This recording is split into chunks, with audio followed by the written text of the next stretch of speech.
So welcome. Today we are gonna see what if Naruto was disrupted spark of revolution Naruto x Katniss E movie. Let's start story. District 12 was always miserable at this time of year, snow collected here and there, while most of the world seemed to have turned to a mix of icy mud. Everywhere one might look the aged buildings of the region seemed to sag in disrepair, all except one. The Justice Building with its cold grey stone walls and intimidating design loomed over the tired old town that made up the hub of the district. Naruto hated that building, more so, he hated the poles that rested opposite of it in the town square. They towered over him during the day and mocked him in his dreams in the cold and listless nights. It was the destination for those who broke the laws of Panem, the unruly lawbreakers who endangered the peace and stability of the district. Turning away, the blonde teen began making his way down the crowded and dingy roads, eventually leading him into the woods. He found the silence of the woods to be far better company than the citizens of District 12. The defeated and hopeless aura they all seemed to possess drove him mad, and he couldn't bear to interact with them for too long before he needed to return to the serene forest to decompress. As he came closer to the barrier fence that trapped the residents of the district within, like prisoners, he glanced back and forth down the length of wire to ensure no one else was around before slipping through the same weak spot he'd been using for the last few weeks. The forest was as calm as it usually was, birds chirping in the trees, a few mocking jays mimicking the tunes he and some other poachers had whistled to them. Unlike most who hid their gear inside the woods to hide them from the peacekeepers, Naruto had taken to hiding his knives on his person. It might have been more paranoia, but he dreaded being caught in a fight without them. District 12 was akin to a dog-eat-dog world, and he intended to be the top dog should the situation ever arise. Soon coming by a trail he knew by heart more than anything, he plucked along, looking for the traps he had set out over the last few days. The game had grown scarce as it was during winters, sometimes the best he could catch was a squirrel, but thanks to his traps, his haul was usually the best of those that hunted the woods past the wire. This allowed him to make a bit of extra money, since he rarely needed all the prey he caught.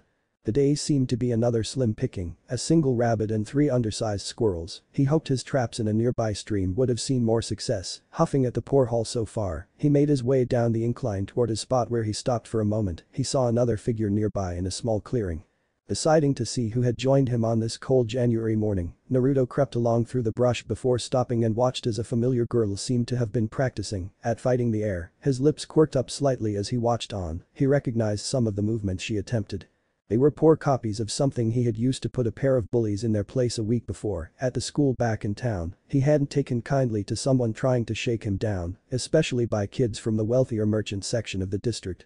Stepping out, Naruto nearly laughed when Katniss was startled and nearly slipped when she spun around to see who it was. They were around the same age, but Katniss came just under his nose in height. Aligned with that, their appearances cold contrast more. Naruto had once been among the merchant section himself, and like the majority, he too has blonde hair and blue eyes.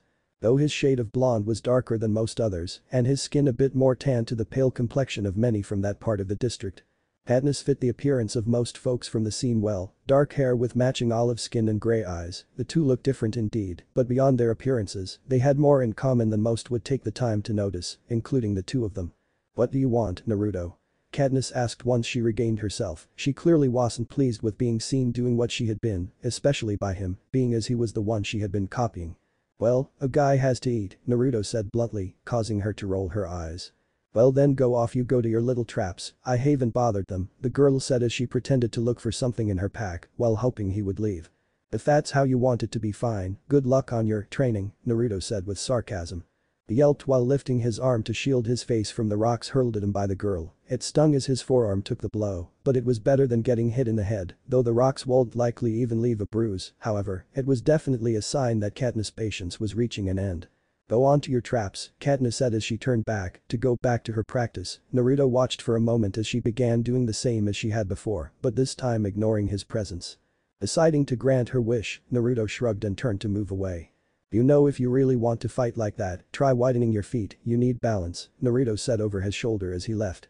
Katniss scoffed, but once she was sure he was gone, she did just as he had suggested and noticed a difference immediately. Continuing on to his fish traps, he thought back on Katniss a little. The girl was one of the few people he got along with. She was kind, and that was rare in District 12. Everyone minded their own business and would watch a man bleed to death rather than taking any action to help. He hated that, hated how the whole district seemed to care only for themselves. He didn't fully blame them though, they hadn't put themselves into this poverty. No one wished to die of starvation, they were just all doing their best to survive. The fact that the Hall of Justice and the Peacekeepers' barracks were in such better shape than all the other buildings in the district, excluding only the Victor's Village, seemed to mock the residents of District 12. It didn't stop there, the residents of District 12, even those from the merchant section, were never fat. At most they might have a strong and healthy appearance, but most were small, hungry-looking mousy people. The Peacekeepers casted a long shadow over them, and some even sported a gut from overindulging. He couldn't despise them enough. It wasn't long after that Naruto was on his way back into town. The old hub was effectively the black market for anything you might need or want in District 12, old radios, coat buttons, jewelry, or just a bit more food than you could normally afford. Naruto ate more than his share normally. He took the time and effort to hunt after all, however most. Even when he had slim selection like today, ended up sold here. The only issue was business in the hub rarely dealt using cash, instead it was almost all bartering, so after bartering for a few things he needed, he set out to head to his final destination for the day. He bought a new whetstone for his knives, a new used pair of boots, and a set of needles and some thread and patches for his clothes. Mundane things they may be, but they were still essential. Every year, the capital randomly selected one boy and one girl from each district to fight to the death in memory of a war the capital won against each of its 12 districts. On July 4th every year, the candidates, all boys and girls between ages 12 and 18, would be lined up on that same square he hated so much in front of the Hall of Justice, and 2 would be randomly selected to participate in the game. It was a terrible thing. Some districts treated it more like an honor, but 12 always handled the event with passing. Despite that, for the months prior to the reaping as it was called, the candidates for tribute had to register their name at least once to be in the running. Since he was 14, Naruto had repeatedly placed his name the maximum number of times possible. The money wasn't a huge amount either way, but what did he have waiting for him here anyway? He was different from the rest of his district's candidates. If they added their names, they did so with a heavy heart and terror in their veins. Naruto had already committed himself to volunteer when he was 18, even if he hadn't been selected yet. While most of the district saw the games as nothing more than a death sentence, Naruto knew it was also the greatest stage in the country. Whoever was on it could be heard in every corner of the nation. After registering, something that was as simple as filling a small form out and having his blood taken, Naruto started making his way home, trying to ignore the sight of hungry children and wilting houses. He instead focused on the dumb look the organizers had given him at the registry. A relatively new clerk had been a little worried seeing the number of times his name had been in the jar. It almost looked like she wanted to try and discourage him. Before glancing at the nearby peacekeepers and capital agents leading the registration, she climbed up after that and ushered him through the process without a second thought. Coming back to his house, Naruto found it really hard to not sigh at how the people of his home were focused on them and them alone. Stepping into the cold, empty building, he went about his normal routine of preparing dinner, a watery thin soup, much less than the stew he was aiming for.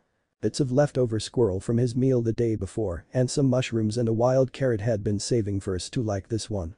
By the time he had finished eating it had grown dark. After cleaning up and changing into some warm sleeping clothes, he climbed the creaking stairs to his bedroom. Before dropping into bed for the night he stopped by the pair of framed photos hanging in the hall. He whispered a quiet goodnight before slipping under his blankets to weather the cold January night. The last 6 months since registering for the reaping, Naruto had stretched his cash as far as he could. In the end, even the amount he got from putting his name in for 50 chances to be drawn in the jar was not enough to carry him to the next reaping. That being said, he had used the last of the money to pick up a worn leather jacket from the hob. It was light enough that it didn't smother him now that summer had come and still broke the chilly evening wind that swept through the mountains of District 12.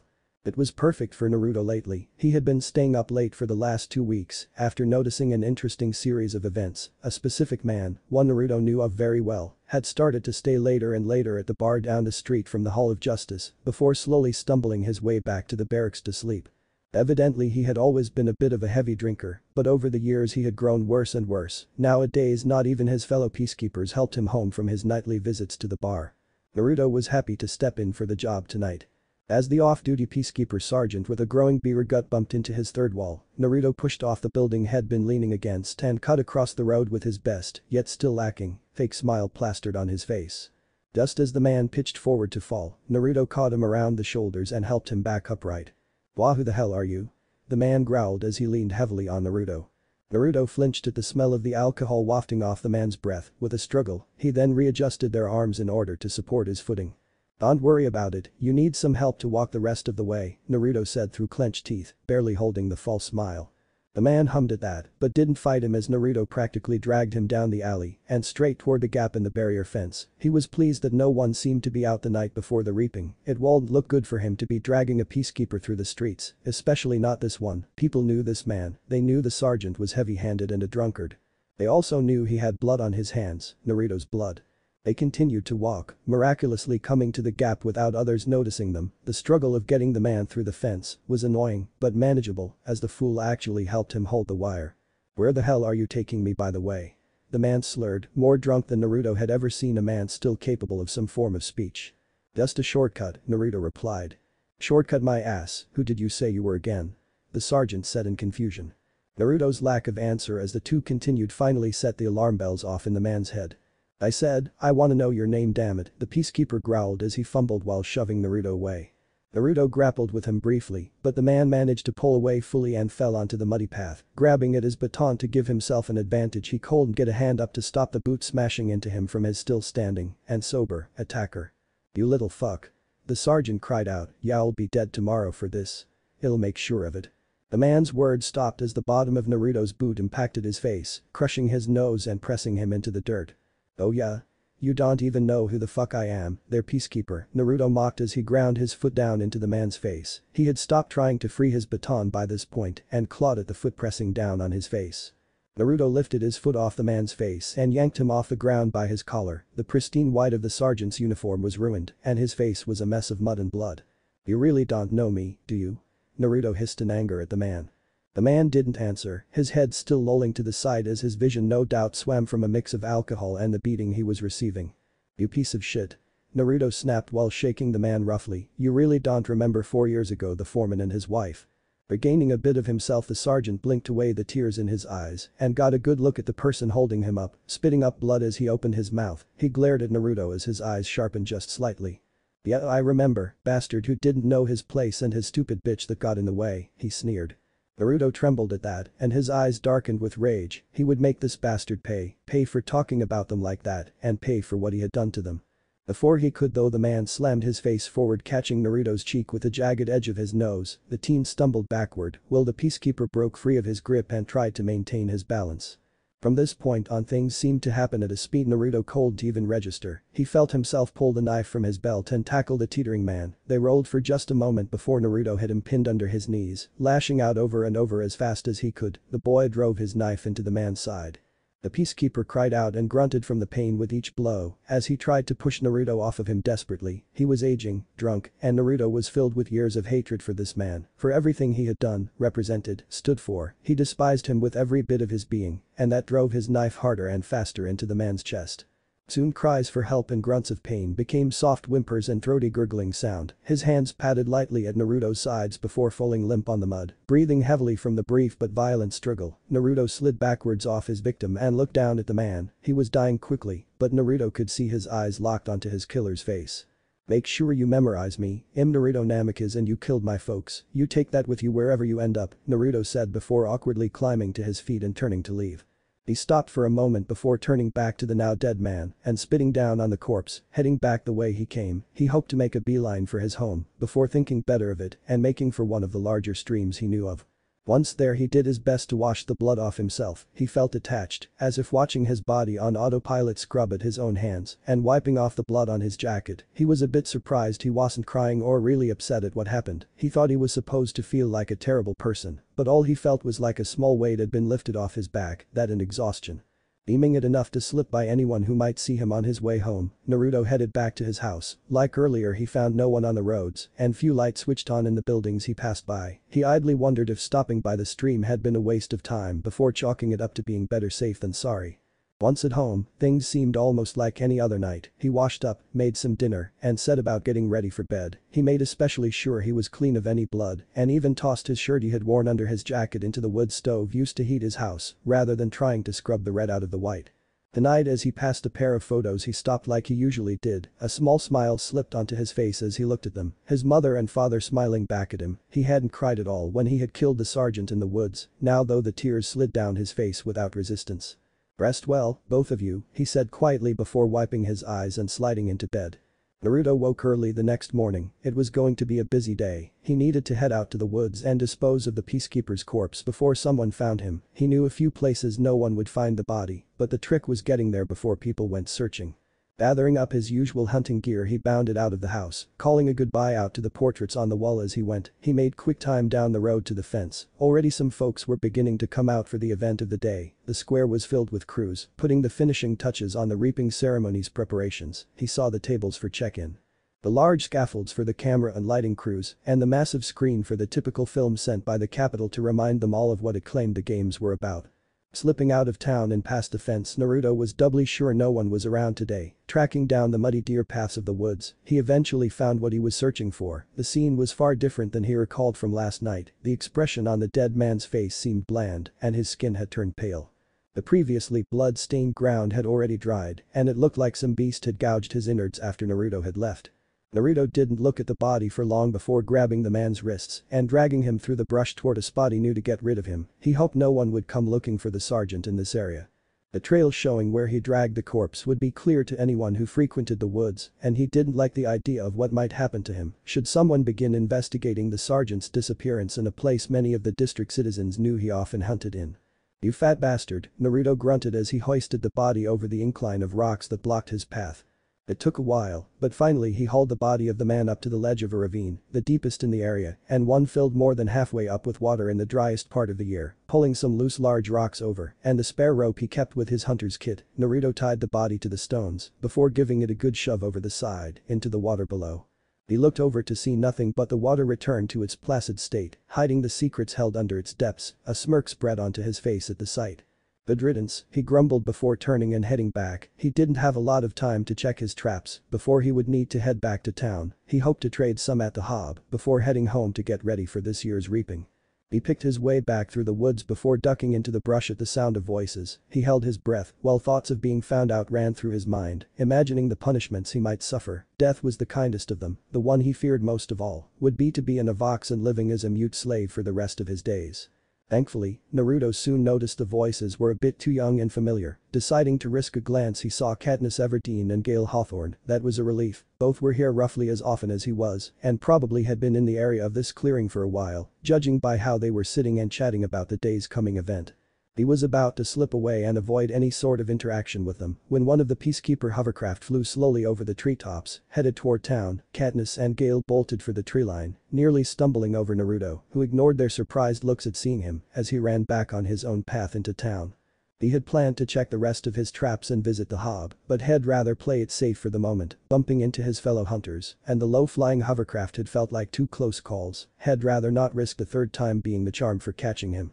It didn't take long to get home. Others were starting to fill the town, especially the peacekeepers. They seemed more on edge than usual, and he had an idea why. Despite that, he did his best to act natural and head home to change into a nicer set of clothes before throwing on his jacket and heading to the square with everyone else. By now the roads were filled with traffic, dirt-covered miners heading to work, mothers escorting frightened children to the center of town to likely watch their elder siblings and pray they were passed over, and those same elder children slowly marching as if heading to a funeral. Naruto stood out among his peers, being neither husky like most of the merchant kids or thin like most of the kids from the seam. He stuck out even more with his black jacket and swollen cheek. Others gave him some space, more than they did the others, and he didn't complain as he filed along with them to check in. All it took was a pinprick and a pressing on paper, and lo, he was standing among hundreds of other kids, waiting for the usual fanfare from the capital to begin. Those around him seemed to shrink in on themselves while waiting for the reaping. Several of the younger kids had tears in their eyes, and everyone, like usual, were completely focused on themselves and what might happen to them. Unlike those around him, Naruto stood proud, a mark of black and blonde with cold blue eyes among a sea of drab grays and beiges. Naruto glared up at the podium as several politicians for the district took their seats on the stage behind the gleaming mic stand. Finally the event began. A thin woman that was obviously from the capital took the stage, popping the microphone with her hand and grinning widely behind purple painted lips. She stood out terribly here in District 12 with her bright purple designer dress and expensive hairdo. The joyous look she held made it even worse to her and no doubt her fellow capital citizens. Today was a celebration. Welcome, welcome. Happy Hunger Games, and may the odds be ever in your favor. Her voice boomed over the mic while she looked out over the somber crowd. Now before we begin, we have a very special film to watch, one that was brought to you all the way from the capital. she continued before waving at the large screen to one side of the stage. As the film started, Naruto rolled his eyes in annoyance. He had seen and heard the thing plenty of times already. It would begin with images of the war between the capital and rebellious districts, then continue to talk about how they had nearly brought themselves to annihilation for daring to stand against the capital in open rebellion. It then spoke about the defeat of the traitors, and that as a reminder to keep such terrible acts from occurring ever again, that it was decreed that each of the districts would surrender one male and one female as tributes every year to fight to death in the Hunger Games. It even said that the fighting was a pageant of honor, courage, and sacrifice. And that the victor would be bathed in riches and glory for them to remember the capital's forgiveness and mercy. Naruto couldn't help but scoff. It was a load of bullshit, but he knew it was effective for what was intended. As with everything involving the capital, he felt the indignation and anger start circulating inside his chest, but he clenched his jaw tight as the video finished up with its message and the woman on stage cheered along about how much she loved it. Now, her voice called out over the speakers again, the time has come for us to select one courageous young man and woman for the honor of representing District 12 in the 74th Annual Hunger Games. She paused momentarily to smile out over the two separated crowds of children, one set of boys and one set of girls. Now, as is proper, ladies first. With that she pulled off her expensive-looking gloves and stepped over to the larger clear glass bowl filled with tiny envelopes, each holding the name of one of the poor candidates for the games. Hanging her hand over the jar dramatically, she slowly spun it around before snapping up a slip and making her way back to the microphone, breaking the seal and unfolding the slip of paper. She read it fully before looking out to the audience. "Primrose Everdeen," she called out. Naruto joined the others in glancing over to the girls to see the unfortunate subject. He knew her from her name alone, the younger sister of his fellow hunter Katniss, not that you could tell by looking at her, where Katniss had olive skin and dark hair and eyes, this kid was pale, blonde and blue-eyed. The small girl found herself suddenly standing alone as the other former candidates backed away like she had a contagious disease. She looked terrified and baffled, as if things hadn't registered for her. Naruto didn't outwardly change in appearance, but he felt a small sliver of sympathy for the little girl, making her way toward her peacekeeper escort. It seemed especially cruel for the raffle to pick someone on their first year in the drawing. He doubted she had multiple entries like some others either. As soon as she had reached the peacekeepers though, things became more interesting. A sharp cry for the girl's name had everyone turning, and Naruto caught sight of her elder sister Katniss surging forward toward the girl calling out to her. He remembered a similar event, but put the thought from his mind as he watched the event surrounding the two girls. The guards had stopped her from continuing up to her little sister, causing her to cry out to her. "No. No." Realizing quickly it changed nothing to simply say that she changed to something that surprised everyone present. "I volunteer. I volunteer. I volunteer as tribute," Katniss said, with her voice becoming less frantic and more determined by the end. She shook free of the guards and raced to her younger sister before they started whispering between one another, too low for Naruto to hear them from where he was standing. He could hear the capital woman's voice spring back to life on the microphone however. "I believe we have a volunteer, Mr. Mayor," the woman said with a surprised smile. Soon the sisters had stopped whispering as the younger girl cried and screamed no, before Gale swooped in and took her back to her mother. Meanwhile Katniss was led by the peacekeepers up to the stage. Her sure and resolute appearance had drained away, and she suddenly looked pale as she approached the stairs. District 12's very first volunteer, bring her up. The woman had moved to the stairs and was reaching out a hand for the new tribute while waving her fingers. "Come on dear," she said before taking her by the shoulders and walking her over to the mic. When they made it to the mic, standing on either side they could look more different, the smiling, cheery, brightly colored woman of the capital and the pale, sullen, frightened girl of District 12. "What's your name?" the woman asked. "Katniss Everdeen," the girl croaked out with a dead voice. "Well I bet my hat that was your sister, wasn't it?" she asked. The quiet yes was all that came in reply. "Let's have a big hand for our first ever volunteer, Katniss Everdeen." The capital woman cheered, but instead of applause only silence met her, that is until soon several of the people began giving Katniss the three-fingered salute, first kissing their fingers and lifting their hands silently to show her their support. Naruto watched the first few commit to the sign of thanks and admiration used through the districts, and he soon joined them. He smiled slightly at the shocked look of the girl on the stage. She really should expect something like this, after the showing she had given. Tears that Katniss had fought to hold back finally broke, and she silently cried while the woman continued the ceremony. "And now for the boys." The hands lowered, and like before she made her way over to the respective jar of names, and after swishing her hand around for a moment, she withdrew a slip and stepped back to her mic. "Naruto Namikaze," she called, causing the blonde to blink in surprise. The space around him grew wider as those around him turned to look at him, and like Prim earlier treated him almost as if he was suddenly tainted, Naruto was still surprised. Statistically he did have the highest chance of anyone to be drawn, but actually being picked seemed to flood anyone with shock. Still he managed to push himself forward, steadily making his way up to the stage and standing beside her. Each of them contrasted heavily from the others, the crying girl, who was only there to save her sister, the smiling capital woman at no risk for her life in the near future, and the stoic boy, a bruised face and grim appearance glaring into the cameras. "Here we are. Our tributes from District 12, she announced, placing a hand on both of their shoulders before turning them slightly to face one another. "Go on, shake hands." The two locked eyes for a moment before grasping each other's hands and shaking. "Happy Hunger Games, and may the odds be ever in your favor." She then turned and started ushering the teens into the Hall of Justice. From there things were a bit of a rush. They were pushed along into a pair of rooms, Katniss to one side, Naruto to the other, and told to wait. Naruto sat staring out the window quietly as he did. This was the part where family members would come to say goodbye. Naruto didn't really think having him wait here was necessary. Who would come to visit him?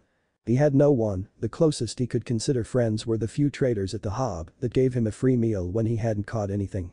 He didn't wait the fully allotted time before telling the guard he was done. The guard led him to meet up with a woman from before standing beside a car that he assumed would take them to the train to the capital.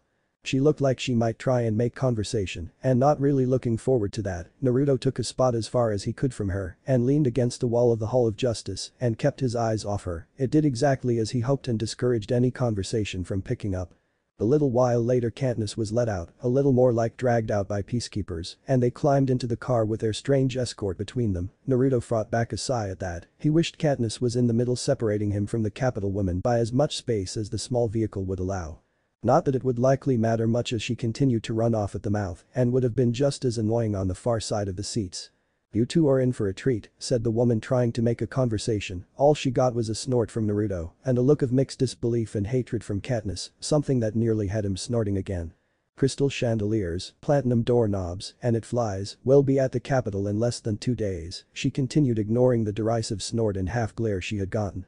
Naruto tuned her out. It was clear Katniss was doing the same, and he doubted whatever she had to say hardly mattered in the end, probably some nonsense about etiquette or something. He couldn't care less if he offended the delicate sensibilities of the people running the show. Well, it was better to say he almost hoped to offend their delicate sensibilities. It sounded kind of fun.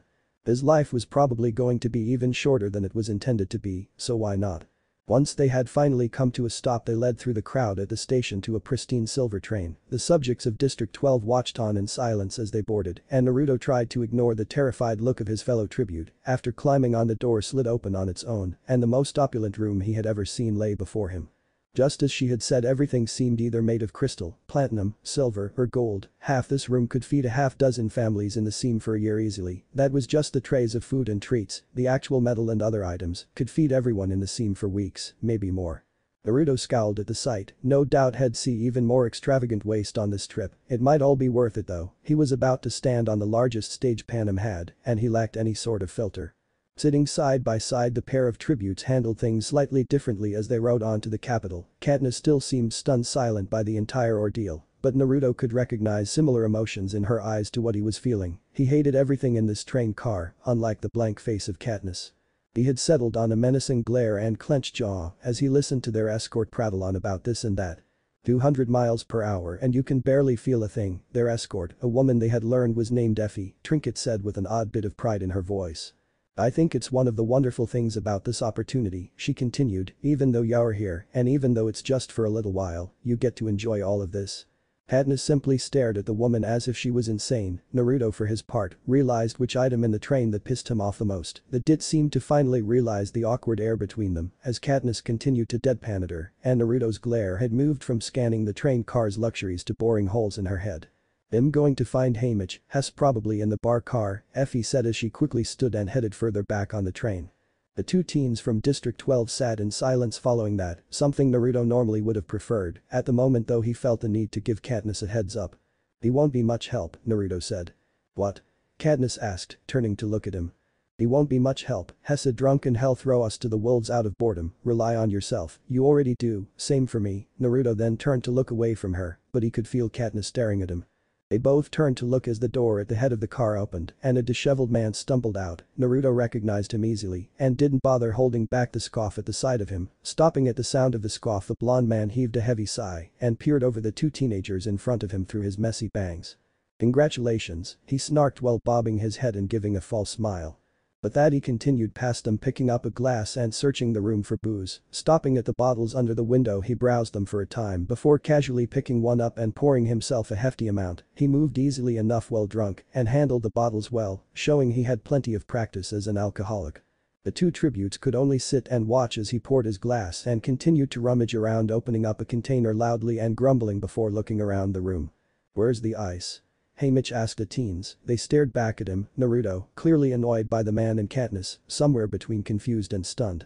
"Well?" he asked again. The looks he got remained the same, though Naruto's glare hardened faintly. Heaving another sigh, Haymitch slammed the lid for the ice bowl down hard enough to leave the bottles ringing against one another before grabbing the bottle he had used to keep for himself. He then stumbled over to the seat in front of Naruto and motioned toward it. "May I?" He didn't wait for an answer before plopping into the seat. The trio sat in silence, Katniss still continuing to stare at Haymitch, while Naruto rolled his eyes and looked out a nearby window over the forest whizzing past the train. "Huh, I expected you both to be more eager, especially you little Miss Volunteer, such a brave showing." Haymitch's voice was mocking with every word he spoke. Naruto could see a flicker of interest in his eyes as he looked Katniss over, though, like he was still assessing her for whether or not she would be worth his time.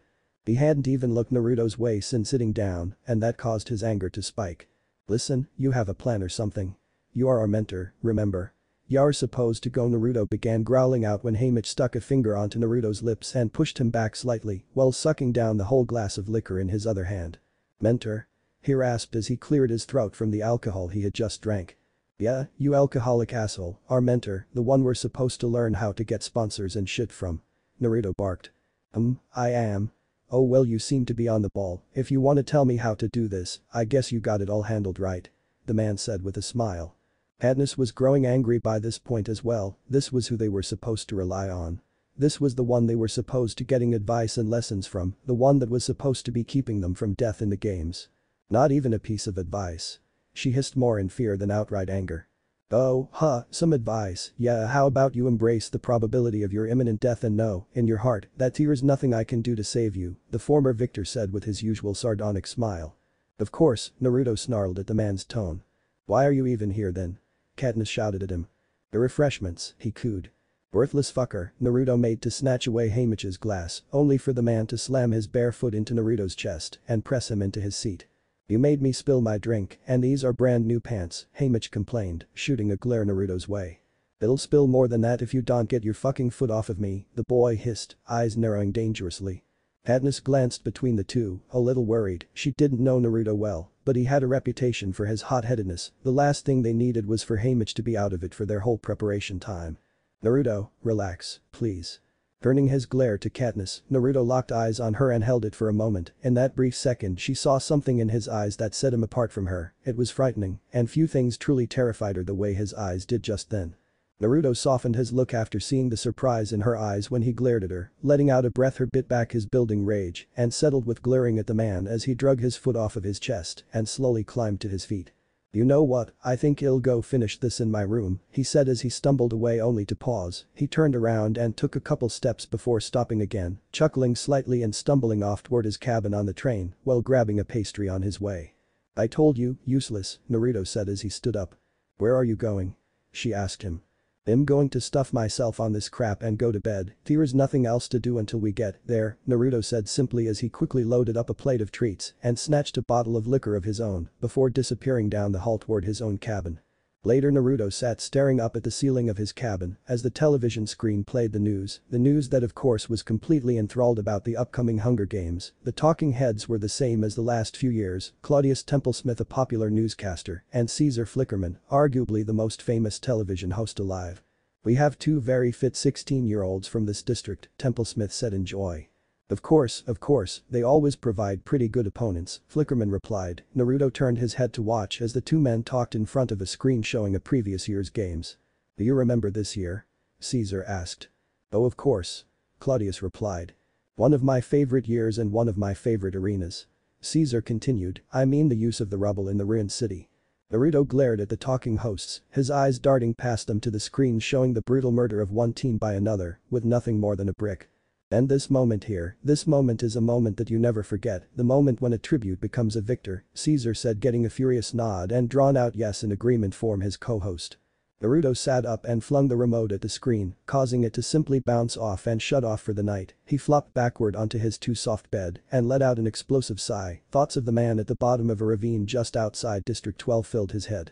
Memories of his mother and father laying on the pavement before the Hall of Justice overtook his mind, and he soon found himself unable to sleep. He spent hours like that, staring at the ceiling of his room trying to rid himself of the memories of the dead he kept seeing. Eventually he decided enough was enough and got up to eat something. Making his way forward to the dining car, Naruto realized that Effie had been right when she said they didn't feel a thing. It was like walking on even ground rather than riding in a vehicle. Still, he disliked how unnecessarily opulent everything was, the gaudy fixtures of gold and silver at every turn, and the simple existence of chandeliers on a train agitated him. His growing hunger wasn't helping and he needed some food to calm down. Walking into the dining car, Naruto froze briefly. He was a bit shocked he wasn't the only one here, being as it was the middle of the night. Instead, Katniss was there, but instead of eating anything she stood a short ways away from the large table and looked to have wrapped herself tightly in her arms, like she was trying to give herself a hug or ward off the cold. Next, Naruto spotted the thin lines of tears from her eyes and he realized that Katniss had been silently sobbing to herself. Clearing his throat slightly, to try and not be rude, Katniss snapped to look up at him before her eyes widened and she spun around, clearly wiping away the tears from her cheeks. When she turned back, it was still clear what she had been doing, judging by the red swollen eyes she tried to conceal and the slight cracking of her voice. "What are you doing here?" she asked heatedly, clearly embarrassed by having been seen in a moment of weakness. Weighing his options for response briefly, Naruto chose a slightly friendlier tone of voice. "Oh, you know, I thought about having some food, so I came to the food car." He idly waved toward the rows of plates and trays stacked with delicious-looking treats. Katniss blushed warmly at that. He hummed slightly as she averted her eyes from him, and after picking a piece of fruit, he tossed it at the girl, causing her eyes to flick back toward him and her hand to snap up and catch the projectile. "You need to be eating every chance you get, the next few weeks are gonna be a nightmare, and that's before we even get into the arena. That dog and pony show we see every year has got to be only a little part of the full thing, and that alone makes me want to skip straight to being skewered by some District 1 prick with a sword." His grim humor caused her to roll her eyes. But as they rolled away from them, Naruto could just barely catch the hint of amusement at his words. Sadly, a frown slides back onto her face. "We're going to be opponents too, I don't need your help," she all but whispered. A snort was her response. "So? I know you don't, but it's just some advice, take it or don't, what do I care?"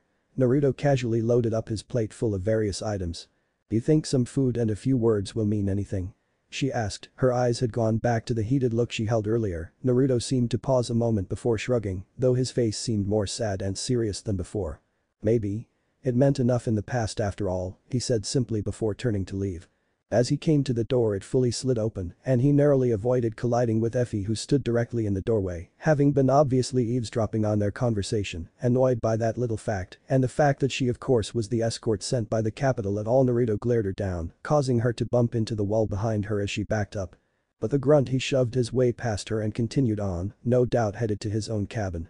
Effie seemed to catch her breath for a moment after that ordeal before moving into the room with Katniss and giving her a small smile. "It looks like someone isn't a morning person," she giggled before making her way over to pour some coffee.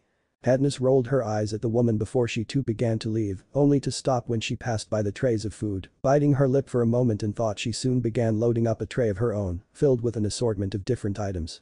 The thoughtful hum from beside her caused Katniss to turn her attention back on Effie and give her a questioning look. "I'm surprised you're taking advice from a brute like Naruto. If anything, I'd think he'd be listening to you," she said in a somewhat haughty tone after Katniss had stared for a moment. "You don't know what you're talking about," Katniss said with a frown at her escort's words. "What do you mean?" Effie asked in surprise at the disagreement. She didn't think the two of them got along all that well, both didn't seem hostile, but most definitely didn't strike her as friends, not to mention Naruto was very aggressive from her experience. "I mean he's rude and short-tempered, and he looks ready to fight anything and everything around him," she continued. "That's because he's used to only having himself to rely on. Back home, I remember the only person to ever help him when he was starving was me, then when I needed the same he was right there, never said a word, just saw my family was hungry like he had been, and handed over some of his own food. He just hides his kind side under everything else to protect it better," Katniss lectured the woman. She may not be on spectacular terms with Naruto, but they had more reasons to get along than to fight, she figured, and she hated the idea of someone from the capital talking down on her fellow tribute. Effie stared at Katniss for a moment before a blindingly bright smile spread across her face. She wasn't sure why, but Katniss felt a sense of dread at the sight of it. She flinched slightly at the keening squeal sound that came out of the woman's mouth as well. Then the expression changed to the look of someone wanting to share a secret they planned to share enough times to not make it a secret anymore. "You've seen it," his kind sighed, "haven't you?" Effie asked, knowing smirk still on her face. Katniss blushed brightly at that and caught off guard, wasn't sure how to respond to such a thing, so rather than answer she turned and rushed from the room, even though she tried hard to look as though she wasn't rushing at all. Effie's amused look and giggles followed right after her. The next morning, Katniss was again making her way to the dining car for breakfast. She stopped when seeing the others gathered in the room already. Naruto was dressed already, but Haymitch, sitting across from him, was still wearing his sleepwear. Effie was busying herself with doing her makeup. Taking a moment to just watch them, Katniss could tell Naruto had no respect for their mentor. That wasn't right actually, she had no respect for their mentor. Naruto seemed to have a deeper resentment for him, but she wasn't sure what it was. At the moment the boy seemed intent on inhaling the eggs, bacon, and waffles on his plate, while Haymitch mostly stared at his own plate. Having had enough of watching, Katniss stepped into the room, catching the tail end of one of Naruto's complaints toward his mentor. "You haven't even given us basic survival knowledge, like how to start a fire for warmth or to cook," Naruto growled as he cut at his waffle a little more viciously than was probably necessary. "Ha. Now that's a good way to get killed," Haymitch snarked back before eating some of his own breakfast. A little lost, Katniss cleared her throat, catching the attention of the others. "What's a good way to get killed?" she asked, staring intently at Haymitch. Blinking a few times at her, Haymitch turned back to his breakfast, seemingly trying to ignore her. "Oh joy, why don't you join us?" he offered as he began filling a mug with coffee. "I was just giving some life-saving advice." "Like what?" she asked as she took a seat. Naruto scoffed, shooting a glare at Haymitch, deciding not to add in though he returned to his breakfast. Haymitch responded with an unamused look before looking over to Katniss. "How about how to find shelter? It would be useful if you were in fact still alive long enough to try and find shelter," Haymitch said with his usual mocking tone. Katniss only thought on the conversation for a moment before asking him how did they find shelter. Haymitch ignored her question with a sigh. "Pass the jam," he pointed toward the bowl holding the jam with his knife. Katniss, more agitated, pressed harder. "How do you find shelter?" "Give me a chance to wake up, sweetheart," he replied while pulling a flask out of his pajamas. "This mentoring is very taxing stuff," Haymitch continued with a moan as he began pouring what looked like whiskey into his coffee. "It might be if you fucking did any," Naruto said with a snarl as he glared at the man. Haymitch seemed a little surprised and looked to be assessing him with new light. Haymitch sighed again before reaching across the table, asking if she could pass the marmalade, only for Katniss to stab the table right beside his thumb, causing Haymitch to give her the same look he had Naruto a moment before. "That is mahogany," Effie cried in outrage. "Look at you two, you just killed a placemat, and you have the eyes of a killer, don't you?" Haymitch once more mocked them. Naruto however had to fight back the flinch he felt coming on from the man's words. Haymitch reached out and plucked the knife out of the table, he then leaned forward to glare back at both of the kids. "You really want to know how to stay alive? You get people to like you?" The confused looks from the two of them caused him to chuckle. "Oh, not what you were expecting?" he asked while he started spreading jam onto a piece of toast. "Well, when you're in the middle of the games and you're starving or freezing, some water or a knife or even some matches can mean the difference between life and death, and those things only come from sponsors." By now he had set all his silverware and food to the side and was looking between the two teenagers to better emphasize his points. "The only way to get sponsors is to make people like you. Neither of you are off to a very good start. I mean, I doubt you really even know how to act anyway, but, well, like yourselves." The group returned to eating for a bit. Naruto quickly polished off most of his plate, while Katniss stared at Haymitch for a moment before the blonde boy nudged her slightly, flicking a glance toward him, and seeing his motion toward the food she started filling her own plate, remembering his words from the night before.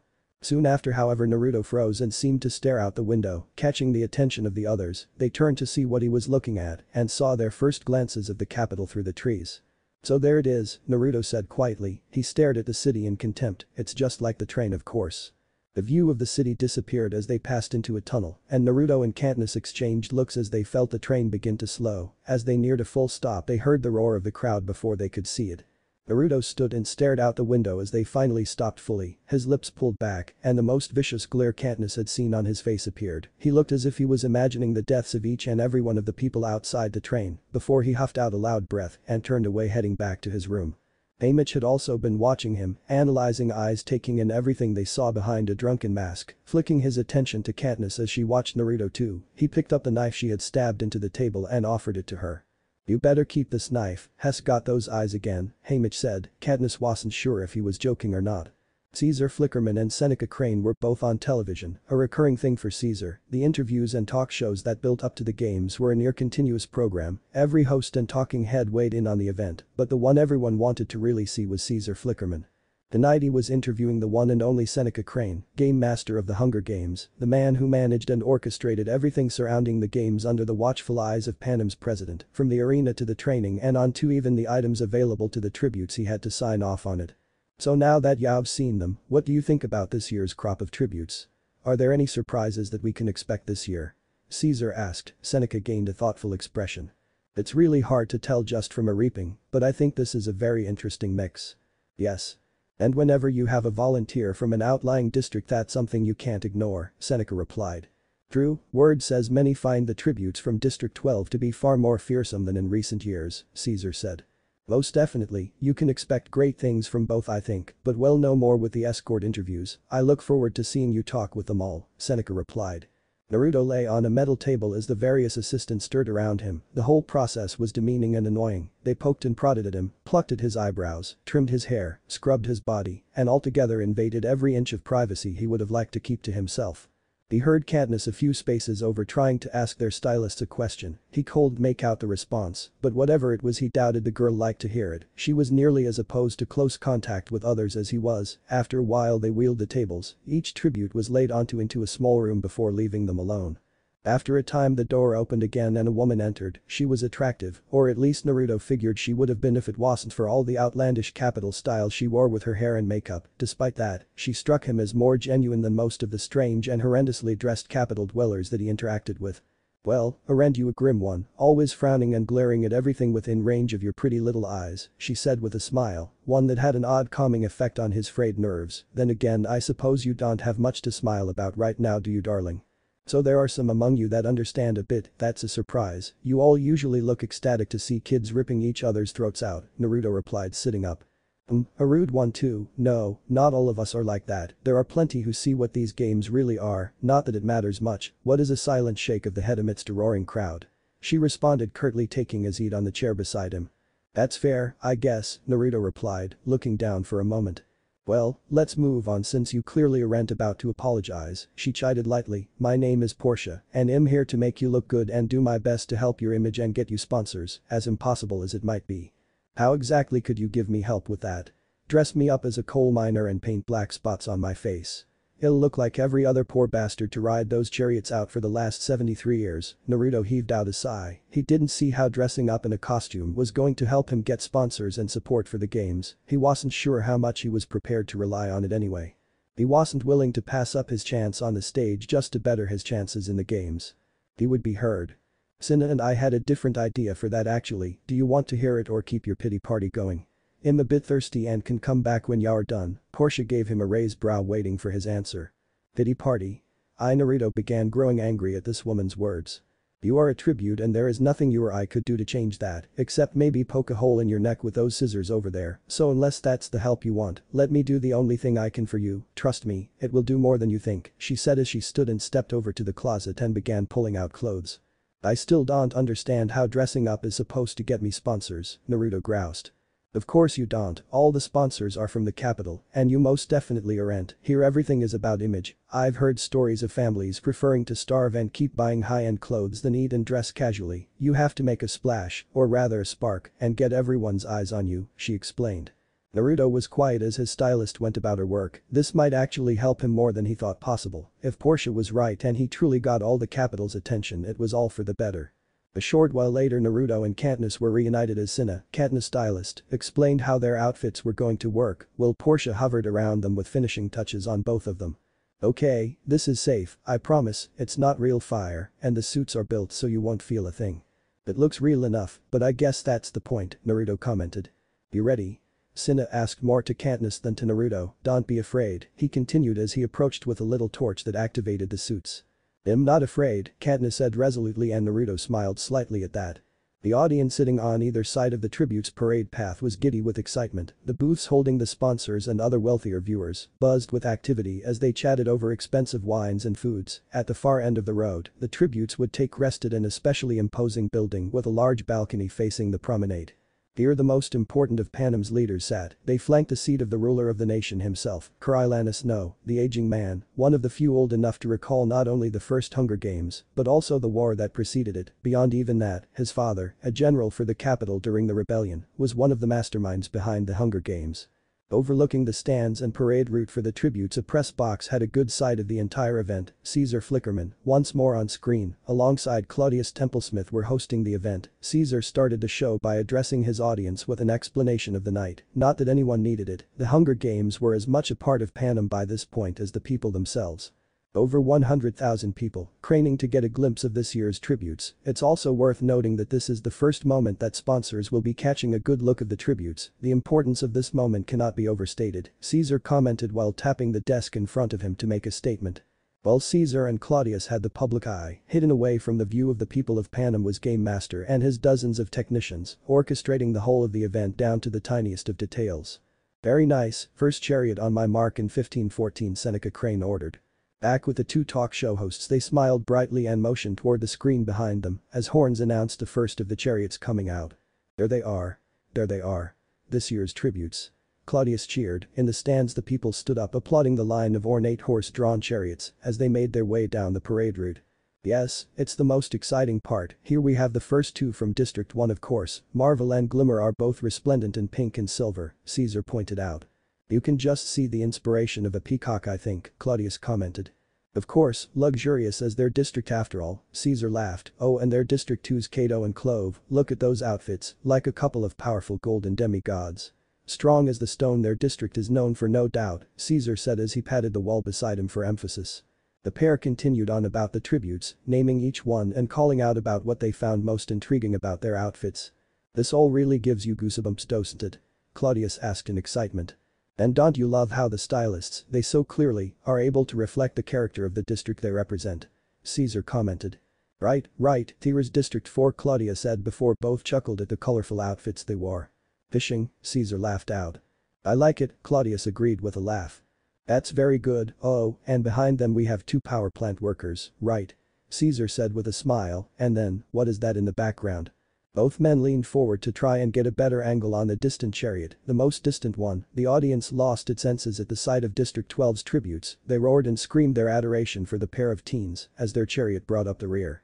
Both of them appeared to be literally burning as if on fire, flames waving off behind them like a pair of capes. Besides the flame they wore glossy black skin-tight outfits. Before them District 2 now looked like a poor attempt at costuming, well they looked almost inhuman, burning before the eyes of thousands in person and millions across the country.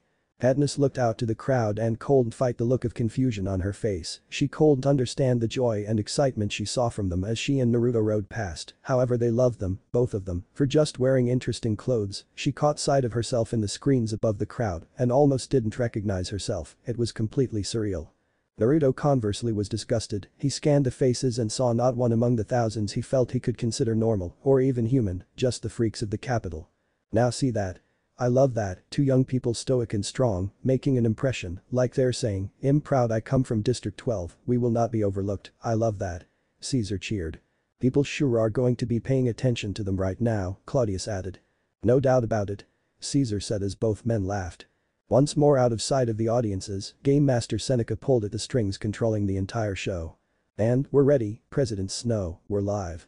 Cameras cut to show the ruler of Panem steadily make his way to his feet before approaching his podium and smiling down at the chariots and roaring crowds below. To many he appeared a kind, grandfatherly figure, a snowy white mane of hair and an equally white beard framed his face, and he looked almost like Santa Claus, should the Christmas gift giver have shaved a few pounds. He waved to the crowds and slowly but surely they quieted down. He took a moment to simply smile out at them, appearing as though he was finding his words, though they had been carefully selected by him hours beforehand for this moment. "Welcome," he began as the last of the cheers died away. "Welcome, tributes, we welcome you," the audience roared their approval as if to add their own welcome with the president's. "We salute your courage and your sacrifice." Below him Naruto and Katniss both glared up at the man who had a hand in at least 60 of the 74 Hungry Games. And we wish you happy Hunger Games and may the odds be ever in your favor." Another loud crescendo and applause from the audience roared out. But that the event ended and the 12 chariots continued onward underneath the building, there the various tributes dismounted and were met with their stylists. "That was amazing," Cinna called out as he and Portia approached. "We are all anybody is going to be talking about," Effie declared as she raced to join the group. "So brave," Haymitch added, once again mocking them. "Are you sure you should be near an open flame?" Katniss asked, throwing his attitude right back at him. "Fake flame," Haymitch said, rolling his eyes. "Yeah, but we can dream," Naruto added in. "You know, I'm starting to think you two don't like me or something, are you sure you?" He stopped as he noticed the tributes from District 2 glaring at them, the male Kato even twitching slightly. Let's go upstairs," Haymitch said as he and Effie began leading the pair to the elevator up to their rooms. "So each of the districts have their own floors, and because you're from 12 you get the penthouse, isn't it marvelous?" Once they arrived at the top floor, Effie quickly took the lead, waving them after her with Naruto and Katniss slowly following behind and Haymitch bringing up the rear. "Come on," she said, trying to usher the teens forward. Both didn't change their pace though, instead taking in the massive luxurious apartment they would be staying in for their brief time in the capital. It was massive, more like a cavern than a room, there were even indoor rock gardens, massive art fixtures, and the furniture itself looked more expensive than Naruto's and Katniss' houses back in 12 combined. "So this is the living room, I know. Now your rooms are right over here, why don't you clean yourselves up a little bit before dinner?" Effie offered. The group separated, Naruto kept his distance from the various Avoxes in the room, his worst fears were to end up like them. Eventually he found his room and enjoyed cleaning himself up before dressing in some of the clothes set aside for him. Stepping into his bedroom he noticed that just like the rest of the apartment everything here put all he had ever owned to shame. Sighing he sat on his bed and looked out over the city through his window, his eyes grew colder and he laid facing away from the sight. Tomorrow he would begin the brief training before the actual games, he might need all the rest he could get. The first morning that Naruto and Katniss would join the other tributes in training for the coming arena combat seemed to drag on for Naruto, though the opposite was true for his fellow tribute from District 12. For Katniss it felt like she had blinked and they were in the training rooms already. Naruto's experience had been with a start of lying still as he stared up at the ceiling of his room, had hoped to get plenty of sleep in preparation for the training and evaluations. Sadly, he had been too restless to get more than a couple hours here and there, still when morning came he hadn't felt all that tired. That is until he was subjected to the usual experience of Effie Trinket and Haymitch Abernathy, both diminished his patience in a variety of ways.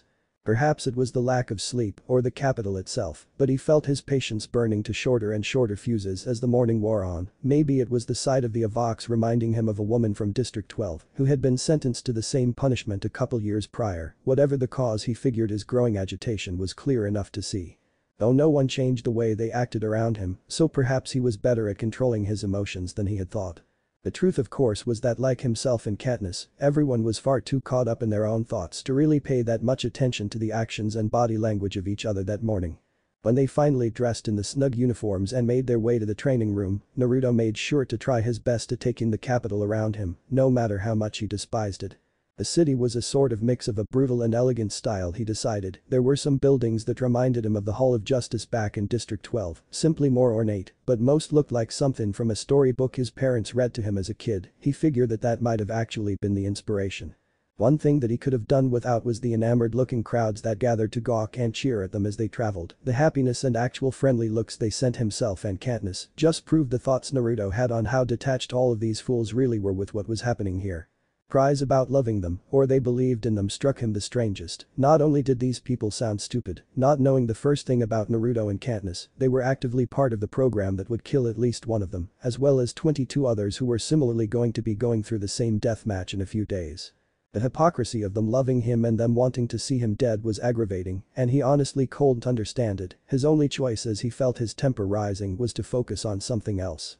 Sadly for her, Katniss ended up being that something else. She looked plenty uncomfortable, except where Naruto's reaction was to bleed into anger and rising rage. Hers was more like complete confusion at the actions of these freakish-looking people. Still, Naruto could see the hiding resentment she held for them behind her eyes, and it resonated with him. So without a word he simply placed a hand on her shoulder and shared a look with her. No words or even smiles were exchanged between the pair of tributes, but still they seemed to understand one another, and like a switch was flipped, both took on a flat expression and continued on to the training center. Once finally making it there, they then had to wait for the rest of the contenders to arrive. Naruto used what time they had as the first arrivals to try and scope out the room and see what they would be dealing with. There seemed to be a station for nearly everything they might contend with in the arena.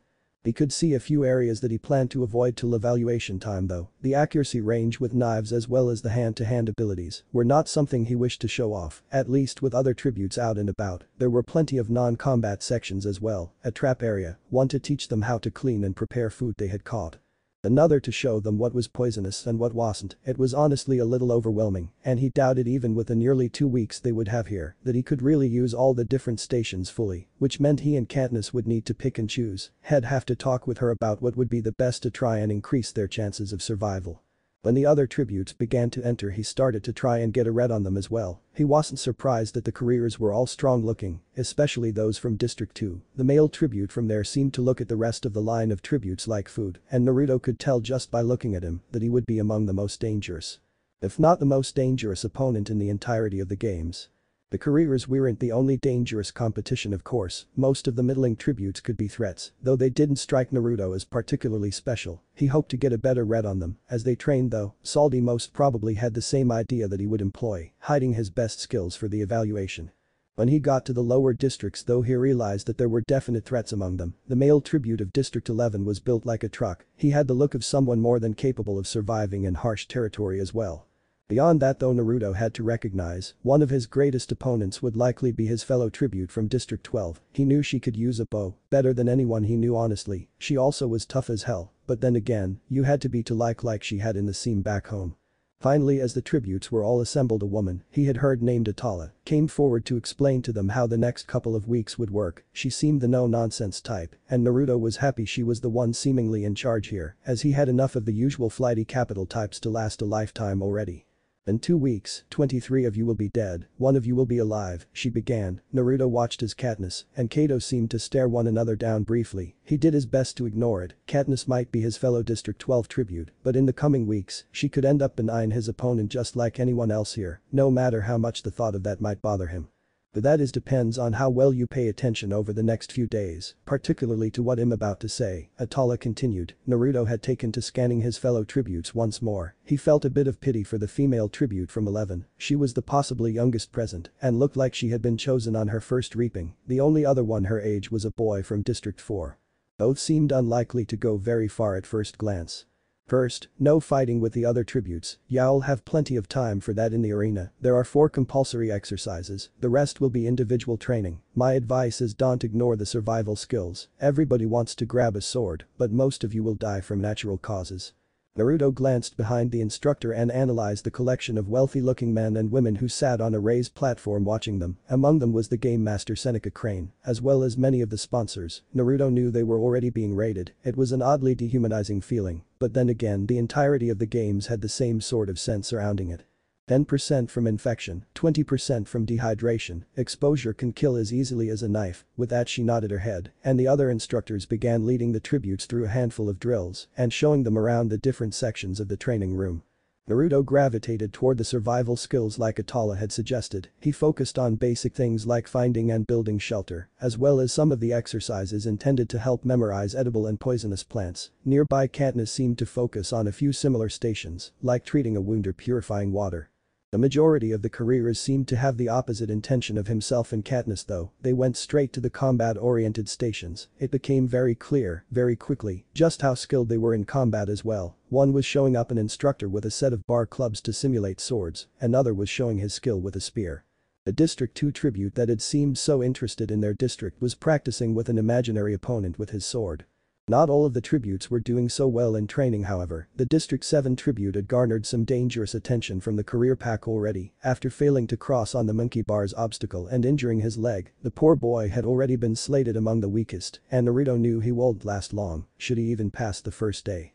A few others had slowly started moving into the combat stations like the careers. The District 10 male looked to be liking the sword, but whereas the District 2 tribute moved with skill and practiced grave with a blade, Naruto saw this bow was all brute force with hacking and slashing motions. Still, he was skilled and athletic enough he might prove a threat in the arena.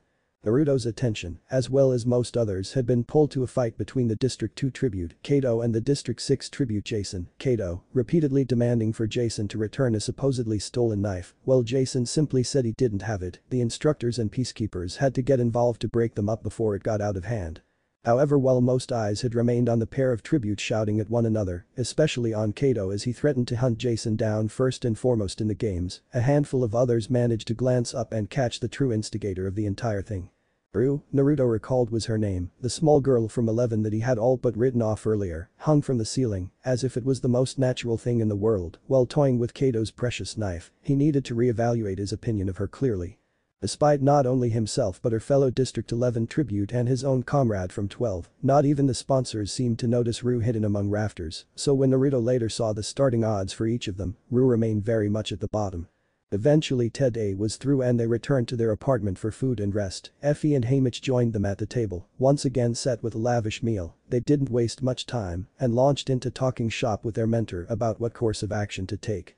Their first item of business was Haymitch reminding them to keep their best skills, whatever they were hidden. This steadily moved on to discussion of the careers, after Katniss had mentioned how they were immediately going on to what they seemed best at. Careers are always volunteers from District 1 and 2, they train in an academy until they're 18 and volunteer, by that point they are pretty lethal, he explained. That doesn't mean they get any special treatment though, in fact they stay in almost the exact same apartment you do, and I don't think they let them have any dessert, but you can have all you want. Effie tried to change subjects. Naruto scoffed at the capital woman's words before turning back to Haymitch. How did you beat your careers? He was caught a bit off guard when Haymitch laughed loudly and bitterly at his question. The laugh made the hair on the back of his neck stand on end. Katniss and Effie both looked uncomfortable by the man's outburst of laughter as well. Steadily he stopped though and took a long drink from his glass of wine before smacking his lips and looking directly to Naruto's eyes. It doesn't matter how I beat them, every tribute fights differently, you need to learn to beat the ones you are facing, not the ones that are already dead, Haymitch said before looking back to his meal. Naruto fumed for a moment silently, eyes boring into Haymitch for the useless answer, before turning back to his own meal. After some time eating in silence, the mentor did look up again to speak, this time focused on Katniss rather than Naruto. I heard you can shoot, he said while picking at his food. I'm alright, she answered simply. Naruto on the other hand snorted, drawing the rest of the table's attention. If you consider supplying half the game available at the hub alright, then sure you're just alright, he said with a small laugh as he continued eating. Katniss turned to glare at him for outing her abilities, though, well you brought in more than me. Yeah, with traps, Katniss can hit a squirrel dead on in the eye with no problem, he replied looking up to Haymitch. Naruto is good with knives, as good at throwing them as he is fighting with them, and Hess nearly as accurate as I am with a bow, Katniss said, turning back to her food. Naruto blinked confused for a moment at the strange conversation they had just had. It felt like an argument, but he wasn't sure what they were arguing over or why. He was also a bit surprised that Katniss was as knowledgeable as she was on his abilities. The group had fallen to silence as they returned to eating. That only ended as Effie vaulted suddenly to her feet. It's on, it's on. She cheered, causing the others to stare at her as she turned on the main screen near them. As the television flickered to life, they watched as the Hunger Games host Caesar Flickerman appeared in a reclined seat, comfortable as could be on screen. Beside him Effie, dressed in her usual outlandish fashion that was popular here in the capital, smiled broadly. Below them the words tribute escort interviews ran across the screen. So, Effie, what can you tell me about your two tributes, Naruto Namikaze and Katniss Everdeen? What are they really like? Caesar asked, leaning forward in interest. Oh, well I suppose I'll start with Katniss. She's very serious and quiet for a girl her age, you know, but under that she's a sweet thing really. She strikes me as very brave and loyal as well. Everyone saw how she volunteered for her little sister, of course. I mean it doesn't get very much sweeter than that. Effie said, all smiles. She certainly sounds charming, Caesar offered, and Effie simply nodded in reply. Katniss appears to me like a very strong and capable young lady, very independent I think. Well, District 12 sounds like they might have a very promising prospect with her, the host said.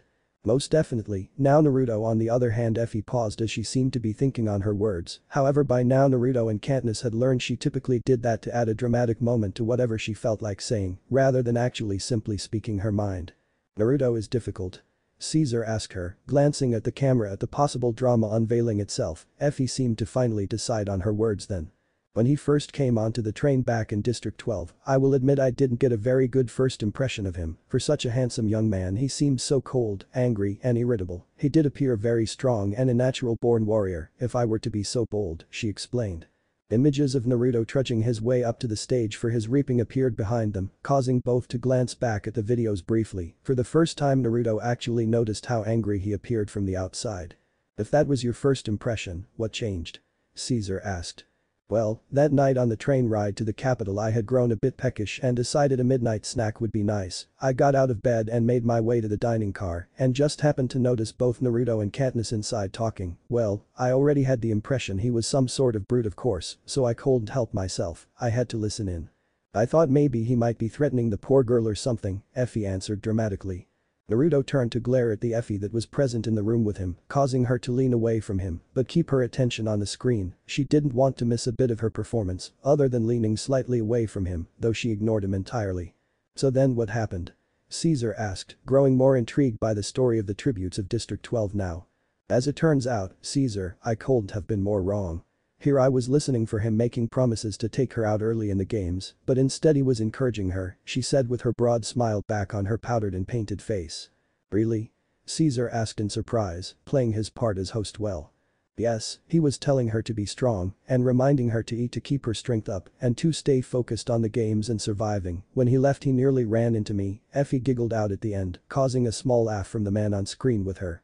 "Anyway, I don't think the boy likes strangers very much, he seemed very prickly around both me and Haymitch, and the glare he gave me when he found me listening in to him talking with Katniss was as cold as ice. That all being said, he did seem much calmer around Katniss," she continued.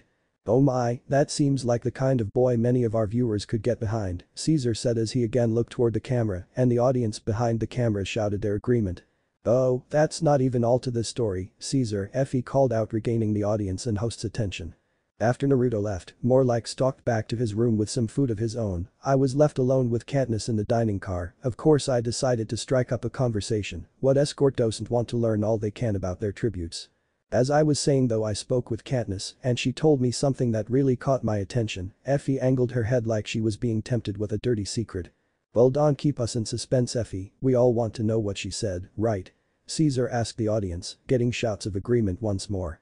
"Well, I believe her exact words were that he has a kinder side and that only she has seen it. Evidently both tributes from District 12 this year have struggled with poverty in the past and even battled with starvation before.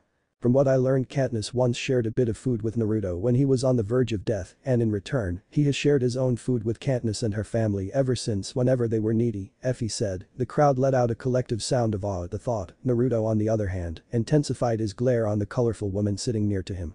"Oh, I'm still not even done. Katniss told me he puts on a gruff facade to protect his kind heart hidden beneath." Effie looked to be swooning at the words. Caesar was now letting out awes at the sweet thought himself. Back in the room though, Naruto's attention had switched from Effie to Katniss, though instead of glaring his eyes had widened into dinner plates at her supposed words. Katniss for her part was blushing up a storm and Haymitch looked to be enjoying every moment of what was happening. "Tell me, do you think we might have a budding romance between competitors?" Caesar asked with a grin. Both Naruto and Katniss, who had been staring at her plate by this point, snapped their attention to the screen with those words. "I think we just might." Effie responded boldly with a smile. Naruto and Katniss shot a look at one another briefly before both blushed lightly. A moment later however, and both were glaring daggers at Effie, who was doing her very best to ignore the both of them and keep her own eyes on the screen. "I saw the brightest blush on the girl's cheeks when I teased her. I probably shouldn't have, but I couldn't resist," Effie said conspiratorially. "I don't blame you a bit," Caesar barked out with his laughter. As the screen flicked off, Effie turned back to the others. Naruto was still glaring at her, though with the mention of Katniss' blush on the train, the girl had taken interest in her plate once again to avoid any kind of eye contact with the others in the room. "What the hell were the rocks you call a brain trying to do with that? What made you think this was a good idea to humiliate us like that?" Naruto demanded from the woman. "That's enough of that," Haymitch shouted, startling the others and causing them to jolt slightly in their seats. He had even cowed Naruto momentarily, as he hadn't expected such an angry tone from his mentor. "You should be thanking her honestly, she did you both a big damn favor, especially you idiots, so appreciate it," Haymitch continued on once he had everyone's attention. Naruto's briefly surprised look shifted to complete confusion as he stared at the man. Katniss had also turned to look at him like he was insane. "What do you mean? How is saying all that crap helpful at all? It just makes us look like we aren't focused on the games and are a couple of lovey-dovey morons or something," Naruto argued. "I already told you two that you both need sponsors. The only way to get sponsors is to get people to like you," Haymitch drawled like he was talking to a toddler, causing Naruto's temper to spike. I ask again, how the hell is that supposed to get people to like us? Naruto questioned through gritted teeth, fighting to control his anger at being spoken to in such a condescending way. Amich rolled his eyes and finished his glass of wine off before focusing back on the boy with an annoyed sigh. Let me spell it out for you. Earlier, they thought you were a wild asshole who enjoyed the tantalizing thought of everyone in the capital dead. Now, they think you are a poor tortured soul that just needs the right tender caring touch to heal and show his compassionate heart to the world, the man said, while spreading his arms at the end for dramatic emphasis of his point. They even think that she, Haymitch jabbed a finger at Katniss, is the one that will be able to do it. Not that I actually think that little chunk of ice in your chest could be thought out by the sweetest of girls, let alone silent but deadly over here. Both teams were glaring at him again, but they remained silent. He had their attention, and that was good. He needed to really drive this point home. They would need all the help they could get. You two play your cards right, and y'all be the favorites of everyone out there, and trust me, that is actually something you want whether you want to believe it or not. It will make things much easier on you. Haymitch tried to properly recruit them both to the idea. Sadly, the District 12 tributes were extraordinarily stubborn this year. Naruto refused to play into this game. He didn't care about any of the sponsorship stuff or even really about the games, though he, like all the others, wasn't a fan of dying and would rather come out alive. Loudly pushing out from the table, he stormed off to his room to try and think. The rest of the room slipped into silence as he left. Each of the remaining diners focused on their own thoughts. Katniss' mind drifted to the especially bitter winter that had hit the year before. Shed had a few small birds and a squirrel or two to cover a few weeks. Most days she found almost nothing to bring back, and she had quickly run out of food for herself, her mother, and her sister. The winter before it, despite it also being a lean year, she had given Naruto a full pheasant she had scored one morning. She had a second larger one for her family, but Naruto had clearly needed it at the time. The next year she and her family only lived because Naruto kept bringing small game to them that he had caught in his traps, rabbits, squirrels, fish, even the occasional bird from time to time. Sadly, remembering those times killed her appetite, and she quietly stood and slipped off to her room like her fellow tribute had.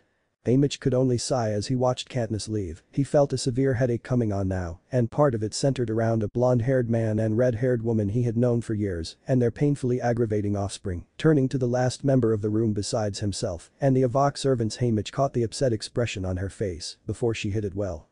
You did good on their Effie, really, they don't get it yet, but they will. You might have just saved one of their lives, Haymitch awkwardly comforted the woman.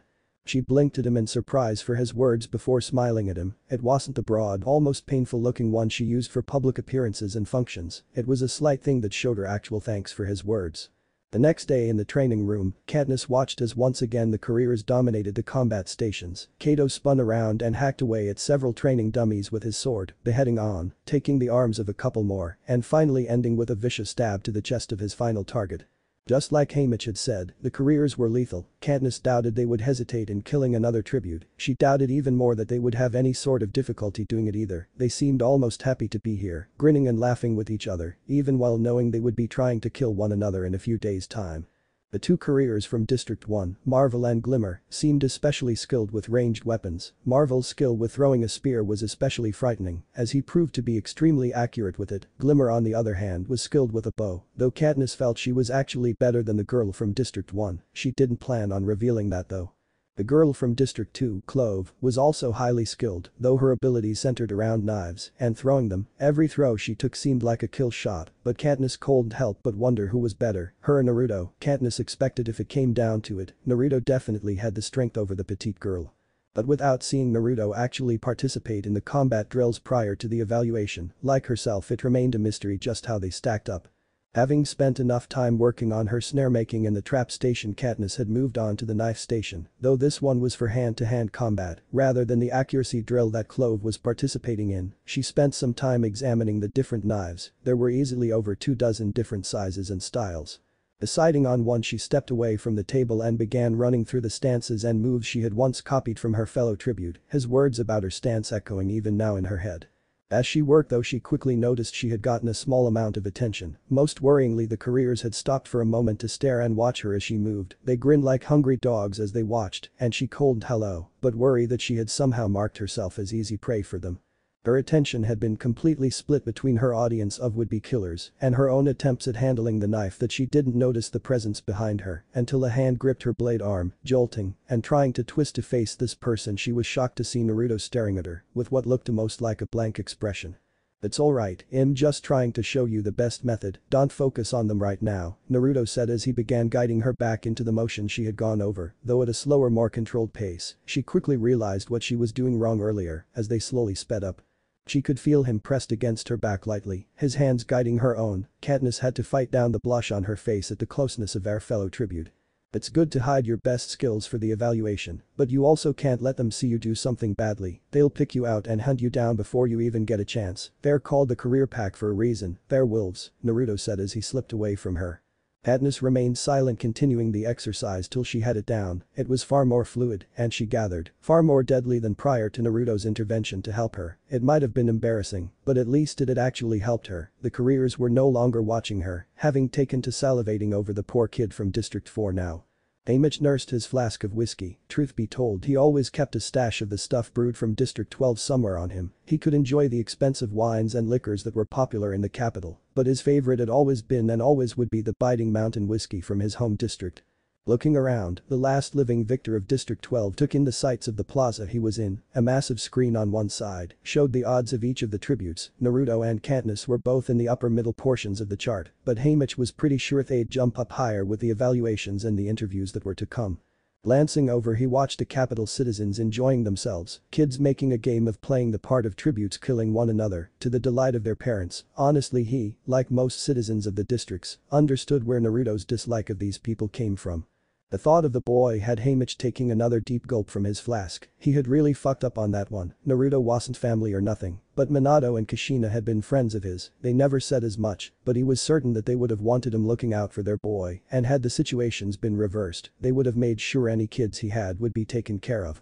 Not that Haymitch would ever allow himself to have kids. He had been a tribute in the second quarter quell, the event for the 50th anniversary of the Hunger Games, being that double the amount of tributes would be entered. He'd never allow himself to subject his own child to such a thing.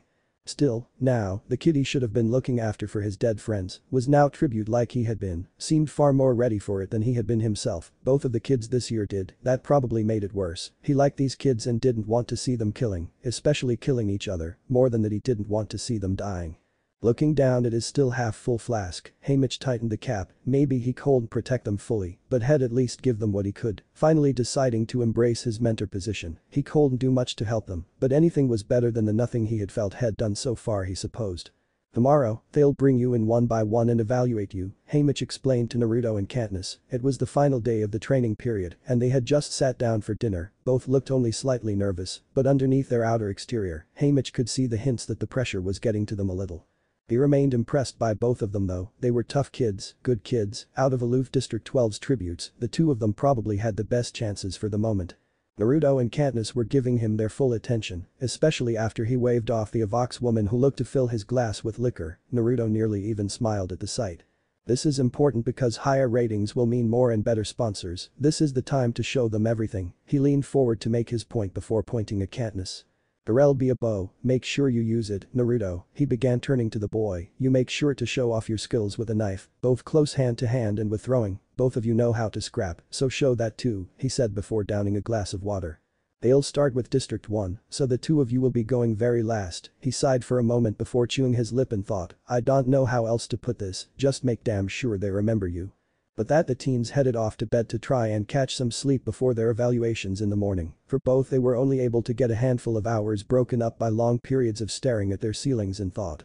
When they were taken to the training room this time, they were made to stay in a dark, quiet hall with benches on either side to wait their turn. Katniss had some nervous energy as she bounced her feet and fiddled with her hands, looking around the room again and again. Naruto, on the other hand, sat silently staring at the floor, elbows on knees, thinking about something. Whatever it was, it had taken his attention from the oncoming evaluations. Katniss envied that a little. Both jerked their heads up at the sound of an automated voice calling for Katniss. Slowly she collected herself, taking a nervous swallow, and stood as she began walking away, though she stopped when Naruto called out to her and turned. "Katniss, stay focused and shoot straight, just like back home," he advised with a rare small smile. She nodded hesitantly before taking a calming breath and heading into the training room with more confidence than she had beforehand. Once she had stepped through the door, she paused for a moment and looked back, a part of her wishing she had said something to Naruto to reassure him like he had her, but it was too late now, so she could only continue to the space set up for her evaluation. Before her were a few racks of weapons but, to be honest, the only one she saw was the bow and arrows. Picking them up and testing them a little, she looked up at her evaluators and frowned. They weren't even paying attention to her, talking with one another, and focused more on the drinks and treats brought out to them by their Avok slaves. Katniss Everdeen, District 12, she called out, trying to make sure they paid attention. The only one that seemed truly interested was Seneca Crane, the game master. The rest now watched her, though they seemed rather uninterested by their expressions. Taking up her stance, Katniss loosed an arrow down, rang only for it to miss. The sharp laughter among the men and women on the platform above brought her attention from the target up to them, as they no longer even looked her way. For a moment panic began to set in. She could feel the chance to prove her skill and make her mark like Haymitch had drilled into her head, slipping away from her in an instant. Now not even the game master watched her, having turned fully to converse with his fellow capital elite. Still, she stepped back over, collected a second arrow and stepped up to the line before loosing it down range. This time, the arrow took the bullseye, and she looked up to see if they had noticed her shot. Instead, they had completely missed it, more concerned with their idle chatter and food than her skill. Again, a hint of panic rushed through her before it was replaced by anger at the fact they dismissed her so easily, like she was nothing to them. They crowded around and joked and laughed about the large roasted pig on a serving table. She could hardly believe the carelessness they treated her with. In a moment of either stupidity or genius, she snatched up an arrow and drew back once more, this time not aiming for the targets, instead up at the evaluator's platform. With one shot she brought them all to silence, pinning the apple from the pig's mouth against the wall behind it. They stared down at her in shock and a hint of fear. Still enraged, Katniss merely bowed in an exaggerated way. "Thank you for your consideration," she snaked before beginning to storm off, only to stop herself and return the bow to its holder. Then she stormed off toward the exit. When Naruto's time came, the evaluators were much different for Naruto than they initially been for Katniss. She had done them both a favor with her antics. Naruto tried desperately to hold in his laughter at the sight of the arrow pinning the apple to the wall. He hadn't known that she had it in her for something crazy like that. That was definitely more his thing. "Naruto Namikaze, District 12, he called out with laughter in his voice, already grabbing their attention as he seemed to be treating things far less seriously than the ones that had come before him. Striding up to the line for the throwing knives in a flash of hands and blades, he had quickly whipped out all but one, each dagger sticking in a kill point on the dummies, before he turned around and threw one backwards. This one wasn't a kill shot, but it still caught the dummy in the gut, a painful injury that would bring most other tributes down, so he could close in for the kill. He didn't wait for any more time, instead moving on to the instructor who handed him a padded simulation knife. While he took up his own, Naruto at first seemed to bull rush the man, before he pivoted slightly and snagged the instructor's wrist with his free hand.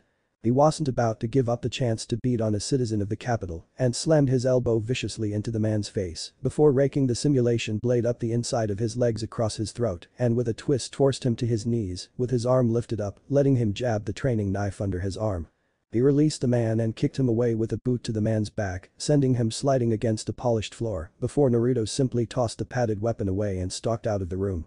Just like with Katniss, the evaluators were silent. It seemed District 12 had far better prospects this year than they had thought possible. Naruto especially seemed to have a killer's bearing to him, and while it would have normally frightened someone, the evaluators for the Hunger Games were instead practically drooling at the thoughts of the coming fights the two could end up in. "Are you too crazy?" Effie shouted at Naruto and Katniss, horrified by their behavior. Katniss had shot an arrow, inches away from Seneca Crane himself. Naruto had landing the instructor in the hospital with a dislocated shoulder and broken nose. "I just got mad," Katniss tried to defend herself. "Mad?" Effie asked in bewilderment. "What about you? Why would you do that to the instructor?" "What do you mean? I was just showing them what I could do, wasn't that the point?" Naruto sneered at her. Effie actually glared at him, nearly bringing a smile to his face. "You realize that your actions react badly on all of us, not just you two," she harped on. "They just want a good show, it's fine," Cinna tried to defend them. "How about it's just bad manner, Cinna? How about that?" Effie replied haughtily to the man. "Why should we give a fuck about capital manners? We're dead or winners in a couple days, what does it matter to us if you think we don't have manners?" Naruto asked. Effie blinked at him in confusion before she shook herself and let out a scoff of outrage. Turning, she noticed Haymitch finally joining them all in the living room area of the apartment and decided to turn her attention to him since she was making no progress with the tributes or stylists. "Well, finally. I hope you have noticed we have a serious situation," she hollered at him. Haymitch grinned and shot a thumbs up to the two of them. "Nice shooting, sweetheart." He laughed as he joined them on the couch, actually getting a couple of grins from the teens. "You gotta tell me, Naruto, bloodying up that capital Ponce, how did it feel?" he asked. "How do you think it felt?"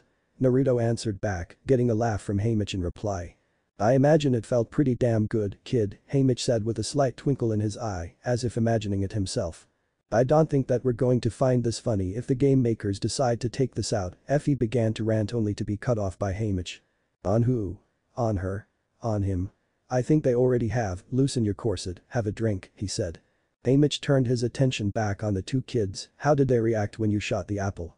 They seemed kinda startled, Katniss said with a grin. I imagine so, and what was it you said afterward? Thank you, he began. Thank you for your consideration, Katniss said with a small laugh, though there was a bit of embarrassment there as well. That's genius, genius. Haymitch laughed out, I would have given anything to see it, same for when you busted up that instructor, you kids are a riot. A little while later the group sat watching the reveal of the ratings on the television. Once again Caesar Flickerman was on screen hosting the show, this time a series of cards in his hand as he sat at a marble desk to read off the ratings for each tribute. As you know, the tributes were rated on a scale of 1 to 12. After their evaluation and 3 days of careful review, the gamekeepers would like to acknowledge that it was an exceptional turnout. This year he droned on, and Naruto faded in and out of listening. He knew he and Katniss would be the last to go, still he caught snippets as the program rolled on. From District 1, Marvel, with a score of 9, that wasn't all that surprising, careers were deadly. From District 2, Kato, with a score of 10, the big dog in the games, was only 2 away from a perfect score, again, Naruto wasn't truly surprised. Clove, with a score of 10, it seemed all 4 careers had 9s or 10s for their score. Next came the lesser districts, the young boy from District 4 scored lowly, and the red-haired girl from District 7 scored a meager 5, Thresh from District 11 had a strong 9 for his score, something that didn't surprise him really, he knew the big 18-year-old would be dangerous to deal with. From District 11, Rue, with a score of 7, he smiled slightly, he and Katniss had noticed the young girl trailing Katniss around a bit during the time in the training room, and he was happy to see she had a pretty high score.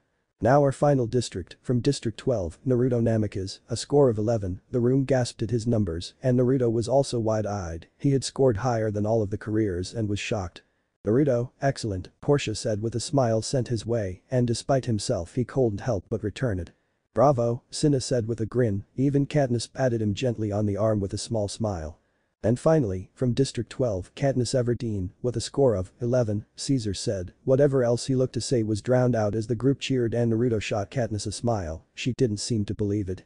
The 2 top names to win this thing, you 2 are going to go far, Haymitch said with a grin. 11s, President Snow said with derision as he sat in his rose garden staring down Seneca Crane. Well they earned them, Seneca replied. One of them shot an arrow at your head, Snow pointed out in disbelief. Well, at an apple, Crane said with some nervousness in his voice. That was near your head, sit down, Snow sighed, it was like he was talking to children sometimes. Seneca, why do you think we have a winner? Snow asked as he went back to trimming his roses. What do you mean? I mean, why do we have a winner? I mean if we just wanted to intimidate the districts, why not round up 24 of them at random and then execute them all at once? Be a lot faster, Snow asked, he sounded almost like a teacher lecturing a student. Seeing that Seneca was still confused he decided to give the man an answer. Hope. Hope. Hope, it is the only thing stronger than fear, a little hope is effective, a lot of hope is dangerous, a spark is fine as long as it is contained, he explained. So Seneca pressed. So contain it, Snow commanded in a far less friendly tone than before. Right, the game master replied, swallowing down his nerves that sprung up at the tone of the most dangerous man in the nation. The majority of those involved with the District 12 tributes had gathered around a filled banquet table, laughing and drinking to celebrate the scores the 2 tributes had gained. It was rare enough for a tribute to get a score of 11, but for both tributes of a district to receive it and not be career tributes from District 1 or 2 was completely unheard of. Still while Effie, Portia, and Cinna laughed and chatted, Katniss quietly ate while sporting a small smile, as infectious as the happiness from the others was, she still felt the looming arena fights hanging over her head, her high score didn't really make her feel all that much better than she had before, in all honesty she was just as vulnerable as before. Except now she and Naruto likely had more sponsors looking to back them in the games.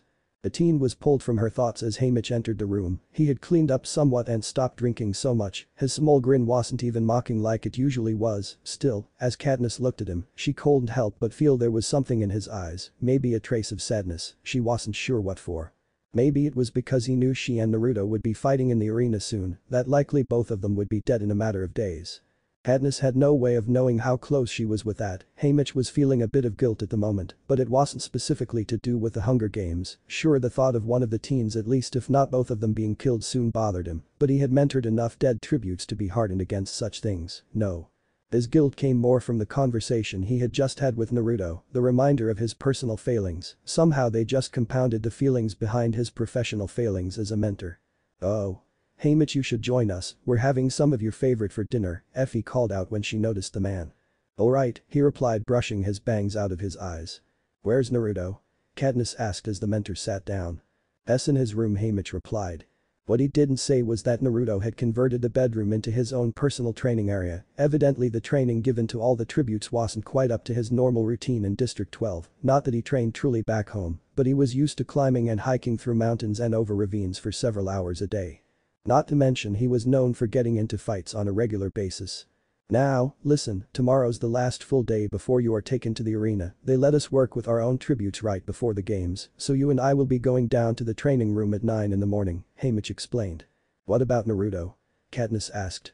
He says he wants to be trained on his own from now on. I believe his exact words were along the lines of I didn't need your drunk ass in 12, and I don't need it here, or at least that was the part I remember, the old victor said.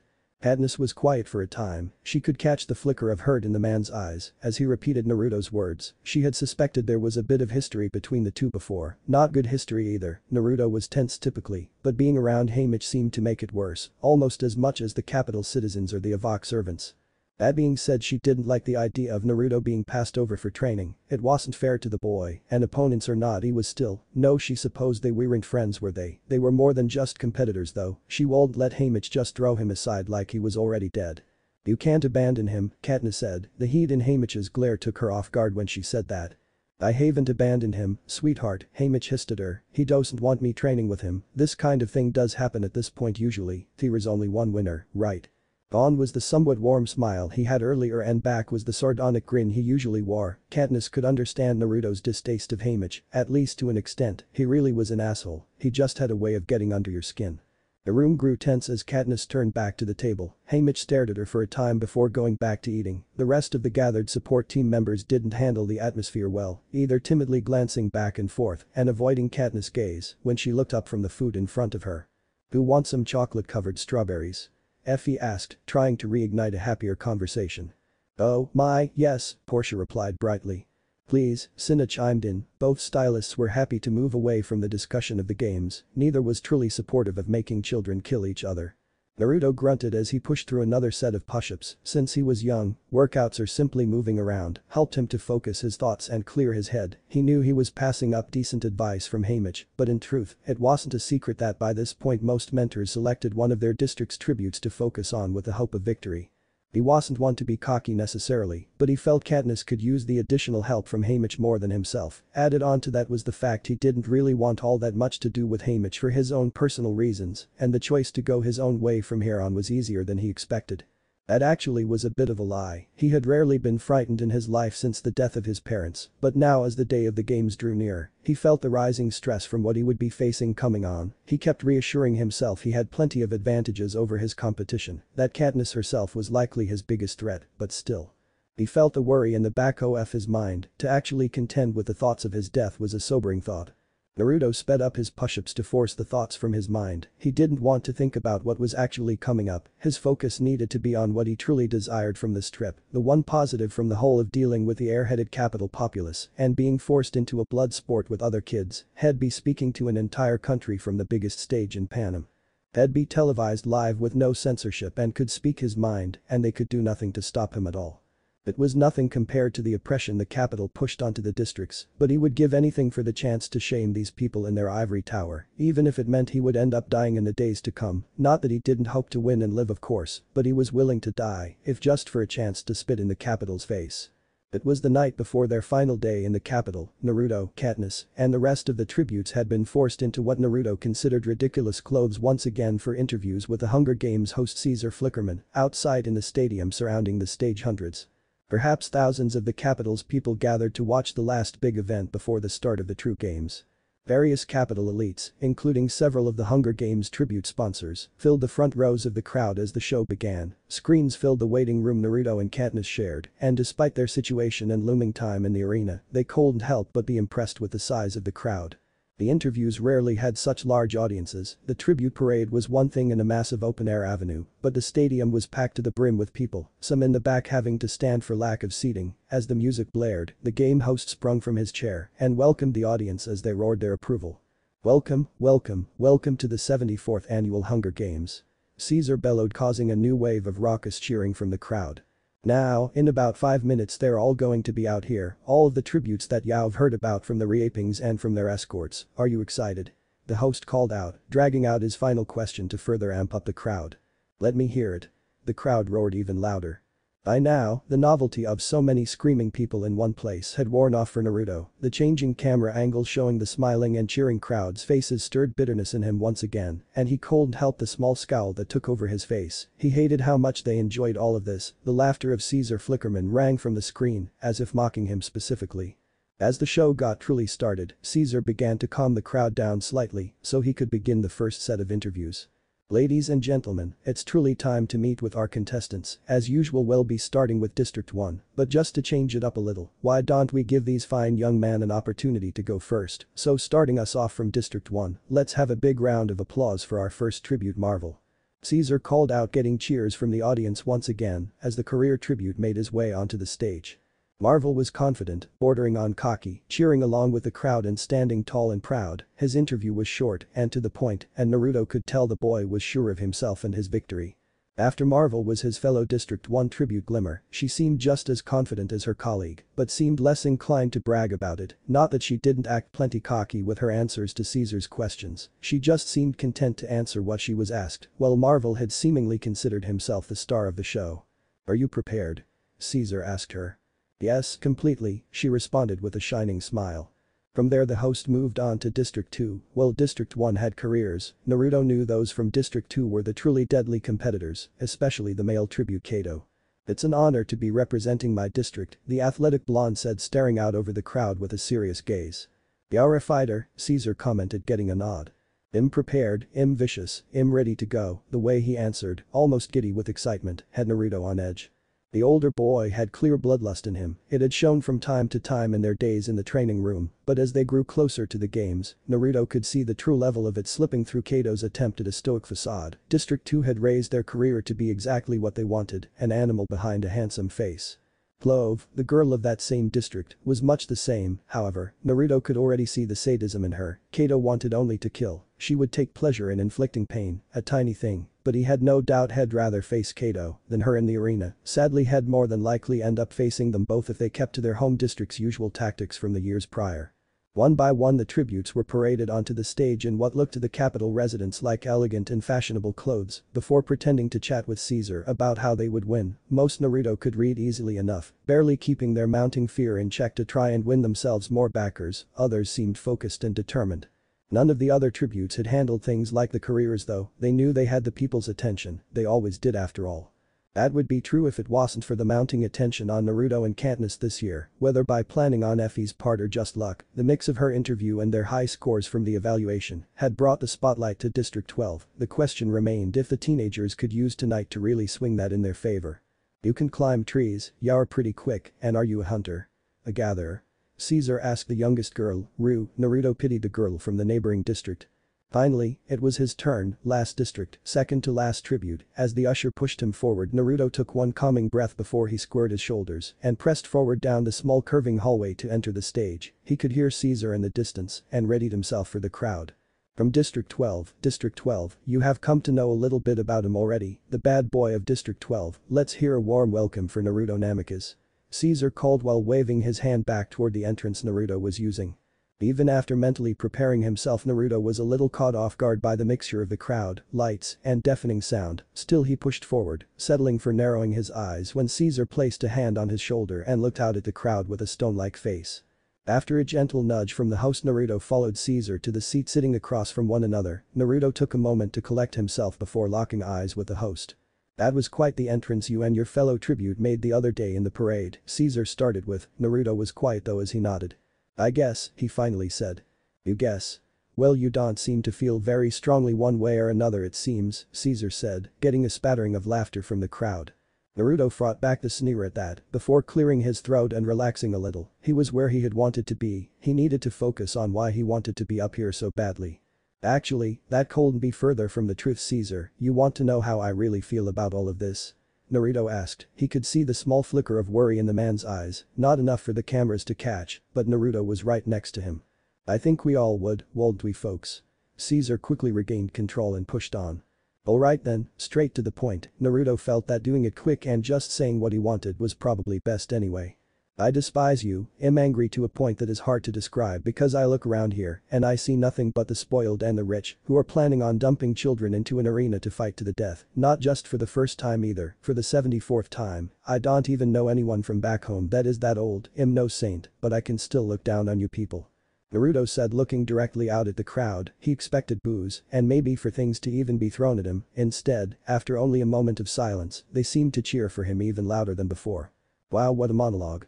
Caesar called out, clapping with the spectators. Naruto turned his gaze back to the man while blinking owlishly. It didn't make any sense, none of this did. You certainly seem like the roguish type, still I wonder what you family back in District 12 thinks of your point of view. Caesar commented, trying to keep the show moving on.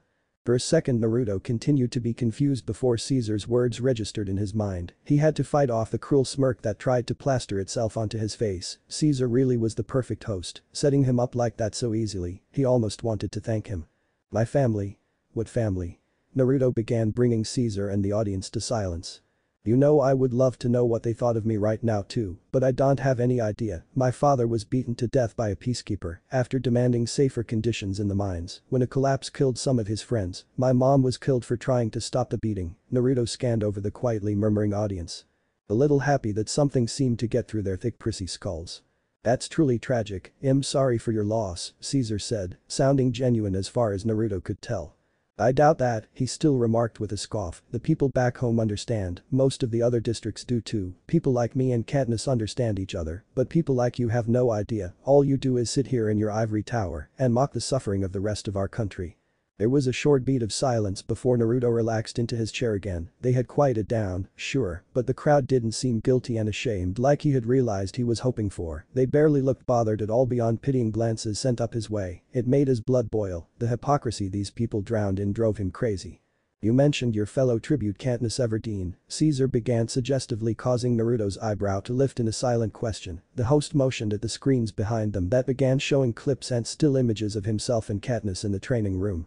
Naruto hadn't realized it at the time, but the times he had helped her at the hand-to-hand terminal or the knife fighting station seemed far more intimate now. His chest pressed to her back as he carefully guided her in practice, the slight blushes on both their faces from the exertion matching his current complexion as he noticed just what Caesar was implying. This was all Effie's fault from her interview earlier during their time in the capital. Whatever my relationship with Katniss, it's no one's business but ours. Even if it was the business of the public, none of you would understand it any more than you can understand the feeling of starving, Naruto growled out lowly, but the mic easily picked up his words. Naruto, it seemed, had said the perfect thing. If he had been trying to further win over the people of the capital, the women seemed to swoon and the men jeered loudly about being young again. Naruto stood out of frustration, growing to fury as Caesar spoke as well. Ladies and gentlemen, our gruff survivor with a soft spot for his lady love, Naruto Namikaze. Caesar called out with a flourish of his hands. Naruto didn't look back as he stormed off the stage and back to the waiting area. He didn't need to, the roar of the crowd was deafening and told him everything he needed to know. The jokes by Caesar continued as the man said he'd be quick as possible with Katniss' interview so the pair could spend some time together, getting yet another round of cheers and laughter from the audience. I spit in their face and they cheer me on and tease me about a pretend relationship. What the hell is wrong with these people? Naruto thought. He was completely baffled by the experience that hadn't gone as he had planned for at all. Humming around the bend in the curving hallway, he nearly ran into Katniss and Haymitch as he passed by. They greeted each other briefly before Naruto glances at the audience, still seeming to be feeding into Caesar's hyping up of the false bond between Naruto and Katniss. They really are insane, aren't they? I told them I despised them straight to their faces and they loved it. They make up that we're some secret lovers and they scream our names. I hate this place. It doesn't make any sense at all, Naruto grumbles. Haymitch looks his usual self, that is to say a mocking grin spreads across his lips and his eyes twinkle in amusement at the sight before him. Naruto wanted so badly to knock that grin off the man's face. He would have tried to do just that if it wasn't for Katniss' hand lightly gripping his forearm to reassure him. He didn't really know what to say to her, he felt stupid for letting it get to him, but he would be lying if he didn't feel somewhat awkward around her now, with the idea of the two of them in some sort of relationship between them, having been essentially confirmed by his poor handling for the interview, in the end. Simply sighing long and slow to try and release his stress from this whole mess, and giving his fellow tribute a reassuring nod was all he could do. But the final offering of good luck to her, Naruto watched as Katniss began her walk to meet with Caesar and start her interview. It was only then that Naruto noticed the camera crew nearby among the throng of support staff running the show. His eyes went wide for a moment before they narrowed to slits, and he stalked toward the camera crew. Soon they were in full retreat as he demanded to know if they had been filming this entire time. Unknown to the boy from District 12, his very real outrage at the camera crew was being eaten up by the viewers who loved the drama of the situation. For Katniss, things were intimidating to say the least. She was just as unused to large crowds and attention as Naruto was. Thankfully, seeing Naruto go before her had given a little more time to have her bearings when she finally did make her way to the seat beside the host.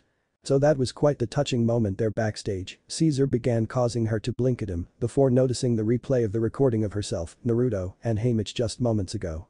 "I guess," Katniss responded, causing Caesar and the audience to laugh heartily at the unintentional similarity between herself and Naruto in that moment. "Just like a fairy tale story you two, really you are. Like Yaour the beauty calming the beast's raging heart, what do you say folks?" The screams and cheers were a clear affirmative to Caesar's question. "I dunno about a beast," Katniss began softly grabbing both Caesar and the audience's attention once more. "Naruto just comes off harsher than he is. He's actually really kind. You know he puts his name into the reaping jar the maximum number of times every year, but he gives most of the money to families in the poorest part of our district, my own family even. You already know he brought my family food in the past, thanks to Effie." As she spoke she felt more at ease and surprised herself about how easily she could slip into talking in front of so many people. An internal voice whispered that it was probably because she wasn't talking about herself at the moment. "You know that sounds more like he has a special place in his heart for you, rather than for people as a whole," Caesar pressed on with a teasing grin, getting laughs from his fans. Katniss blushed at the words and the thought of her fellow tribute in such a way and simply mumbled out a second "I guess" before clamming up slightly at the round of awe she got from the crowd. "This seems like just a bit too much to keep chatting about for now, so let's move on," Caesar said, seeming to take a bit of mercy on the poor blushing teen. "You know, my heart practically stopped when the two of you came out of that tunnel during the parade and seemed to burst into flames. I have to know if they were real. Did you just have on a protective layer or something, or was it all some sort of illusion?" the man asked. "They were real, my stylist Cinna came up with the idea," Katniss said, regaining a bit of her composure, having recollected herself Haymitch's reminders about performing to win more sponsors and supporters. "Do you want to see it?" Katniss asked with a pretend coy smile. "Is it safe?" he replied with a mock worry, getting a nod from the teen as she stood up to the applause of the crowd. Slowly at first Katniss began spinning. As she picked up speed and her dress flicked up slightly, it seemed to catch on fire, growing bigger and brighter the faster she spun around. After a few more spins she had to balance herself, with some marginal help from Caesar before being led back to her seat. Of course the audience once more roared their approval. After Katniss regained her balance in her seat and the crowd quieted back down, Caesar seemed to grow a more serious expression on his face. "Katniss, you have been a real joy tonight. I just have one more question for you, it's about your sister," Caesar said as he took her hand between his own like he was comforting her. "We were all very moved, I think, when you volunteered to take her place as tribute. Did she come to say goodbye to you after the reaping?" he asked. "Yes," Katniss said quietly, barely above a whisper. "And what did you say to her before you left?" Caesar asked. I told her that I would win, that I would try to win for her," Katniss said after only briefly hesitating from the rapid changing of mood. "Of course you did and try you will," Caesar said as he pressed his lips to her knuckles before suddenly lifting her hand high into the air like a champion. "From District 12, Katniss Everdeen, the girl on fire," he shouted, getting cheers from the audience. When she came backstage she came across Naruto leaning against a wall, an odd look on his face as he stared at her. Katniss wasn't sure why, but she stopped beside him and just waited silently along with him as they listened to the show outside the room begin winding down for the night. "Why did you say all that nice stuff about me?" Naruto asked her, turning to look at him again, still she cold dread his expression. For his part, Naruto was doing his best to school his features so that he could try and get a read on her regarding her own thoughts. This whole day was outside of his comfort zone, and he had definitely not expected Katniss to practically go up to bat for him with Caesar in front of the whole country. It was a weird feeling hearing other people talk about him like he had previously with Effie and now with Katniss. What, was I wrong? Katniss asked, from what he could tell though she just hadn't really thought much of it, probably just her normal personality then, she did give out a lot of the game she hunted to those who needed it more in the scene after all, it really was probably something she would do just to be nice, again it was an odd feeling, Naruto wasn't too fond of such oddness. And coupled with the weirdness of the people of the capital is all a bit much.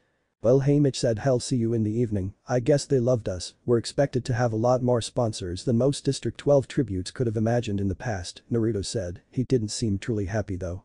For Naruto he felt like he had missed his opportunity, his big chance to really shame the capital in the only public way he could, it had literally done nothing to them, they loved him for it, by now he was almost happy they would be going into the arena soon. It was late at night, but Naruto couldn't sleep at all, he wasn't a coward, still he felt fear at the thought of the coming games, had watched them his entire life, no matter how prepared he was he could still lose, and when he allowed himself to finally think about that possibility, he felt that deep-seated desire to survive no matter what.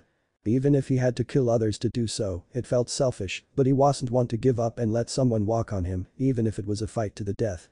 What bothered him the most is that out of everyone in these games, he was likely the only one that had killed before, he knew what it felt like to end someone's life, still he didn't really want that again, he hadn't particularly enjoyed killing before, though he had enjoyed killing the man who had murdered his parents. Naruto sat silently watching out the window to the capital streets below as the people hollered and chanted, just looking at them distracted him from his thoughts on his own mortality, though it only did this by making him focus on his hatred for the capital. As if to distract him from his murderous thoughts toward the people below him, a new presence made itself known with the quiet tap of feet against the floor. Hey, Katniss said quietly as she slipped into the window seating beside Naruto, the boy just nodded to her as he continued to stare down at the crowds of people below. "Can't sleep either?" she asked. "Not a bit, probably come back to bite us in the ass tomorrow," Naruto huffed out with a smirk directed at Katniss, he liked the small smile she had as she bobbed her head in agreement.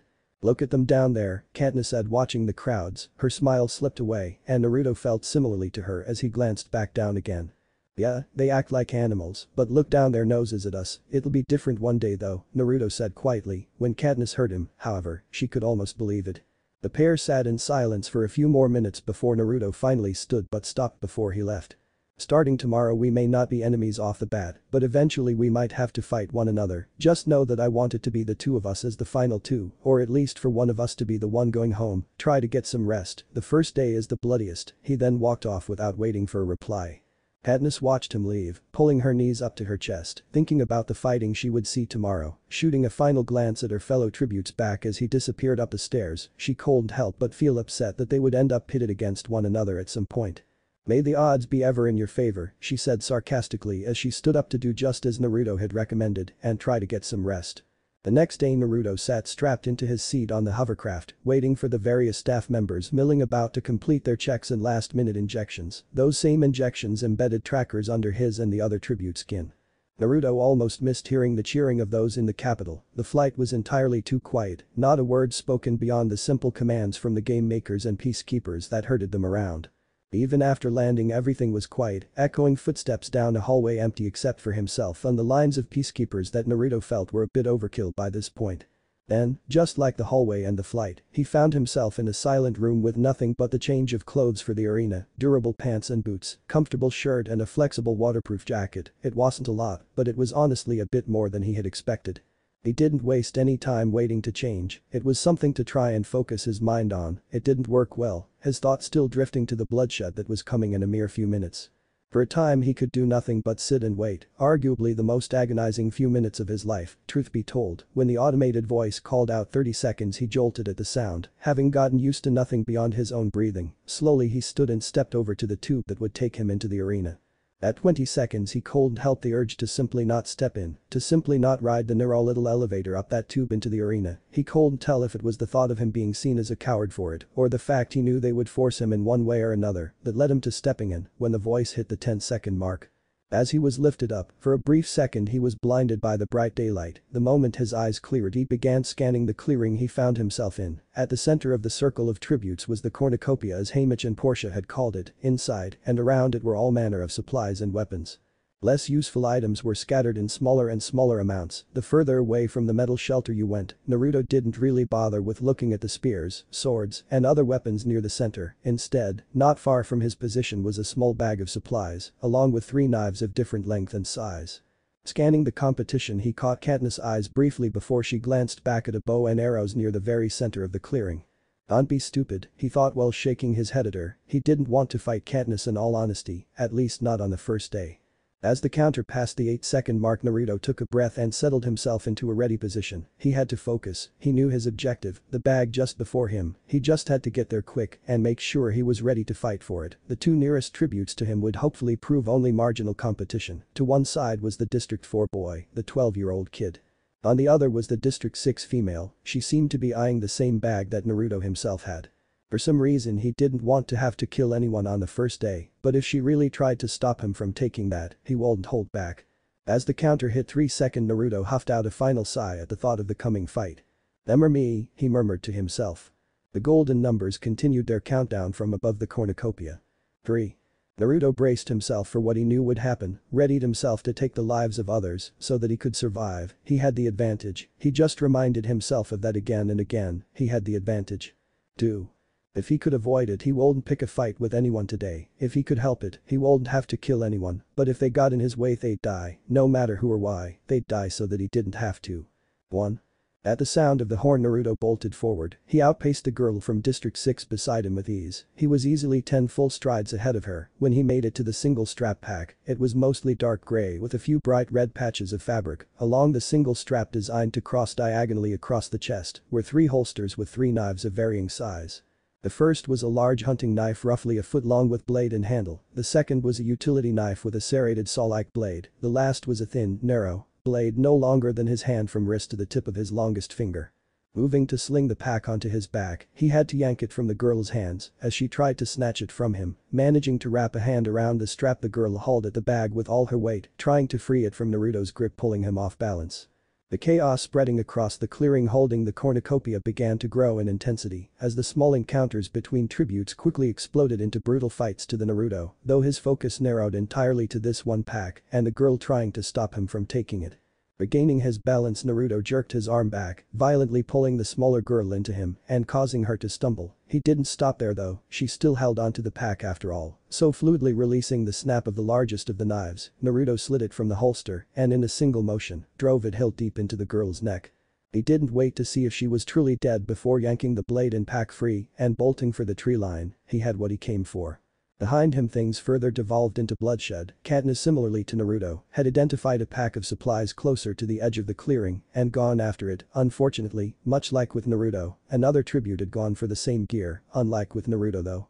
Katniss was the smaller and physically weaker of the pair fighting over this piece of gear and soon found herself scrabbling on the ground with the larger form of the District 9 boy trying to pry the backpack from her hands. He had nearly done just that when he suddenly froze, allowing Katniss the chance to pull the bag free of his grip. She was still shocked though when the boy pitched forward with blood spilling from his lips. As he fell Katniss noticed a large knife protruding from his back and District 2's female tribute, Clove closing on her readying a second knife for her. Luckily Katniss was able to shield herself with her backpack in the nick of time. The large utility knife sunk into the backpack's fabric, but whatever damage it caused to the bag was better than what it would have done to Katniss. Deciding not to waste time trying to free the blade here, Katniss scampered to her feet and bolted for the tree line like Naruto and a handful of others had, a line the way running headfirst into the District 5 girl, throwing both of themselves to the ground. Crawling to their feet both stared the other down with mixes of fear and anxiety clear on their faces. Katniss couldn't help but notice the narrow features of the girl's face and red hair reminded her of a fox, and so she mentally dubbed her the eloquent name of Foxface. Foxface said nothing as she stared back at Katniss before finally turning and hauling ass deeper into the woods, deciding it was a reasonable strategy. Katniss did the same, just in a different direction than the other girl. Back at the cornucopia things continued as normal for the first hours of every Hunger Games. The District 8 boy tried desperately to reach the spear, inches from his hand as Marvel, the boy from District 1, took his time to carve him up with a kukri knife. Sadly he never could reach the spear, and his death was much slower and more painful than it needed to be. The career tributes weren't the only ones claiming kills for themselves though. A brief but vicious fight between the District 3 and District 4 girls left the girl from District 3 terribly wounded and unable to run, while her previous opponent had only fought her over some supplies. The tribute from District 5 was perfectly happy to take the opportunity to thin the opposition, ending the girl quickly with a thrust of his sword through the chest. The girl from District 4 didn't fare much better than her previous opponent either, finding herself cornered by Kato from District 2 at the entrance to the cornucopia. She stood little chance against the bigger, stronger, and better trained career tribute as they fought blade against blade. Unlike his fellow career tributes though, Kato found no added joy from torturing his victim. He was here for one reason, and that was to kill everyone else and survive. After blocking a few poor swings from the girl, he disarmed her and drove his sword up through her chest, directly into her heart. Bresh, the first to actually reach the cornucopia and the most physically imposing of all the tributes, had grabbed several items from inside before making his way out again. He briefly found himself facing off the boy from District 10, before ending him quickly with a slash to the throat from the sickle he had chosen from among the weapons. Thresh hadn't waited around after that, taking off.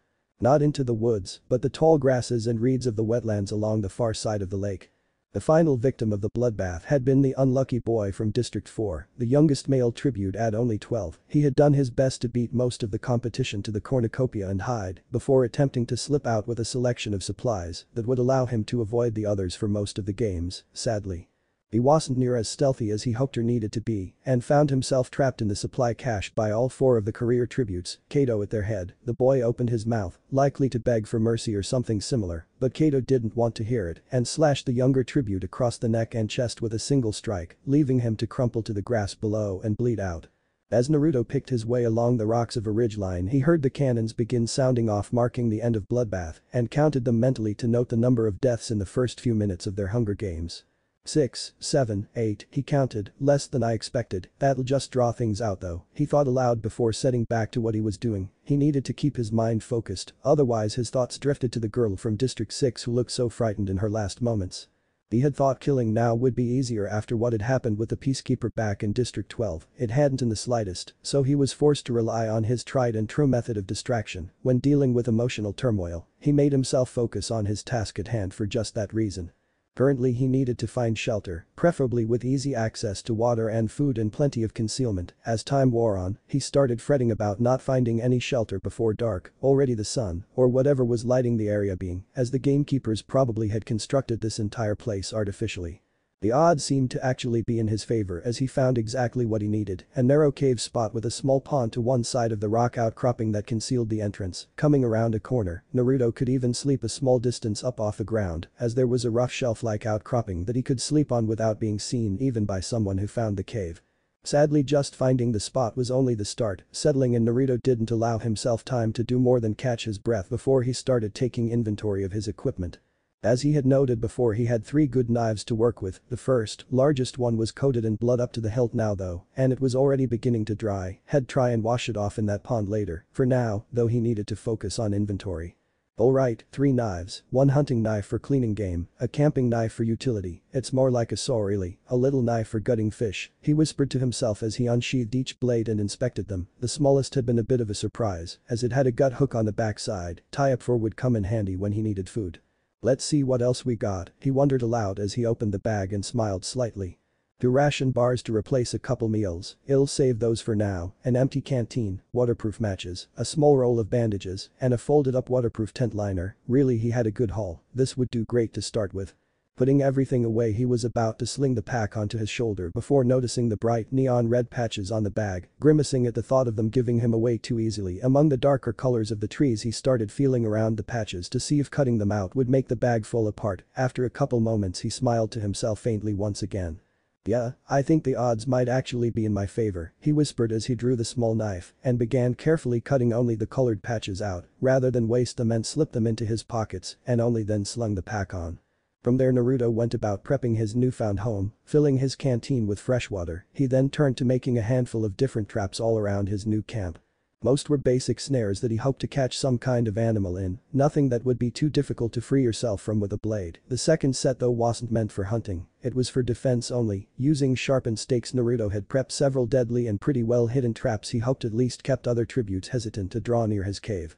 Finally coming back to his cave, Naruto set about the final bit of his prep, sharpening some longer sticks into spears. He went fishing and scored a pair of good-sized fish, being mindful to move away from his actual campsite to start a small fire. He cleansed and gutted the fish before starting the fire and cooking himself some food.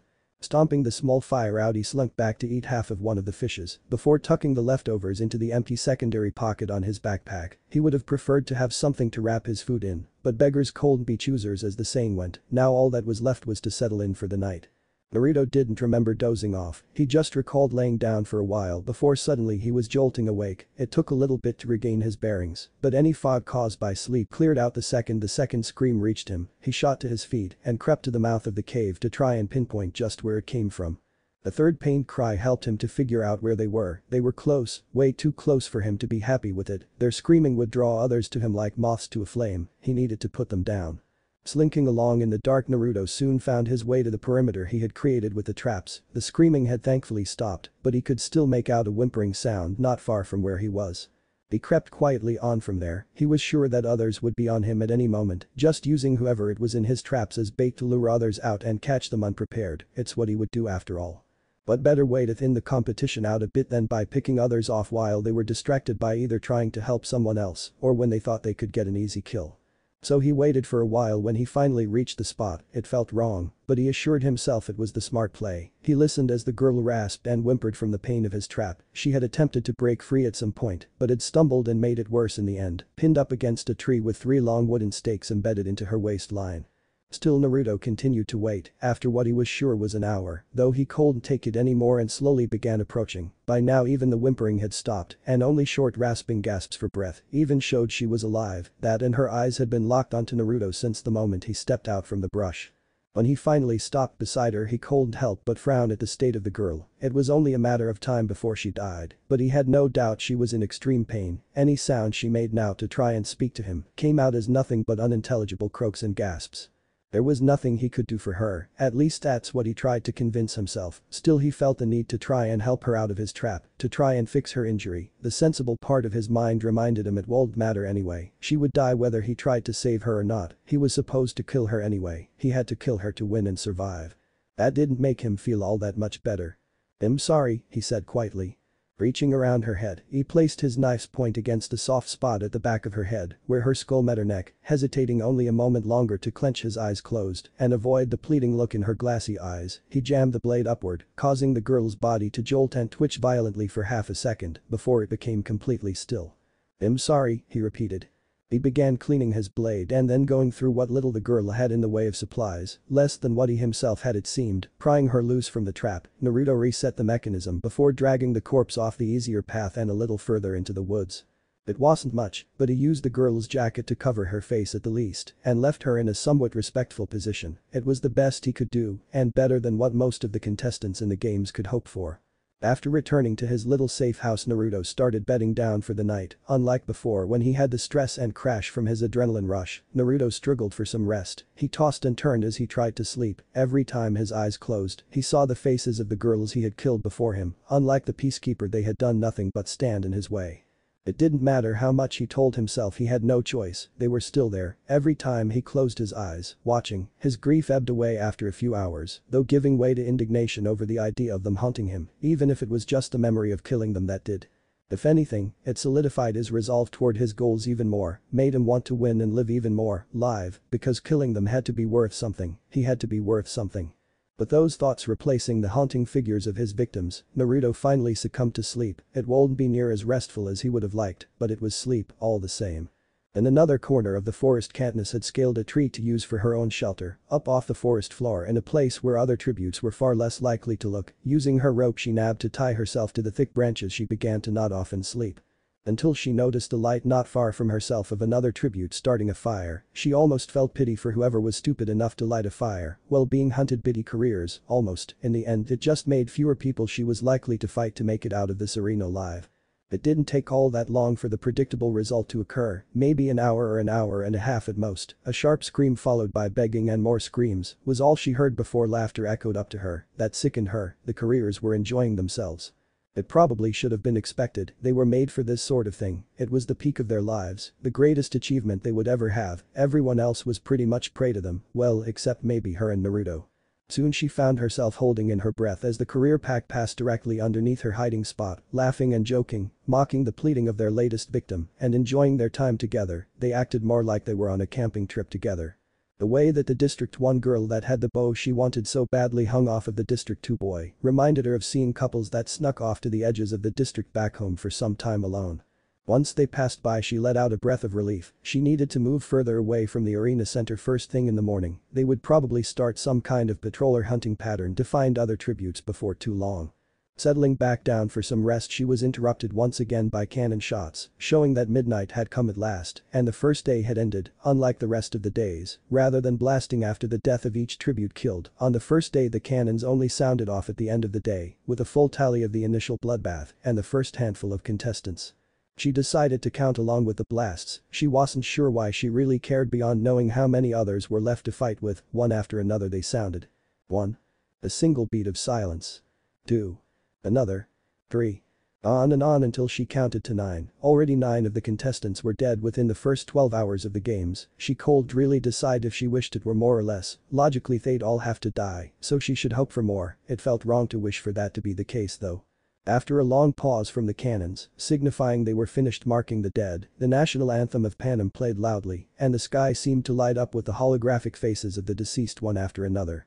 Katniss watched them pass by. A part of her worried her fellow tribute from 12 would appear. Like earlier, her logical mind almost wanted him to appear. She dreaded the idea that someone from home would be the last obstacle between her and returning to her family.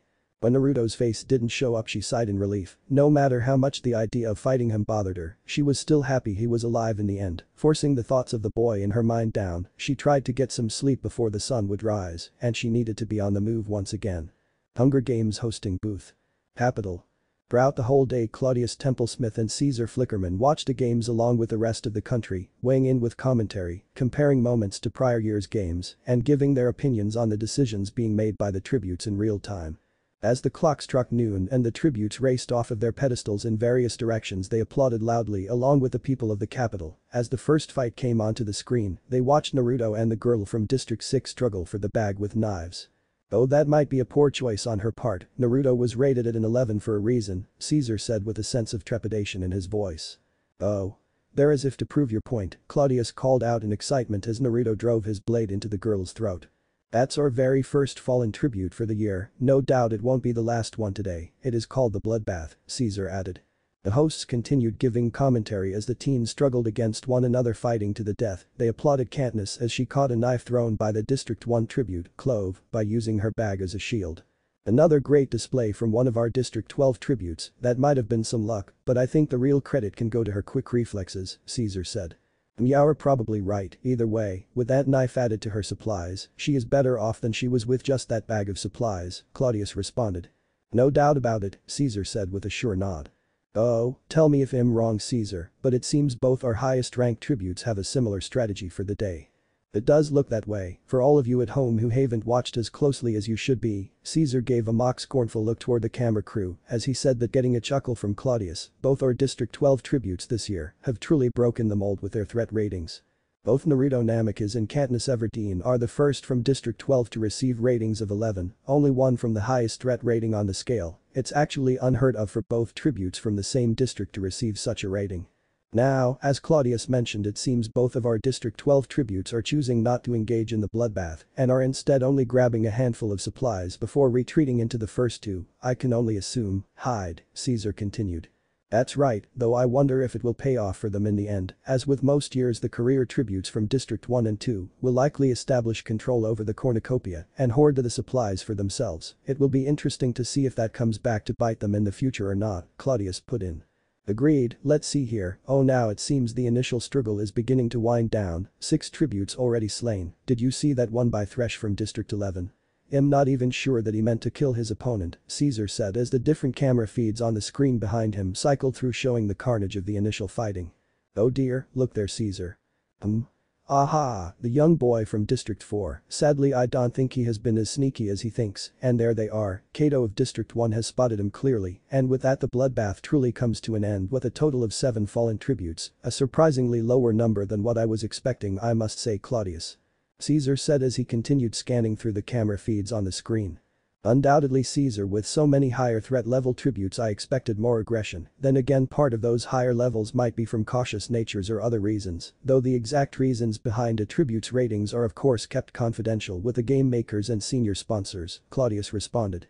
Well, the first day is still far from over, and as we can see some of the surviving tributes are already in rather dire straits, some, though, look to have things well under control.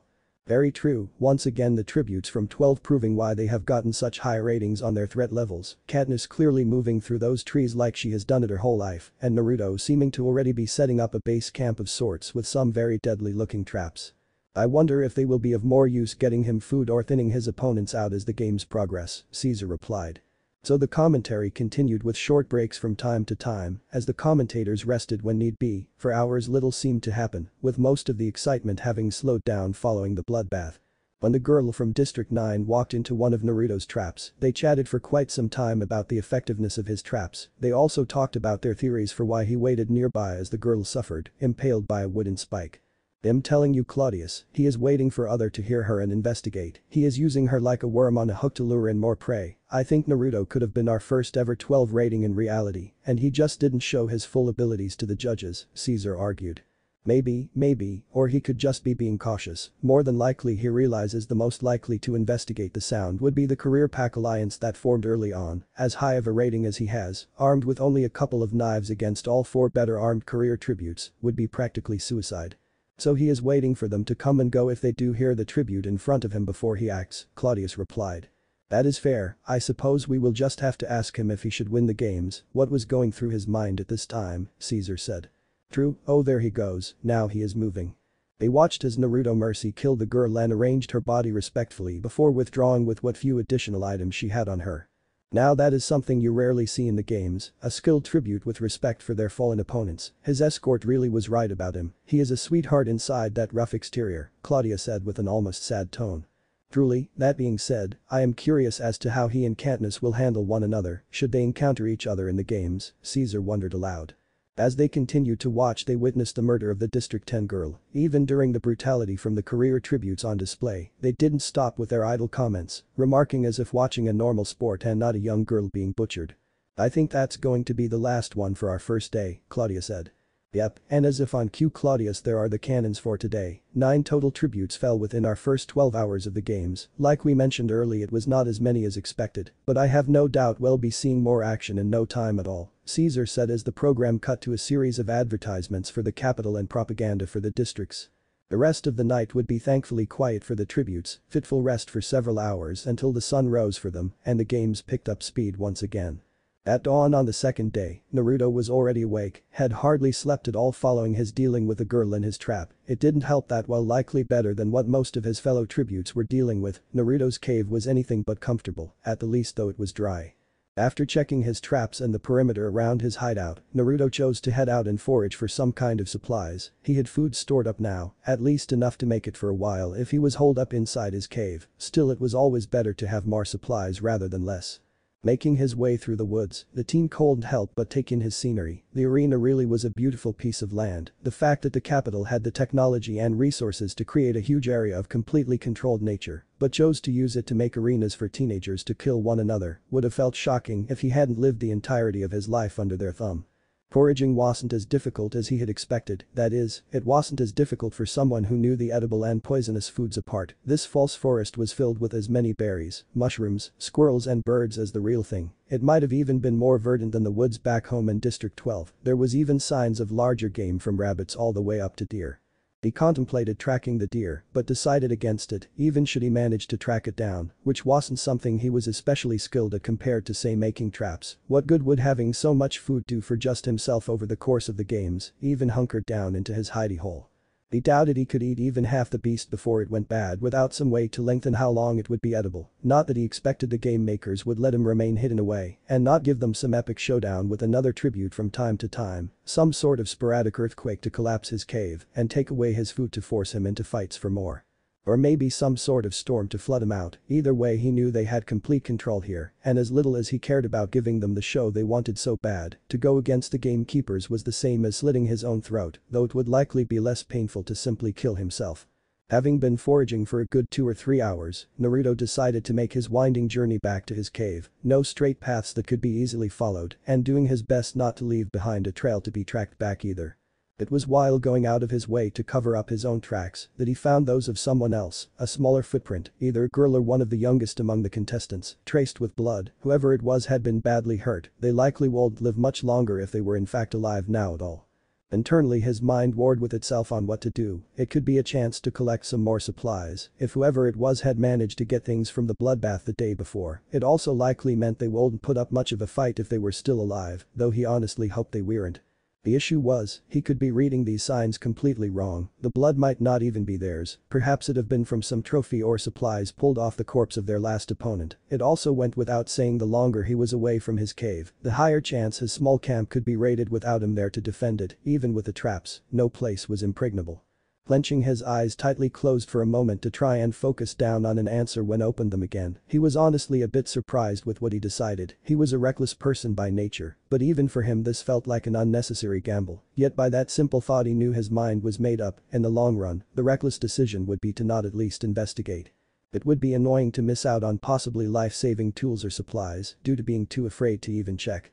So, it was from there that Naruto began picking along the same path as this possibly wounded or dead tribute, every few feet finding more and more markers of them passing by, even at one point finding a wrapping from some bandages they had simply left behind. Whoever it was had definitely been injured, it looked like they had fled this way from the bloodbath the day before. They'd been smart enough to not take a straight path, but had left plenty of a trail that anyone paying attention could have followed them, something that had Naruto even more fidgety about the situation he was getting himself into. He might be the only one on the trail at the moment, but how long would that last? Was he even the only one trailing the injured tribute, or was he walking into what amounted to a trap?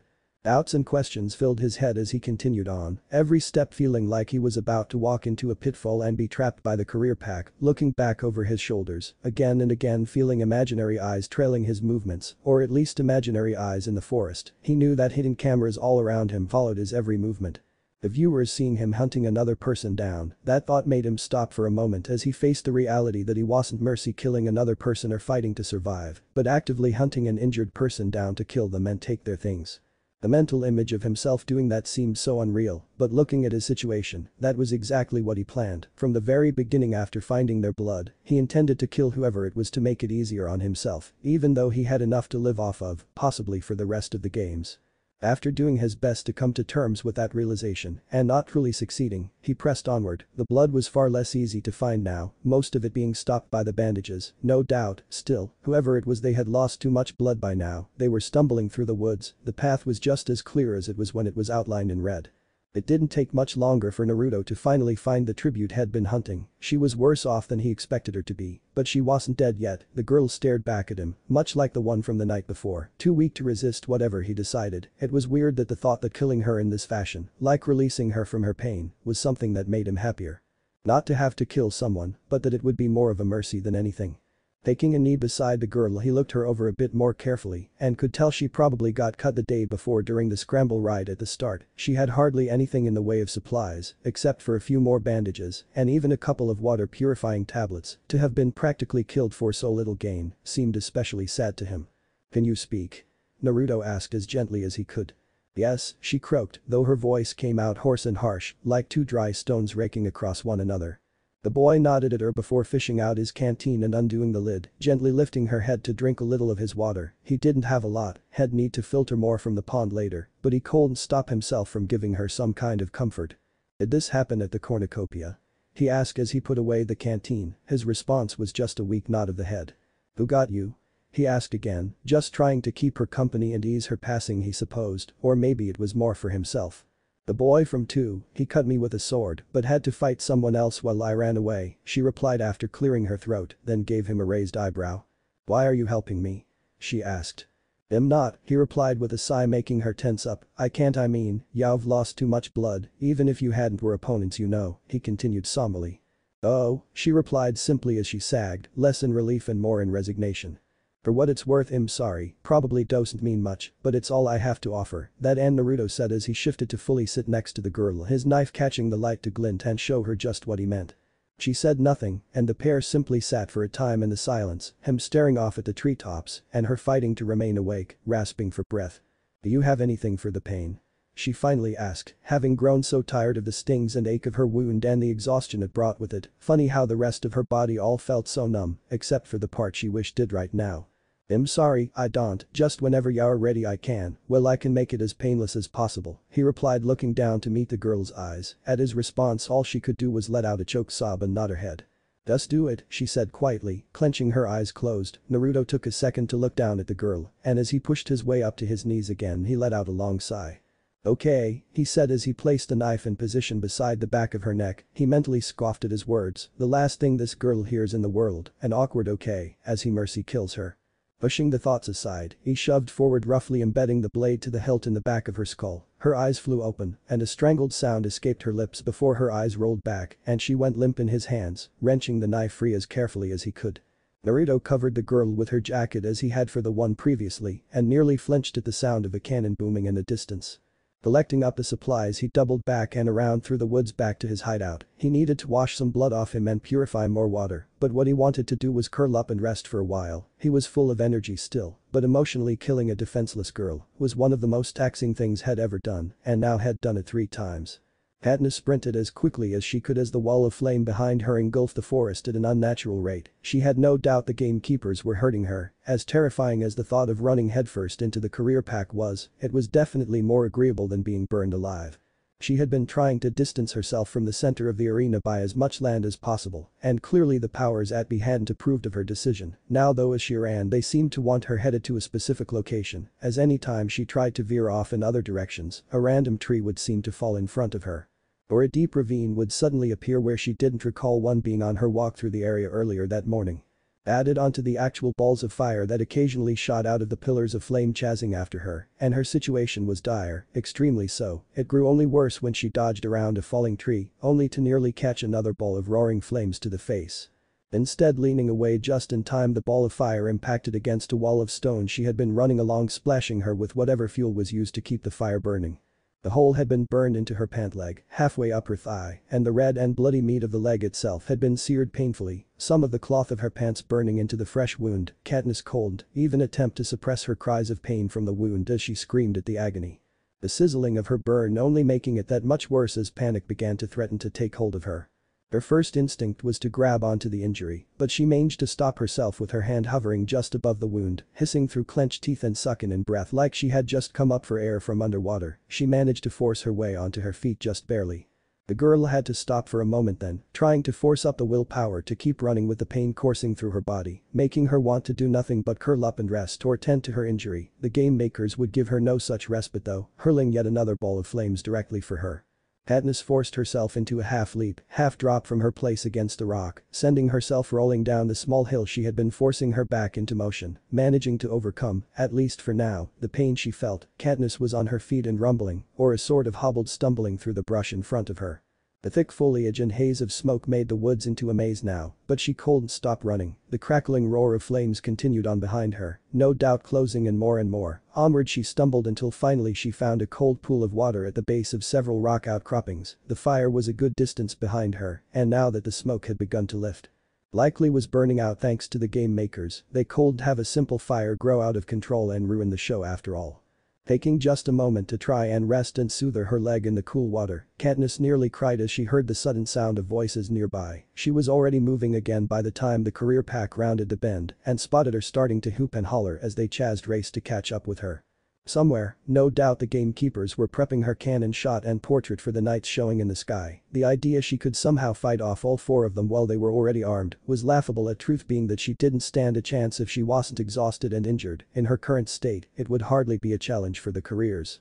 All she could do was run for it and hope, pray even, that something would give her an advantage or a distraction to slip away from her pursuers. She didn't even notice the blood-stained tree trunk and disabled trap nearby the rocks as she ran, unknowingly taking a path that had claimed the life of another tribute already, but was now safe thanks to their mistake.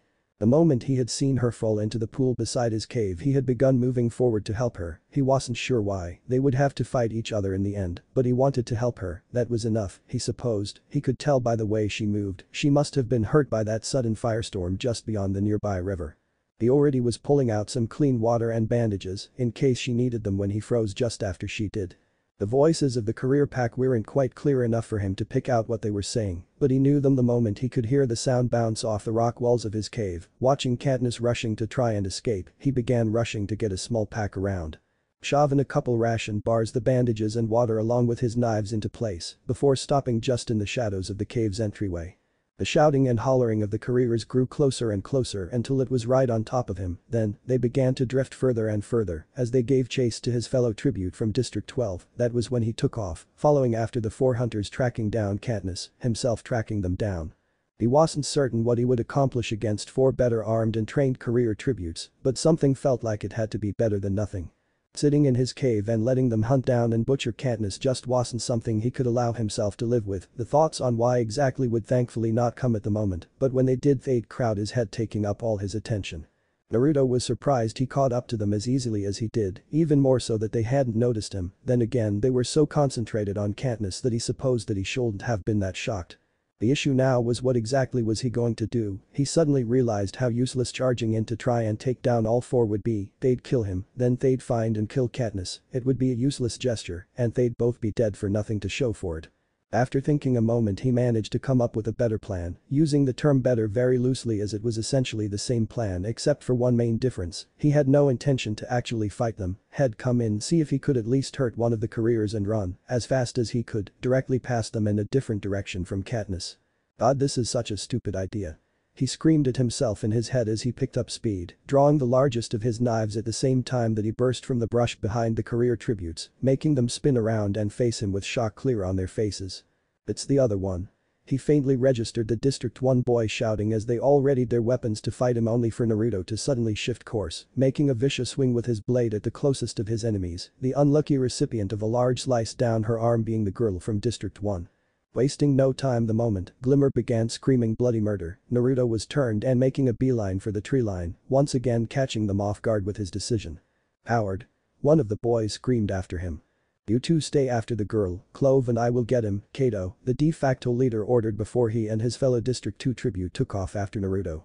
The sound of his pursuers died down as the sounds of the woods took over, the rush of wind in the trees, his own breath and footfalls, and the snap and crack of twigs as he rushed through the greenery, drowning out everything else, everything except a familiar sound of metal cutting through air. Unsure of what drove him to do it, Naruto spun on his feet, coming to dead stop, and narrowly dodged a thin knife by turning his head an inch to the side, shifting his eyes to glare at the horrified expression of Clove as it became her turn to spin around and flee from the much larger boy. With no sign of her partner and currently having the advantage, Naruto gave chase after her. He was intent on playing to his advantage here. Adrenaline coursed through him as he suddenly felt like a hunter once again, trailing the girl, believing her had cornered her behind some large fallen trees, forming natural cover, reaching back to draw out his knife once again. He only caught the sound of her jumping at him from behind at the last second. She twisted her body around his own acrobatically too tightly for him to swing a proper punch at her, and keeping his hands off the pouch holstering his weapons, trying to wrap a short thin rope, one he idly recognized had been cut from one of the packs at the cornucopia, around his throat. Naruto managed to get his hand in between the rope and his neck and keep his windpipe unrestricted. Using his free hand, Naruto twisted around to grab the waist of the girl's pants and tear her off his shoulders while slamming her into the ground. Knowing she had lost the small fight, she rolled and flicked one of her blades at him, only for the Naruto to lift his arm in front of his face to prevent the bullseye of her dagger embedding just above his cheekbone. It still was agonizing to suddenly have a knife filled deep in his forearm, but suddenly filled with red-hot anger. Naruto shrugged off the pain and yanked the knife free with a snarl. Clove had already bolted by the time he pulled the blade free and was halfway down the ravine he had been chasing her in earlier. He was skilled with throwing blades too though, and with a flick of his arm, he gave her knife back to her, catching her in the back just to the right of her spine in her shoulder blade. The girl screamed and crumpled to the ground from the wound, and Naruto closed in to finish her, only for Kato to come to her rescue, sprinting out to meet Naruto, swinging his sword for Naruto's head, hoping to make it a fast and easy fight. Naruto wasn't inclined to allow that though. Leaning back to dodge the strike, he kicked out his foot, catching Kato in the chest and slamming him back into the ravine. Both boys were knocked off balance and scrambled to their feet before circling one another, exchanging a few blows with one another. Kato tried again to decapitate his opponent, only for the blade to be stopped short as Naruto's reach was long enough to catch his wrist. Exchanging punches to the body with their free hands, Naruto suddenly snagged hold of Kato's elbow and twisted, intending to break his sword arm. Instead, the athletic boy from District 2 spun with a twist, actually flipping and landing back on his feet facing the opposite direction. Despite that, Naruto pried the sword from Kato's hand and suddenly the terms of the fight had shifted. Unlike Kato, Naruto wasn't used to such a long blade and his strikes were more clumsy. Despite that, he managed to force Kato back before hurling the sword like a javelin and embedding it into a tree when the boy dodged. Kato wasted no time charging Naruto again, fully intent on beating him into submission, but Naruto was even more in his element now, sliding one of his knives from his holster and spinning it up into an ice pick grip and meeting Kato halfway. The party exchanged blows once again, every punch from Naruto being met with one from Kato. Save when he swiped or stabbed out with his knife, as the elder boy evaded the cuts from the blade. As they fought on though, it became clear Naruto was the better fighter, his speed and strength of his attacks, making it hard for Kato to block them, and even harder for him to endure the bone-shaking blows the other boy dealt, with the addition of his terrifying skill with the knife. Flicking it mid-air through the fight into his other hand and into different grips to make the attacks especially unpredictable. After losing ground continuously, Kato was able to again take the advantage in the fight by slamming his knee up into Naruto's chest and pivoting quickly to place a kick right into his wrist, sending his knife clattering against nearby rocks.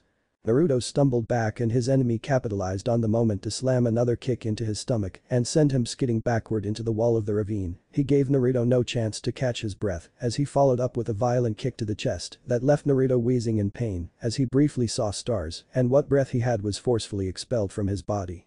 He wasn't down yet though, and bringing his arm up to stop Kato's follow-up punch to his face, Naruto snagged hold of his fellow blonde, only for the older boy to flip him over his shoulder and slam him into the ground painfully. Ignoring the bruising he felt all along his back, Naruto twisted to his feet and wrapped his hand around the older boy's throat, choking him. Kato growled at his opponent as he slammed a few body shots into him that went ignored. Changing tactics, he jabbed his fingers into the stab wound caused by Clove's knife in Naruto's forearm and tore at the bloody hole with his bare hand, causing Naruto howled in agony and slam his other arm into Kato and sending him sprawling once again. Fully intending to end this fight now before he grew more injured, Naruto brought his foot down where Kato's head was, hoping to crush the older kid's head in a stomp. Instead, Kato rolled to his feet and the two were back to exchanging body shots and punches.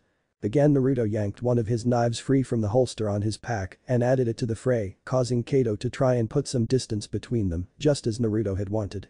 Just as he hopped out of reach of the knife, Naruto's foot planted itself into the center of his chest, slamming him backward into the stone walls of the ravine, cornering him with a knife-wielding Naruto looming over him ready to end this once again. Using both hands, Naruto plunged his knife down towards Kato's head, only stopping when Kato's own hands wrapped around Naruto's and struggled to hold him at bay.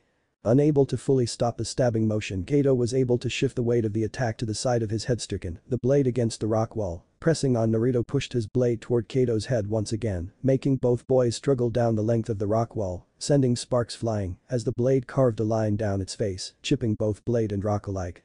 By now both boys were exhausted, panting and grunting in exertion, but neither were willing to give in and allow the other take their life without a fight to the very end. Reaching the edge of the rock wall, Kato pivoted under Naruto's weight and managed to knock him off balance long enough to slip past him and grab at the hilt of his sword still stuck in the nearby tree.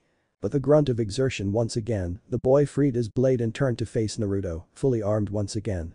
Now they began to fight, both wielding their favored weapons, Naruto's quick and agile knife spinning and slicing through the air as he would parry and evade Kato's larger, heavier slashes with the sword. The blows sped up once again, sparks occasionally sprang into the air as their blades met, and blood from bloodied lips and noses running freely, along with that of the gaping hole in Naruto's arm. Neither could keep this up for much longer, and knowing that Kato's fellow careers could be coming to his aid at any time, Naruto realized he had to cut his losses and make a break for it. Making a final feint kick toward Kato, Naruto managed to narrowly avoid the sword being plunged into his bicep, instead scoring a large cut on Kato's leg. Rather than continuing and possibly killing the boy though, Naruto had to lean backward to avoid a throwing knife sent spinning by his face. Clove was back on her feet, finally having pulled the blade from her back and launched it at Naruto. Already she was reaching for more, and Naruto, following his earlier instinct, turned and ran, snatching up both his dropped knives from earlier and disappearing into the trees, leaving Kato and Clove gasping and bloodied in heaps at the bottom of the ravine, unable to follow at the same speed. It took some time, but eventually Kato and Clove rejoined their fellow careers. They were less than pleased to find Katniss had managed to scurry up arguably the largest tree any of them had seen and taken refuge in the uppermost branches. Up there she was sheltered from the careers below by layers of the intertwined branches of other trees, a practical tree fort. Glimmer had attempted to shoot her with an arrow, but thanks to the wound Naruto had landed on her in passing, she had lost any trace of accuracy she once had. What's more, Kato and Clove were too injured to do much either, and Marvel simply couldn't climb well enough to make it more than a couple of feet off the ground.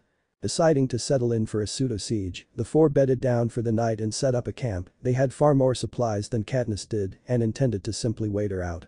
Haymitch watched with a frown as both kids under his mentorship suffered from their painful injuries. However, unlike Naruto, who had currently returned to his cave to nurse his wound as best he could, Katniss had practically nothing in the way of supplies to treat herself and was trapped in the treetops with a metaphorical wolf circling below. He felt useless as he watched her use a little of her water to try and clean her leg up. The teen seized up briefly from the sudden sharp pain of it. The mentor couldn't watch any more, pushing to his feet and moving through the sponsors gathered in the large courtyard, watching the games in a viewing party that had been going since before the games even officially started. He did his level best, playing up Katniss' perceived personality to the capital citizens and pushing the angle of her being an underdog against a big dangerous careers, even willing to shove the romantic story that had spun up around both his tributes in their faces.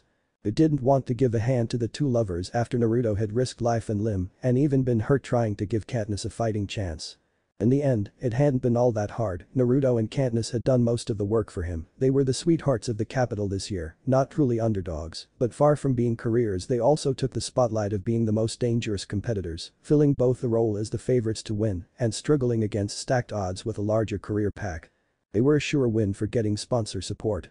That was how Haymitch managed to get the little parachuting container to drift down into the upper canopy of the tree Katniss was sheltering in, just what she needed to turn the tables if she played smart and careful. Katniss felt like she could almost laugh with joy, a manic smile on her face, as she read the little note card that came with the sponsor gift, a simple line of words telling her to apply the ointment she had been given generously and stay alive, signed by Haymitch. She took back all the terrible things she had thought or said about Haymitch in the past. He came through for her now when it counted, and that was what mattered. Doing as the card had said, Katniss spread the salve thickly over her wound and the change was almost instant, a cooling sensation followed by a numbness. It was soothing, and for the first time in hours Katniss could breathe easily.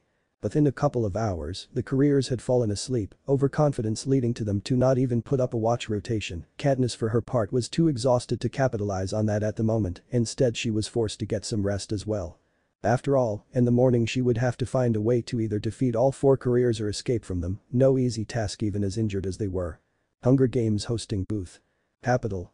Caesar and Claudius, like the day before, kept up their hosting of the games into the second day, the two talking heads making predictions and analyzing everything that happened with the remaining tributes down to the choice to walk in one direction over the other.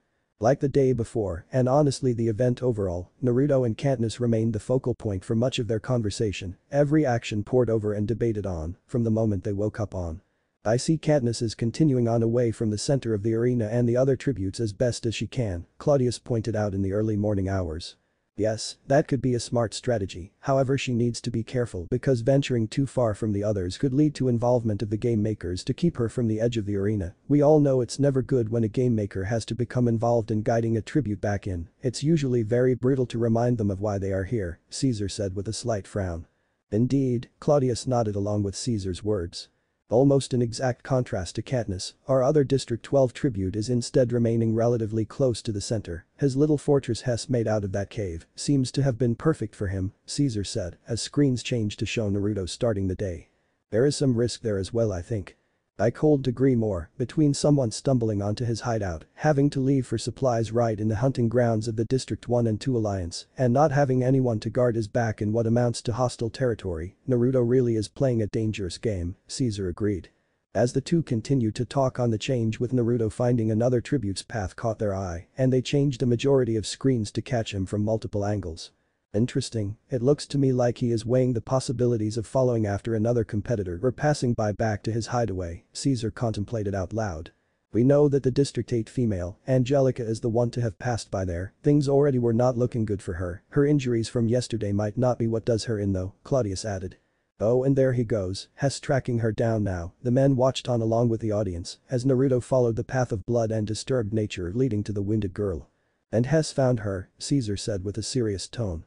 The hosts remained silent as the teens spoke to one another and bowed their heads almost in reverence for the loss of the girl's life.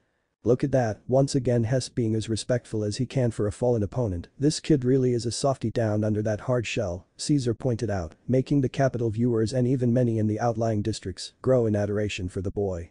The day continued on, the spectacle of the fire-chasing Katniss and her narrow escape despite injury taking their full attention. They were so focused on Katniss fleeing from the career pack after finding the pool of water that they didn't even notice Naruto drawing near until he burst from the greenery and slashed at the arm of Marvel.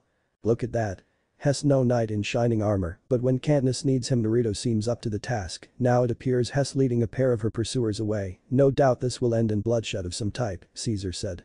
I agree, Caesar. Naruto is surely hoping at a chance to pick some of his main competition in the way of the District 2 tributes off, while the same could be said for his opponents too. Right now they have him appearing to be on the run and outnumbered, Templesmith explained.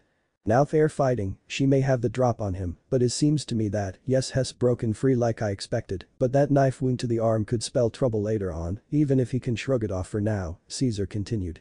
Yes, and it looks like Clove is the one in danger now Caesar Claudius began as Clove fled from Naruto. Both men winced in sympathy as the knife embedded itself in her shoulder blade from Naruto's throw.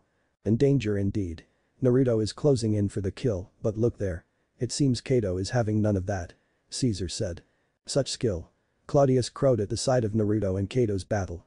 This is what it is to have two top of the running tributes go head to head, arguably the most dangerous boys or even just tributes in the games this year, and they are unstoppable when going all out, Caesar called. It's like an immovable object and unstoppable force coloring in real time Caesar. But it is, now which is more apt to live up to such a name unstoppable force? That's the question we're wondering about here. They continued to watch the fight even as Naruto howled in pain from Kato attacking his earlier injury and Naruto injured the older boy. It looks like Naruto has had enough for now. Hess headed back to his hideout, leaving an injured and exhausted pair of tributes in his wake. No doubt we will be seeing a rematch in the future though, Caesar narrated. It seems Katniss has gotten out of their reach as well, at least for the time being, Claudius mentioned. But it does and it looks like Kato's pack is planning to wait her out. They're setting up camp, Caesar said then tilt his head as the anthem played and the face of Angelica displayed on screen. Our only casualty for the day, Angelica from District 8, don't miss out tomorrow folks. I think we can safely say a resolution to the siege of Katniss Tree will be coming to an end one way or another. Till then I've been your host Caesar Flickerman, along with my good friend Claudius Templesmith. Caesar ended the hosting for the day, planning on heading home to grab some shut-eye. He had an early day the next day doing the same all over again. Katniss awoke while the artificial sun of the arena was still down, the only light provided came from the false moon and stars and what few embers remained from the career pack's fire. Taking stock of her situation, she realized that her leg was no longer in agony, not even the dulled pain from after she had placed the salve on the wound. After pulling back her makeshift bandage, she gingerly prodded at the menacing scar that decorated her thigh. It was amazing how well the medicine sent by Haymitch had helped, she felt no pain and the swelling was long gone, returning the painless function of her leg. That was her first of many problems thankfully handled. After untying the ropes that kept her from slipping out of the tree while she slept, the District 12 tribute carefully descended to some lower branches in the tree to peek down on her competitors below. The four careers were in somewhat rough shape, though nowhere as rough as Katniss would have liked. The worse off seemed to be Glimmer and Clove, the two girls. Glimmer's injury from Naruto had been a very large cut on her arm that kept her from properly using the bow she had. Either the others hadn't attempted to use it themselves or she had refused to surrender the weapon despite it being nearly useless for herself now. That was good, she didn't need one of them trying to shoot her out of the tree. The canopy only provided so much resistance to projectiles. Clove was worse for wear as well. She now looked to be wearing a cropped shirt made of bandages. Whatever Naruto had done to her had also made her slow and stiff in movement. No doubt sponsors would provide her some sort of remedy soon enough though. Of the two boys, Marvel from District 1 was in perfect condition, no injuries at all. He was the one she was most concerned about at the moment. If he found it within him, she worried the larger stronger boy would climb the tree and being armed when she really wasn't she had no illusions on how that fight would most likely go. Thankfully, the careers seemed far too confident in their numbers. They either hadn't placed a sentry over the night or that sentry had fallen asleep right alongside the rest of the pack. It didn't change the fact that Katniss had no way out of her tree fort without waking them up, and the fact that they still outnumbered her 4-1 made any dreams of slipping away pipe dreams. Katniss bit her lip in frustrated thought as she climbed back up into the safer upper branches of her massive tree. Settling back in, she ran a quick inventory on her supplies while trying her best to remain calm. She knew she was alone in this. She knew Naruto had led two of her attackers away and thankfully overheard that he had escaped. Though not without injury if what they said could be believed, she couldn't expect any help at this point. She'd gotten help from both Naruto and Haymitch, and in the end she was still trapped in a tree. She didn't want her fellow District 12 tribute to have gotten himself hurt for nothing. She had to find a way to make her escape. As he mind-whirled in though a soft sound caught her attention, a whispered call of 12, Katniss turned her head to see in a thinner yet taller tree, the young girl from District 11 had perched herself among the tallest branches, sending her a bright smile. Katniss couldn't help but smile back despite her situation, seeing the girl felt like a relief somehow. Especially seeing as she was completely uninjured and healthy looking. Rue, if she recalled her name correctly, sent a slight wave which Katniss returned before pointing upward above Katniss' head. The older tribute looked up and couldn't help blinking in confusion for a little bit. All she saw was more branches of the massive tree. She turned back to look at Rue once more, but the small girl pointed more vigorously up into the higher branches.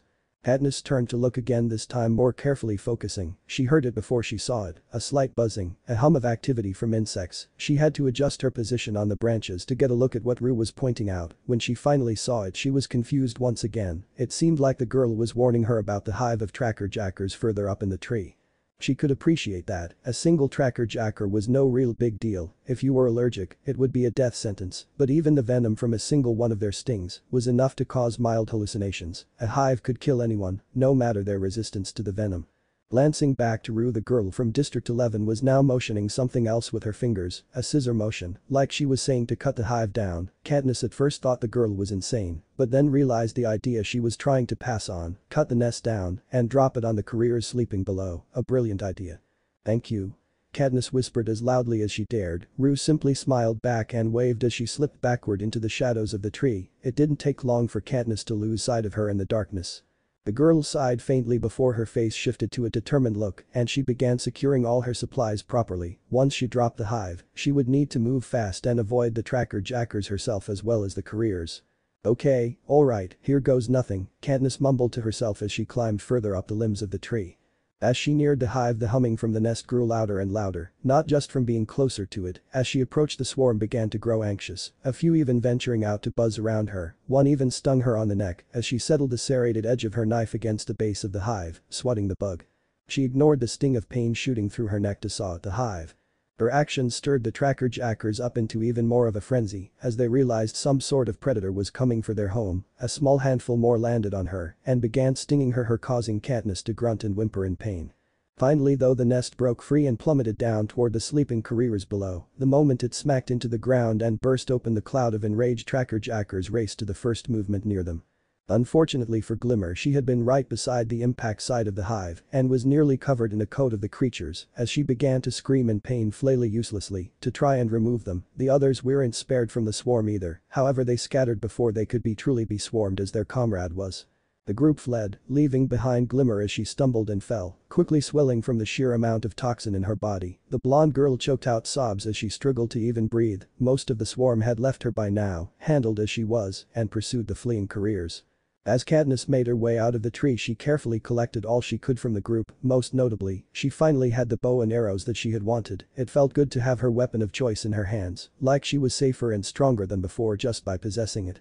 With her new items, she quickly made her way out of the small camp, stopping only briefly to glance at the dying girl from District 1. By now Glimmer was unrecognizable. The girl had swollen up so much she hardly looked human. Still, the panicked gurgling and snorting as she struggled to breathe could be heard, and Katniss felt she owed the girl at least the mercy of a quick death. It was human decency, at the least. She quickly crouched down and drew out her knife. She hovered it over the girl's throat. Her eyes were swollen shut, and Katniss wondered if Glimmer even knew someone else was there. Was she even conscious? She seriously hoped not. For a moment she thought maybe she should say something, anything, but she couldn't think of anything to say at all. She wasn't about to lie, she wasn't sorry, it was her or Glimmer, and she didn't care that much for Glimmer. It felt wrong to just end her though, somehow. In the end she clenched her own eyes tight and imagined she was finishing a deer. Back home, for a brief moment, she was just back in District 12, just over the fence, finishing off an excellent hunt. That moment lasted as long as it took for her to withdraw her knife once again. She cleaned the blood off and tried to keep herself from looking back at the corpse as she left. It wasn't hard, her mind was already struggling with her next challenge. The toxins from the few stings she had received were beginning to cause her vision to swim and the world to spin around her. She stumbled and tripped through the woods, struggling to remain upright as she went. This was not good, it was far worse than she had expected. Eventually it was too much, and she clung to a tree and slid down against it. Around her the world blurred into a mix of colors and shapes. It was all she could do to not lean over and puke, the worry with that being that she might never be able to stop again if she started heaving now. Despite everything though, she could hear the rushed snapping and cracking of trees as someone or something approached, and, refusing to go down without some semblance of a fight, Katniss fumbled to draw an arrow back on her bow from a sitting position. As the object approaching broke the line of foliage, she released the arrow almost at the same moment. Naruto had spent the night cleaning and doing his best to stitch up a wound on his arm. Had it just been the knife injury from Clove, he probably would be able to largely ignore the pain and stitch it up neatly. Kato attacking it had torn the flesh into an even large misshapen injury. Once his adrenaline had worn off, he had been hardly able to touch it, let alone try and stitch it up. It took far too long to handle the injury, but in the end he had a very basic set of stitches, closing it as best as possible. He had bandaged it as well, and prayed more than anything that it didn't get infected or something. He was rather attached to his arm after all. Okay, so I am definitely not handling this well if I'm making trash jokes in my head, he groaned out loud, spitting the thin stick he had been biting down on during his little surgery operation. But that he had fallen into a fitful sleep, between the pain, the paranoia caused by the thought of another tracking him back to his hideout, and whether he wanted to admit it or not, the worry for his fellow District 12 tribute, he wouldn't ever get the rest he really wanted. That became especially apparent when he snapped up at the sudden screams and shouts of fear and pain that echoed throughout the forest. He was at the edge of his hideout in a moment's notice and listening to get an idea of what was going on. It didn't take long to realize it was the careers, and coming from the direct he had last seen them chasing Katniss in, once more. Against his own better judgment, he set out with some supplies and his knives to find the other half of his district sacrifices. He didn't engage the fleeing careers as they fled past, though it was tempting seeing as Clove obviously seemed to be struggling. He did notice that they seemed to be down a member and wondered as Katniss had been the one to eliminate another portion of the competition. As he continued on, a cannon boomed and for a moment he feared the worst, feeling fear and sadness at the loss of someone he had to at least consider a friend. He pushed on though, hoping that she wasn't a lost tribute, and instead, it was the missing career tribute, Glimmer, coming to the career pack's former campsite. He had never felt so relieved to see another person's corpse. He had never expected to ever feel relieved to see a corpse, but the fact that it was not Katniss laying on the ground was enough to fill him with a renewed vigor. He was no tracker, but anyone could have followed the path that Katniss had cut through the woods. There was something obviously wrong with her, and if Naruto had to guess, it had something to do with the broken tracker jacker nest and puffy-looking District 1 tribute. He continued looking. Her path grew easier and easier to follow as she seemed to lose more and more of her faculties. He grimaced as the sound of the careers picked up behind him. They seemed to have regrouped and returned to their camp. The outrage at one of their own being killed was easy to hear in their voices as they shouted and called back and forth to one another. It wouldn't be long before they were on Katniss and thereby his trail. What the hell is wrong with me? He growled out as he found his feet moving on their own. He knew where he was going. He had to get her moving and lead the careers away. Naruto didn't understand why, or rather he refused to understand why he was willing to do all this for her. She was supposed to be just another opponent, another obstacle to him living and getting near immunity to actually speak his mind against the capital. He couldn't help himself though, and he had to admit, a part of him wanted to make sure she survived this whole ordeal. The rest of him struggled to remind that portion that her surviving meant him dying. Shaking the thoughts from his mind, he carried on toward Katniss' position. The shouts of the careers had died down by now. They were on the hunt, and it wouldn't take too long for them to find him. Then Katniss, he had to pick up the pace. Deciding for speed over stealth, he quickened his step, all but crashing through the brush into a small clearing. He very nearly died as an arrow narrowly passed his head and pinned a leaf to the trunk of a tree beside him. "Whoa, Katniss, it's me, it's just me," he said, holding his hands up. "Naruto?" The girl mumbled, squinting her eyes in his direction. He quickly took in her appearance. She did not look good, pale and sweaty, unfocused eyes and a slight sway to her movements. She looked on the verge of passing out or puking, either that or both. On top of that, her clothes were ripped and bloody, with plenty of small singed places here and there. "What are you doing here?" she struggled to ask. "Shit, same as yesterday I guess. Come on, you have to get up, you have to move, Katniss," Naruto said as he came over and lifted her easily to her feet, even as she swayed and nearly went right back down again. "Come on, stay up, you gotta stay up, alright," Naruto encouraged, but she was out of it. The girl went limp in his arms and a spike of panic shot through his chest. He took a calming breath when he noticed she had simply passed out and began trying to formulate a plan. He couldn't bring her with him. Trying to drag her back with him to the cave would make them easy pickings for the remaining careers. He couldn't take all three of them while injured and protecting Katniss. It was impossible. "This will have to do," he said as he lugged the motionless body of his friend to a narrow crevasse between the exposed roots of two larger trees. "It won't be comfortable, but it would do." He slid her into the hole before pulling a log over the hole. It covered most of the opening, and a handful of fallen limbs covered the rest. By the time he was finished, he could hear the approaching careers and slipped into a hiding place of his own, one nowhere near as well hidden as he would like. "Hey, there an arrow," the higher-pitched voice of Clove called out. "Katniss is around here then, she must be hallucinating, shooting at nothing," Kato said as he pulled the arrow free and scanned the area with his eyes. They widened as they locked with Naruto's. Before he could shout a warning, Naruto burst from his spot and drove an attack toward Marvel. Sadly, the boy had been too alert to be injured, as his comrade from District 1 had been the day beforehand. He brought his spear up easily to drive Naruto back. The tribute from 12 spun around the spear and wasted no time charging off into the woods once again. "This fucking coward," Marvel bellowed after him. "It's hit and run tactics, try and go around and cut him off, Clove, and I will push him toward you if we can," Kato commanded before taking off with Clove following close behind. Marvel cursed before sprinting out of the clearing as well to try and cut the boy off just as Kato had suggested. Naruto eventually lost his pursuers. It had taken most of the day, but they had eventually given up and returned to their own base at the cornucopia. That still left him far from his normal base of operations. He was no longer even in the forest. Instead, he was now in a section of tall grasses taller than he was. He had even managed to get somewhat lost inside and began fumbling for a way back out. That of course was what led to him running into Thresh, the District 11 male. He was the largest and most physically imposing of the tributes, and Naruto was already on edge when they both stepped into the same break in the grasses. Neither moved, both tightly clutched their weapons in hand and eyed one another up. The large koppish blade in the hands of the District 1 male made Naruto nervous. As it was, he was clearly at the disadvantage here. Normally he would lash out hoping to offset his opponent, but he could tell Thresh was ready for something like that. He was tensed and ready to fight. So, uncharacteristically of him, he took the second option. He slowly opened his hands and slid the knife back into its holster across his chest. He kept his hands up and made sure he presented himself as no threat to the other boy. "Well," Thresh said simply while he continued to keep his guard up. 11, Naruto replied. "Career pack?" the boy asked, jerking his chin toward the clearly damaged arm. "Yeah," Naruto answered back. "Same every year," Thresh commented. "Doesn't have to be," Naruto suggested. "Yeah?" Thresh asked.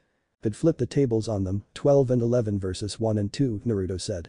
Thresh regarded him calculatingly. Despite his large size and obvious strength, he was by no means the stereotypical big strong idiot. Thresh was a dangerous man. "I kinda like that," Thresh replied. "Yeah?" Naruto asked. "Heh, yeah," Thresh said as he slipped his weapon back onto the strap at his waist. He then offered out his hand to shake. Naruto gingerly reached forward and shook hands. Slowly the handshake turned more rapid, and both boys grinned at one another. It would be refreshing to stick it to the inner districts for once. "You know the way out of here?" Naruto asked. Thresh snorted before turning and waving for Naruto to follow after him. Thresh had brought Naruto back to his campsite, and the party had shared a meal while discussing their plan. Eventually one of them, though as the conversation continued, they couldn't recall which of them, had suggested that they make a true alliance between districts 12 and 11, and even try to bring in some of the other outer districts like 9 and 10. "Both District 9 tributes are already gone," Naruto said. "Oh, yeah, I kinda have just ignored the others on the list at night, just hoping that Ryu doesn't show up on there," Thresh replied. "I do the same, I dunno why, but I always worry for Katniss showing up on there," Naruto said. "Well, you two are," Thresh began. No, we aren't," Naruto interjected. "I think the rest of the country disagrees, they are all pretty sure that you are," Thresh chuckled, getting Naruto to seethe silently. "Don't get worked up over it, if anything the only shitty part is you are both here, only one gets to go home," Thresh said sadly. "Yeah?" Naruto was somber as well. The pair were silent for a bit, neither really wanting to keep talking about the subject. After all, they too would have to eventually fight one another to get to go home. "What about 10? I know the girl was killed, but the boy?" Thresh asked. "We could offer it, but I don't know where the hell Hess at," Naruto pointed out. "I do, Hess been holed up in a small group of trees past the grasses." "Wait, you just been keeping track of the other tributes, then?" Naruto asked. "Not all of them, just those nearby, mostly been hoping to see Rue so she and I can stay together. Haven't seen a hint of her at all since the bloodbath though," Thresh said as he finished up his food. "Fair enough, so ready to head out?"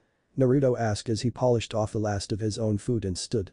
"Might as well, better to find him before nightfall, it's be dusk in a couple hours, so if we keep a steady pace, we can be there and back just before it's dark," Thresh explained. "Sounds good." But that both boys started off, Naruto following behind the older and larger boy. It didn't take long before they settled into a companionable silence, and Naruto could almost imagine they were just two friends out for a hike. It only served to spur a cycle of thoughts that wound back to him, mentally cursing the capital for their cruelty. After all, he could make friends with Thresh. And perhaps any other tribute here in the games. In the end they would be trying to kill one another no matter their relationship. The hike wasn't long, the ground they covered was flat and easy enough to traverse, and the careers were busy licking their wounds and formulating their own plots and schemes for once. It allowed Naruto and Thresh an easy time making their way to their fellow Outer District tribute. The District 10 male was easy enough to pick out among the small group of trees he had taken up as his own home. He had a bright yellow bag where most of his supplies were kept, one that stuck out like a sore thumb in the natural world. It was a bit of a shock that only Thresh had found him up to this point in Naruto's opinion. 10. Thresh called, causing the boy to whirl around in shock and scrambled for the large hook knife he had for a weapon. Relax, we are here to talk, not to fight, Naruto said while raising his hands up in a non-threatening way. What's there to talk about? Just fuck off, the boy hollered, not lowering his guard in the slightest. At least hear us out first, if you don't agree then we can all go our separate ways, no harm no foul, right? Thresh pointed out. The boy was silent for a while before slowly nodding. Naruto let out a small sigh in relief. Strength really did exist in numbers, and he really liked the idea of the outer districts starting to finally band together against the people punching down on them all the time. We need to turn the tables on the careers. They have been training for the games their whole life, and like always they formed an alliance before the games even started. Interested in having an alliance of our own? Naruto asked. The tribute stared back at Naruto and slowly lowered his weapon and let out a calming breath of his own, slipping the knife into a makeshift holster on his thigh. The boy nodded slowly and thoughtfully. You got an 11 for your ranking, right? 12? He asked. Yeah, I can't say I remember what you got though, Naruto replied, not mentioning the fact he also didn't know the boy's name. At least Thresh seemed to be in the same boat. Enough of the district numbers, Thresh, this is Naruto, I dunno your name, Thresh said. It's Colt, so what exactly do you have planned anyway? He asked the other two boys. Well, I guess first we should find the rest of our group. Katniss should be back in the woods, as for Rue I have no idea, Naruto answered. Well, find her, Thresh responded. That's all well and good, but my other half is already dead, nobody to look for there, Colt said with a sour look on his face.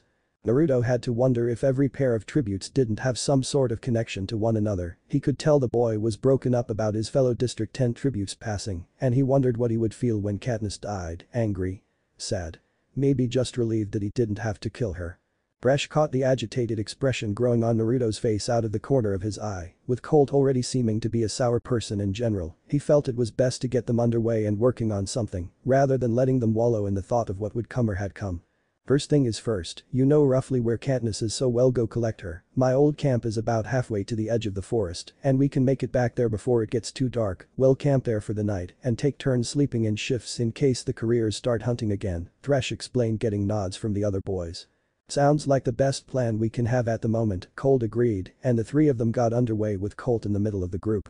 Just as Thresh had expected, they reached his campsite around dusk and began settling in for the night. They drew straws, with the first watch going to Thresh, second to Colt and last to Naruto. Supper was a set of leftovers from earlier prey caught since the first day.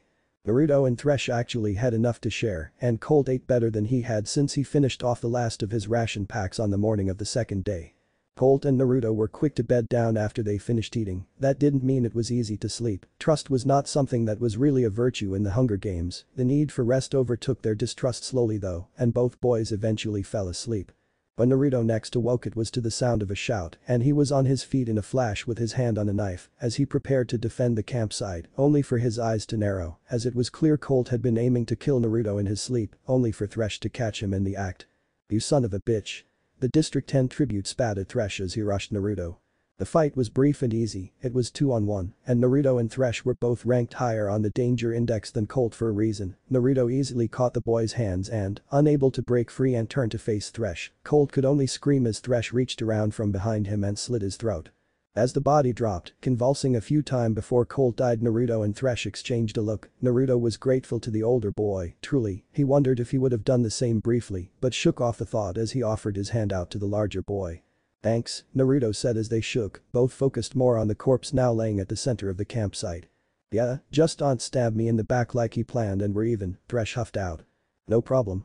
As a cannon sounded, both boys worked to drag Colt's body out of the camp and dumped it into a heap nearby. They had gradually become more numb to death and blood since the start of this ordeal, and hardly flinched as they did so. Despite that, sleep evaded both of them for the rest of the night, and by the time they were truly calmed down the sun was already beginning to climb into the sky. "It's gonna suck being tired all day," Naruto complained lightly. "True, but we need to find the girls," Thresh replied. "I can agree to that, let's break camp and start out, the sooner we link up with them the better, then we can plan what we'll do about the careers," Naruto said. Thresh simply nodded as both boys got to work breaking down the camp. It wouldn't take long, and both would soon be on their move once more. Hunger Games hosting booth. Capital. Another excellent day for the games. "Would you say so, Claudius?" Caesar's voice boomed. "Truly it was, so many twists and turns," Templesmith replied. "Indeed." From Little Rue of District 11 lending Miss Everdeen a hand, and that excellently handled plan with the tracker jacker nest, landing the fan favorite Katniss her first kill, to the drama of our new Outer District alliance beginning and the betrayal of Colt from District 10, Caesar seemed positively ecstatic with the developments throughout the day. It was a very smart strategy, or would have been if Thresh hadn't woken up just in time. Colt could have really upset these games in a single stroke, Claudius commented. "Right you are," Caesar returned. "With that said, I want to return our attention to what is quickly becoming one of my favorite aspects of these games, the interaction between Naruto and Katniss." "Oh yes," Claudius practically giggled. Once again, throwing away his own safety for her, Naruto is nothing like his initial appearance suggests. Miss Everdeen is likely alive thanks to him, no doubt that the remaining tributes of District 1 and 2 would have surely found her if not for him, Flickerman commented. "True, and even though she finally has her bow and could really cause some serious trouble for her opponents now, that tracker jacker toxin is some rough stuff," Claudius added. "For sure, I mean we all saw what they did to poor Glimmer, but even just a small dose of that toxin is enough to cause extremely vivid hallucinations, alter a victim's sense of balance, and just make things terrible for them. No doubt poor Katniss will be feeling those effects for a full day if not longer," Caesar said. "Oh no doubt about it, Caesar, I'm simply amazed she handled it as well as she did. This goes to show you how tough Miss Katniss really is, a regular Amazonian woman," Caesar said as he and Claudius devolved into obnoxious false laughter. "Well, it appears that is the conclusion of day 3 with a total of 2 deaths today. Tune in again for more coverage on your annual Hunger Games, and remember viewership is mandatory, enjoyment is inevitable. Same time tomorrow folks," Caesar said signing off for the night. The pair of Outer District boys easily hiked through the arena's landscape. They were some of the most athletic and fit of the tributes that year, and so they easily held a conversation as they walked. They talked about just about everything they could think of to avoid thinking about their situation, just as he had thought the day before. Naruto couldn't help but feel like Thresh, and he might have been friends in a different life, maybe if the districts weren't so rigidly separated, or if they weren't here to kill one another. Sadly, they would never get the opportunity. That didn't mean they couldn't make the most of their situation. "So you really don't have all that many forests, huh?" Naruto commented. "Well, at least nothing like what's here in the arena. My granny used to tell me stories about how it used to be. Before all the fences went up there used to be a lot of woods, but most got cut down for more and more fields and orchards," Thresh explained. "Pretty much all the woods in 12 are off limits, but there's a lot of them to look at still. I have to say I'm jealous though," Naruto admitted. "Jealous? That we cut down all our forests?" Thresh asked. "No, that you replaced them with fields and orchards. All we have is the mines," Naruto said with a distasteful look on his face. "Yeah, I guess your main thing is coal and stuff," Thresh nodded in realization. "Yeah," Naruto simply said with a wistful expression on his face. Thresh glanced over at his ally and felt it was better not to continue down that conversational path. Even the other dirt poor districts like 11 had heard about the rough conditions of 12. "Is all that stuff about you and the girl from your district?" Thresh asked.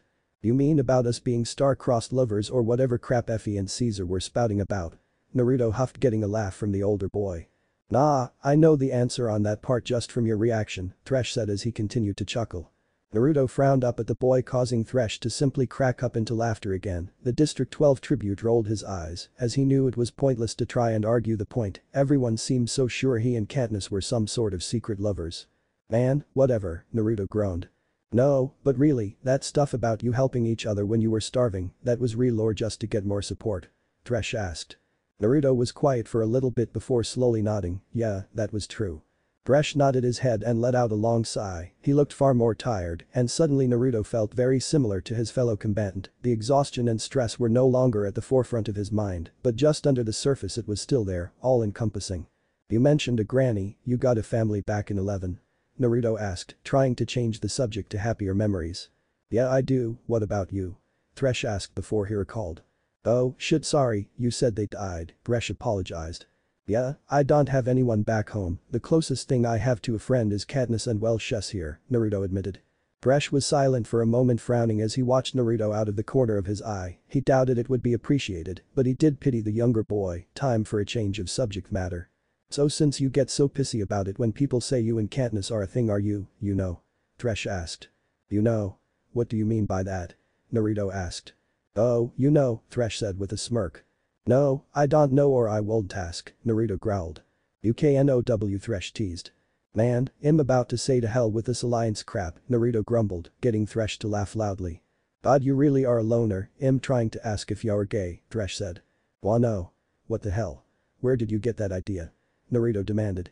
Thresh just cackled louder as he tried to keep talking. Really, Naruto's reactions made things a lot more fun. It was a nice break from the reality of their situation. Well, you are so against it when people suggest you two be together, I thought maybe there was a different reason, Thresh managed to get out between chuckles. Naruto grit his teeth and grumbled about hunting some food before stalking off into the trees. Thresh chuckled again at the boy's reaction to being teased. It'll build a fire, he called after Naruto as the tribute from District 12 disappeared into the brush. Katniss gasped as she came around. She took in her surroundings and knew immediately she wasn't where she had passed out at. It took a little bit to really catch her bearings, but once she did she realized just how well hidden she was in the small hiding place. Running through her foggy memory as best as she could, the last moments of her hallucinations came back to her, the way the forest had shook and rumbled around her as she had fled away from the place where she had killed Glimmer. She remembered that eventually it had become too much and she had to stop running, or attempting to run, as she doubted the hobbling motion she had utilized while drugged up on Tracker Jack or Venom could really be called running. That was when someone had nearly been killed by her as they ran into the clearing after her. His face had seemed to emerge from the fog of reality, and he had been trying to get her to safety. She remembered that, his worried expression as well, but it wasn't enough. She knew she must have passed out. He helped me again, she mumbled as she realized he must have hidden her and let off the careers. Slowly she worked herself free of her hiding place and carefully inspected the clearing. It was empty, except for a few small birds and the occasional squirrel. She emerged from the hole and had to stretch her body and try to shake out the sore muscles from the awkward position she had been in. Better than being dead, she quietly remarked while kneading the muscles of her thighs, as they were especially sore thanks to their position while she was out of it. Finishing her stretches, Katniss paused at a whistle that didn't quite fit in the usual sounds of the forest. She turned and couldn't help her surprise at seeing the younger girl, far up in the canopy, waving back down at her. "Rue?" she asked as she felt herself naturally begin waving in response. "You know my name?" the girl asked with some surprise in her voice. "Yeah, I guess," Katniss replied as she watched the younger tribute from District 11 descend from her perch in the tree with agility and ease that Katniss herself could only imagine. "That was impressive," Katniss pointed out. Rue blinked for a moment before she realized what the older girl meant. She blushed faintly at the praise and smiled up at the girl from 12. "Smaller kids like me are usually a big help in the orchards back home, so they teach us to climb pretty young, before we get too big to get the smallest limbs near the top," Rue explained. Katniss nodded. It made sense, at least from a practical standpoint. She supposed she should be happy that they didn't have kids going down in the mines in District 12 to get into the smaller tunnels. "What are you doing here?" Katniss asked as she settled onto a large rock nearby. Rue sat nearby but on the grass. "I was waiting for you to wake up. I saw the other District 12 tribute put you in there and then lead the career pack away," Rue explained. "Did he get away?" Katniss asked with a bit of worry. "I guess, I lost track of them and came back here to wait for you to wake up. There's only been 2 cannons, one for that career girl and then the District 10 guy," Rue explained. Katniss sighed in mild relief at that. She knew he would have to die for her to go home, but the idea of him dying to save her was a very displeasing one. "Why were you waiting for me to wake up anyway? You could have killed me while I was out and taken all my things," Katniss asked. Rue shuffled about for a minute. "It's stupid, but I really don't want to hurt anyone while in the games," she admitted. Katniss frowned and her eyes softened considerably as she looked over at the girl. "I don't think that's stupid, Rue. The truth is I don't want to hurt anyone either. We have to do what we have to do to survive though. That's why you waited for me, right? So we could make an alliance?" she asked the younger girl. She reminded her a lot of Prim. "Yeah," Rue nodded. "That's good, we already make a good team," Katniss said. "The Tracker Jacker nest," Rue said with a melancholy expression. "Hey, you saved me with that plan, you know," Katniss said.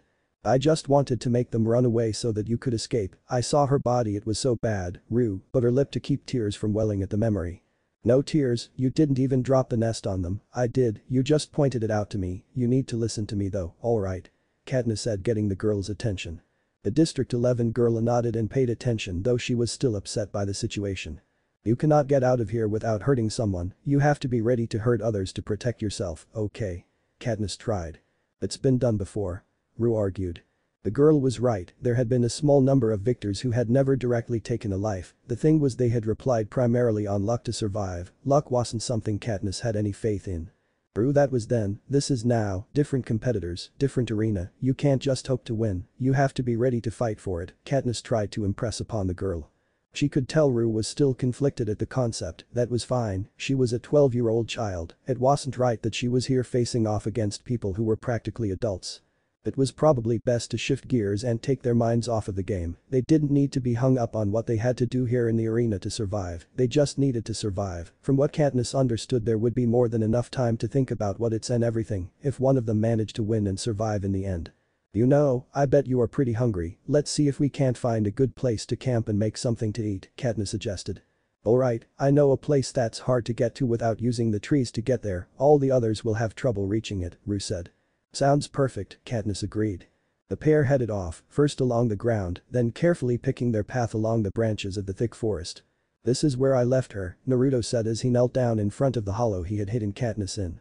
She must have slept off the stings from those bugs you mentioned and took off into the forest, unless you are a tracker we weren't about to catch up to her, Thresh said as he scanned the tree line. Damn it, Naruto sagged with disappointment. It's starting to get dark again too, Thresh helpfully pointed out. Naruto glanced up to the sky and frowned, the other tribute was right, they had maybe another 2 hours of sunlight. There's no way that we can find her before sunset, Naruto admitted. Yeah, imagine how I feel about Rue, I mean she uses the trees to move around, I at least know I'm in the right section of the arena, but besides that how the hell am I supposed to find her? Thresh complained. Naruto stood up and shrugged, he didn't have any idea how to really help his friend, Katniss was going to be a lot easier to find than Rue would be as far as Naruto could tell, at the moment both were out of reach though, so it was best they conserve their energy. Let's make camp for the night, we need to eat and rest, we've been on the move for hours, Naruto said. Yeah, good point, the older boy nodded, you make the fire this time, it'll rustle something up to eat. Alright, but be quick, we don't want the fire burning for long, couriers will be looking for the signs, Naruto said, getting nothing but a nod in response.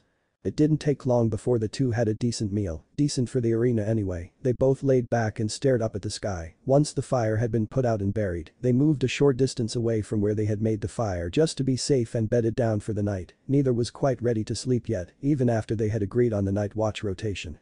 So you seem pretty concerned about Rue, Naruto idly commented as they relaxed. Yeah, I guess I am, Thresh replied. You know her from before the games? Naruto asked. Thresh shook his head, first time I spoke to her was when we were pulled into the Capitol building back home in 11, she was terrified, shivering, I mean she's just a kid. I think she's about the same age as Katniss' little sister, Naruto said. The one she volunteered for? Thresh asked. Yeah, Naruto replied. Would have been weird if she didn't, you and me both partnered with little girls for tributes, the older boy pointed out. Yeah, don't envy you man, Naruto said. I won't either, then again, going up against a girl I have the hots for would suck too, Thresh said laughing as Naruto chuckled a rock at him. I'm so tired of that nonsense, not like it matters if I actually like her or not though, he said solemnly. Thresh didn't say anything, both just rested in silence as they thought over the games. I'm going to die here, Thresh suddenly said. Naruto blinked before looking over at him. What? Naruto asked. I said, I'm going to die here, I already know I will, I'm gonna make sure that if District 11 wins this thing, it's Rue that goes home, Thresh explained. Naruto stared at the other boy for a while before laying back down and trying to get a grasp on his own thoughts. It wasn't a pleasant thing, thinking about letting yourself die so another could live, he cared for Katniss, that much was true, but he didn't really think that he loved her, still if he thought about it, did he have anyone he loved? Katniss did, she had family that relied on her to provide for them. What about your family? Naruto asked Thresh.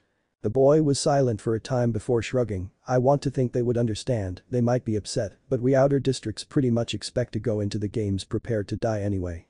I see, Naruto said quietly. The two fell back into silence again for a time, the somber atmosphere hung over them as both thought of not only their own possible deaths, but the deaths of those they had come to know, even one another. Your arm is still bothering you? I noticed you have been grabbing at it a lot, Thresh commented. It's not too bad, Naruto shrugged. You're surprisingly bad at lying, Thresh chuckled. Besides, those bandages are filthy, just gonna make it worse for you in the long run, you know. I have more supplies at my hideout, Naruto admitted. Thresh nodded. We need to split up tomorrow morning anyway, you should head to your cave and patch yourself back up again before setting out for Katniss. Hold up, we just made this alliance and you want to split it up already? Naruto asked. Not the alliance, just us, we need to find the girls, this way if one of us finds at least one of them we can bring them back with us to a meeting point or something, Thresh explained. Okay, that's a good idea, Naruto agrees, so for a meeting point, the hollow tree I hid Katniss in earlier.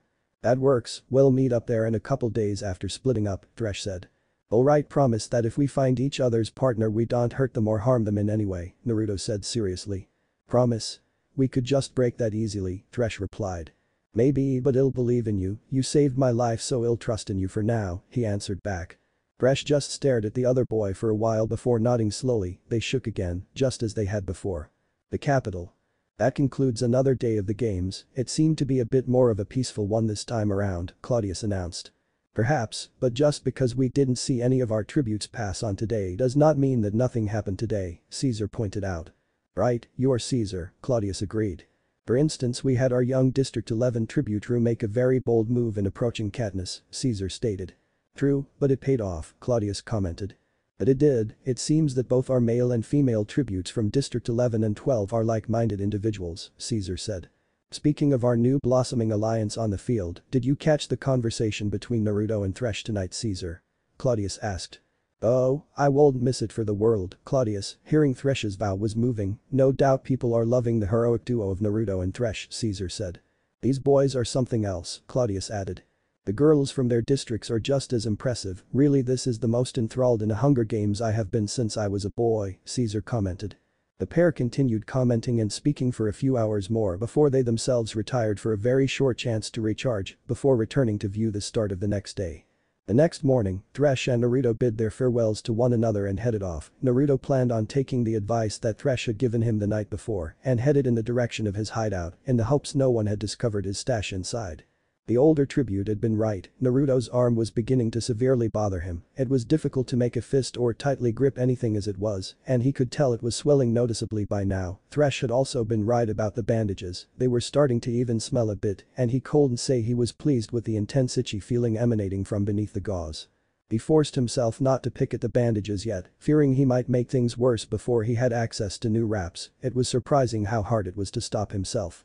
To try and keep his mind off of it, he did his best to think on anything else, his mind wandered from thought to thought, eventually he found himself thinking of Katniss again. Not about her specifically, that train of thought, he ended quickly, it was more about what he and Thresh had discussed the night before. Was he willing to let himself die to ensure Katniss went home alive? He agonized about that thought, but his mind always came back to one fact. There was no one waiting for him back in District 12. The sound of a struggle nearby made him realize he was drifting in thought too much, a dangerous thing to do in the arena. He fucked into some thick brush and crept forward to see what exactly was happening. It wasn't hard to figure out, a male and a female, he couldn't recall their districts honestly, were fighting, it was brutal, but neither was very good at it. Naruto could tell both were completely zoned in on one another, not that it mattered much, the fight would probably take all day at the rate they were going. He sat and watched them for a time, both struggling to survive. That was when he saw exactly what it was they were fighting over. It seemed like this was the girls' campsite, and the pack was surprisingly laden down with supplies. Neither were concerned with it right now though, they might be fighting over the backpack, but both had forgotten it in their attempt to kill one another. The choice was surprisingly easy at this point, without alerting them Naruto retrieved the pack and slipped away once again, heading off toward his hideout. Once he was a ways away he heard the cannon marking one of the two had fallen, not that he had any real way of knowing which had come out on top. Katniss Rue said, catching the older girl's attention. What's up? Katniss asked. I've been thinking about what we talked about yesterday, Rue began. Katniss stayed silent to let her get what she had to say off of her chest. You were right, I know I can't get home without having to hurt people, I know a way to hurt the careers too, without actually hurting them even, Rue explained. Katniss was surprised by that, but she was all ears for whatever the younger girl had planned. If it harmed the careers it helped them, and if it was something Rue had in mind, Katniss had a feeling it was something that wasn't too directly dangerous to the two of them. What did you have in mind? She asked. They have all the supplies from the cornucopia piled up together in a clearing by the river. The District 3 boy has been helping them with something around it too. I don't really know what they're doing, but it has something to do with the bombs from the starting area, Rue explained. Katniss knew that Rue was incredibly good at hiding and observing others, but this really took the cake. That's great, Rue, really, so our plan is to destroy the supplies, then, Katniss hummed in thought. Level the playing field, Rue said with a small smile. Haha, yeah, level the playing field, Katniss said as she began strategizing exactly how they were going to manage this. Eventually the girls settled on a relatively simple, but hopefully effective strategy. They would circle halfway around the career camp and set up a pair of campfires, one on the far side away from Katniss and Rue's own camp, and another halfway between their camp and the first fake. It would not only make the careers leave their camp, but force them to split up as well. Are you sure you're up for it, Rue? Katniss asked, she cold lie, she was a bit worried, she knew the younger girl was fast and capable of moving through the treetops unlike everyone else, but a whole list of things could go wrong, and Rue didn't stand much of a chance against the career pack alone. I can do this, she said with a determined expression on her face. Katniss smiled at the girl, she reminded her so much of Prim it made her heart ache. Okay, but you have to be careful, we're splitting them up, but that means we'll be split up too, Katniss reminded her. I know, you have to be careful too, they might not all take the bait, Rue pointed out. Katniss nodded, like she was thinking before, the plan could go bad in any number of ways, and they could both wind up dead. It was a good plan though, and they were committed to it. It was about time someone leveled the playing field with the career tributes. Alright, I'll see you soon, Katniss said as the pair of them split up and went toward their different position for the plan. It didn't take her long to get into position, she was just beyond the edge of the trees to remain out of sight of the careers, while watching them as they mulled about in the clearing. The camp and supplies were separated by a small stretch of open ground, however Katniss could tell that the area was mined, just like Rue had reported. The District 3 boy had earned his place among the career pack with that ploy, but he still wasn't treated as an equal. She watched as they mocked and bullied the younger kid relentlessly. Cato didn't join in with Marvel and Clove, but he clearly had no problem pushing the kid around either as he simply manhandled him out of his way, rather than speak to him. Katniss grinned as she saw first one plume of smoke begin to waft above the far tree line, somewhere out in the first. The careers didn't immediately notice it, but as the second joined the first, Marvel pointed them out with a shout. The group hastily divided themselves into 3 groups. The boy from District 3 was left behind to monitor the camp, while Cato and Clove remained together and headed for the first campfire. Marvel headed for the second alone. Katniss began to ready herself as she saw her chance, but stopped as suddenly the girl she had run into on the first day, Foxface, the tribute from District 5, sprinted into the clearing, carefully dodging between the mines that filled the clearing and snatching a bag of food from the pile. As she sprinted away, the boy from District 3 saw her and gave chase to the best of his abilities. But she had an obvious head start and much longer legs. Seeing her chance, Katniss took aim and plucked an arrow at a bag of apples. The bag tore slightly but not enough, so she loosed a second arrow, and once again, it wasn't quite enough. The girl bit her lip, but slowly slipped into the clearing and closed the distance to the pile of supplies. She didn't have too many arrows left, and she had to make this final shot count. With a calming breath and a silent prayer, she let the third arrow fly, managing to hit her target spot on and causing the apples to bounce down the pile of supplies and into the minefield. There was a brief pause once the apples settled that made Katniss worry that perhaps it wasn't enough, but one rolled directly into the side of the nearest mine, causing its detonation. The explosion was far larger than anticipated. It not only obliterated the supplies as she had hoped, it turned the entire clearing into a crate and flung her bodily back into the forest nearby. A high-pitched ringing drowned out all sound, and she found that she couldn't keep the little bit of food she'd eaten earlier in the day down. Pushing her way to her knees, she threw up, as quietly as she could, or as quietly as she hoped. She could already tell she was deaf in one of her ears, and the other was muffled terribly as the ringing sound continued on. Her balance was shot as well, and she had to take a moment to carefully regain control of her body and mind to try and stop the world spinning around her. Slowly, so painfully slowly, she managed to regain her motor functions and crawl to the edge of the tree line to inspect her work. The careers and their pawn had all returned following the explosion. They were clearly furious, which brought a smile to Katniss' face until she watched Cato turn to the boy beside him. She couldn't clearly make out the older boy's words. But from his body language and movement of his lips, it looked like he called the younger boy useless before brutally gripping his head and gruffly snapping it around to an impossible angle.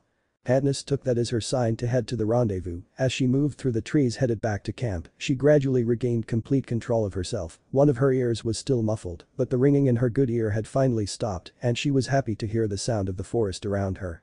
At first, When the sound of birds and insects in the trees changed to the panicked screams of Rue as she yelled for help, Katniss panicked. She raced as quickly as she could toward the sound of Rue's voice, a task made all the more difficult with her impaired hearing. Finally though she found her, caught in a trap, like some kind of animal.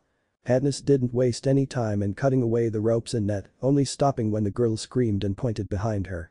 When Katniss turned she flinched as a spear flew past her, her eyes took in the boy ahead of her. He wasn't one of the careers, just one of the other contenders. His eyes were wide with fear as he realized he had missed his throw and was now defenseless. It wouldn't have mattered if he still had the spear though. Katniss drew an arrow and released it in a single motion, catching the boy right in the throat, dropping him immediately. She could only blink in shock at what she had just done. It had been entirely by instinct, completely controlled by adrenaline, still she had just killed someone easily. Her mind warred between cheers of victory and heartbreaking sobs for taking another person's life, at least until she was pulled back into the moment by the choked cry of her ally. Slowly Katniss turned and immediately paled at the sight of Rue bleeding from the spear that had impaled her in the chest. "No, no, no," Katniss said as she rushed to the girl's side. It was already too late though. Well, it might not have been meant for her. The spear throw had been perfectly placed to strike Rue through the heart and lung. She simply stared up at Katniss with frightened teary eyes. Before they began to go dark and glassy, Katniss held her there, staring into her eyes for what felt like second, but could have as easily been hours. It felt wrong to see that look in the eyes of a girl the same age as Prim. It was wrong. She wasn't sure when she started crying, but tears were soon running freely down her cheeks and Katniss sobbed, body shaking, chest aching wails that would have normally had the careers come running if they weren't so busy with their destroyed camp. Katniss didn't care if they had come, she grieved for the girl she barely knew, but had come to care for. Maybe it was just because of the similarities to Prim, or the fact she was so young, but the death of Rue broke her heart more than anything else in the games likely would. It wasn't fair. From their places across the nation, the citizens of Panem watched on as Katniss slowly recollected herself and then tended to Rue's body. She cleaned her as best she could and draped her in flowers and anything else that she could to make her look somewhat at peace. Already entranced by the rebellious and kind tributes from Districts 11 and 12, the people were heartbroken to see the youngest among them be killed. That heartbreak quickly turned to white-hot rage though as the situation proved too much for the people of the districts. Within hours District 11 was under lockdown, but fires burned in the street and crowds of rioters fought peacekeepers with everything they had in blood mosh pits in front of the district's capitol building itself. The rioting quickly spread as well, while smaller in scale, District 12 fell to similar actions, and before long Districts 9 and 10 joined them. Their tributes were dead and gone already, but that only fueled their rage against the capital even more. In the capital itself, the game makers and other leadership figures tried their best to run damage control, but the riots only seemed to grow worse, and President Snow's disfavor had begun to mount against Seneca. The capital. In their broadcast center both Claudius and Caesar struggled to keep things focused on the games and not even imply what was going on in the various districts. As it was, the riots were contained to an extent and none of the districts knew anything about it except for the very early reports of riots from 11. The hope was that by moving along like everything was normal and cutting the rioters off from being hurt, it would all die away quickly. What an exciting day. Caesar tried to oversell his excitement. Right you are Caesar. Claudius joined in. I have to say I can't quite recall an explosion of such a scale ever being seen in the games before. It was magnificent, not to mention the drama. How exciting. Caesar tried. Right you are Caesar. Claudius repeated, causing Caesar to very briefly glare at his co-host before forcing his slightly too wide of a smile back into place. We sadly have seen some fan favorites pass on today and seen a total of 4 deaths throughout the arena, Caesar continued recapping. You know what I'm really interested in seeing, Claudius, is the consequences of Rue's death on the District 11 and 12 alliance. We'll have to see. Claudius asked as his attention was still on one of the monitors showing the riots in District 11. Yes, we will. Remember to tune in tomorrow morning, all stations, all day, all for you. Caesar said before making a knife to the neck motion to the camera crew so that they cut the feed. You are to blame for this disquiet, Snow flatly said. He had no menace in his tone which only seemed to make it worse for Seneca as he swallowed his saliva. I don't know what you want me to do. Tributes die in the games. How am I supposed to run the games to keep people compliant if they are rioting because of the basic premise of the whole thing? Seneca asked. If they were rioting just because of one little girl dying, they would have been rioting continuously for the last 74 years. You are letting the outer district tributes to turn the games into a show about how much they have personally suffered under the capital. You are letting them continue to openly defy the capital with their words and deeds. The people will follow by example because of it, Snow tried to explain. So, I'll kill them, I'll have the Seneca began only to be silenced with a raised hand. You will do no such thing, killing them now would just worsen the situation. If it is obvious your game makers killed them, it looks as though we were afraid of them, which in turn makes us look weak, Snow corrected. Then what am I supposed to do? Seneca asked. Think outside the box, I put you into your position because of your ability to do that, stop disappointing me, Snow said as he began to walk away. If you do not begin to perform and produce results, you will be pruned from my regime, Crane, he said as he left the room. Seneca simply stared after him while 1,000 panicked ideas and half-baked solutions buzzed in his head, none worked out though, he needed to think of something fast. While Naruto, Katniss, and the other remaining tributes fought on to survive in the arena, things outside had grown more violent and chaotic by the day. The riot in District 1 was subdued, but only through force, the destruction of grain silos and buildings, as well as dozens of deaths from the Peacekeeper crackdown, had made the district appear as if it was a war zone. Outside of District 11, other outer districts or those that were the most oppressed, also rose up in protest, they too faced Peacekeeper retaliation, though none as badly as District 11 had. While things there remained tense, they were slowly being returned to normalcy, more out of fear of further reprisal than anything else. In Districts 8 and 12, things were only growing more intense though. District 12 had always had a bit of an independent feeling to it, they got the least food, least power, and least support from the capital out of all the districts. To survive in a place like the District 12 seam, you had to bend rules and pull off some creative stunts. Bale Hawthorne and many others among the young adult generations of the district had found themselves locked down in holding cells following a brief riot. From there he and the others were still forced to watch the games, only now in the discomfort of a detention center. District 8 was different though, it was one of if not the most densely populated district in the country, extremely urbanized subdivisions made up the district's territory, and nearly its entire population toiled in the massive factories for textiles, producing clothing and fabric for the rest of the country as a whole. Those that didn't work on the factory floor either worked to maintain the machinery that the district used or fit into the extremely small group of people that filled the same role as the merchant side of District 12. The food rations in 8 were thereby more strictly enforced than anywhere else, and shortages were common, hunger was also common, and while death by starvation was more likely in the remote District 12, that was only due to population statistics, as District 8's numbers dwarfed those of District 12. At the very least those in 12 could rely on poachers when things grew too lean. In 8 there were no forests to hunt, the closest they had were ratcatchers whose title implied exactly what source the protein they provided came from. But the threat of 12 and 8 outright rioting in greater and more organized shows of force, Seneca Crane was beginning to truly feel the weight of his position, as well as the weight of President Snow's disappointment. The Game Master was facing an impossible situation, the president expected him to fix things with the games, but even someone born and raised entirely in the capital like Crane had been could see that the system was broken, revolt was inevitable. How could he possibly use a game designed to kill the children of the districts to keep the districts happy, or at the very least docile? It was entirely impossible.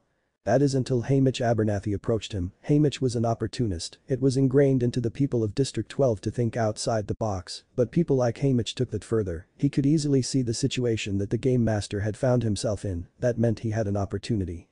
It took time to corner the Game Master for a conversation, but when he finally did the man listened, he had no other options really. You want to get the people out there to calm down. Show that they have been hurt and give them just a little sliver of hope, give them a show, those two kids care about one another, and between Flickerman and Effie, the whole country thinks that they are in love with each other, take their mind off of the death of that girl from 11 and put it on something positive for a while. Haymitch whispered into Seneca's ear as they sat at a table and picked at the lavish meal before them. The Game Master chewed his food silently while he contemplated the mentor's words. Despite his drunkenness and unkempt nature, Haymitch was one of the most popular victors still alive. He had fought in the second quarter quell and managed to come out on top of a much larger Hunger Games than was normal. Between his time in the games, his time as a victor, and his time as a mentor, Haymitch had more experience dealing with all of this than Seneca did, much more actually. Alright, what did you have in mind? Crane asked. Haymitch smirked a bit as he leaned in again to give him his idea. Truth be told he couldn't care less if Crane hung for it or if the plan worked at all. It was for Naruto and Katniss, the slimmest chance that both might come home and get the chance to live the lives they deserved. Back in the arena, Naruto had set out to look for his fellow District 12 comrade. A night had passed since the explosion that had claimed the career pack's campsite, a night that saw Haru appear in the sky. Naruto had given the same sign his district had to Katniss when she volunteered, unknowingly mirroring his partner from home. He pities the girl, and he pities Thresh, knowing the boy wanted nothing more than to see Haru go home alive. That being said, worry had begun to grow in his chest. Did that mean his deal with Thresh would be gone now? What reason would the District 11 tribute have for continuing to work with Naruto and Katniss, assuming of course Naruto could reunite with either of them soon? In fact, if he was in Thresh's position he doubted that he would even bother returning to the rendezvous point they had agreed upon, he would rather avoid a chance of being betrayed or possibly having to betray someone he got along with so easily. That didn't matter at the moment though, right now his mind needed to be focused, not just on finding Katniss either, his arm had been poorly stitched and had reopened when he had been trying to bandage it the night before. It was thankfully not infected, but the pain and blood loss was not helping him in the slightest, he fought exhaustion and nausea continuously, and he was effectively down to one arm at the moment, still he knew that he needed to find Katniss, and so set out to do just that.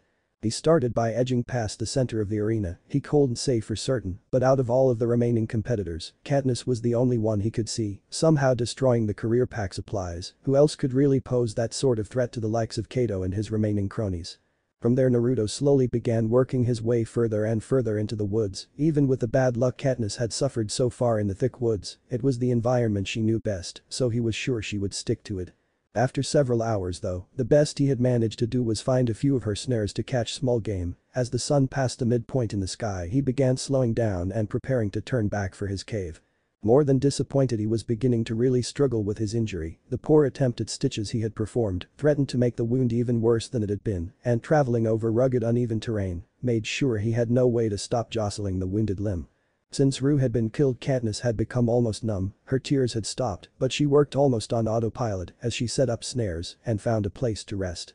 That was extremely dangerous on her part as she wasn't paying close enough attention to her surroundings in the event that the careers or another tribute might get the drop on her.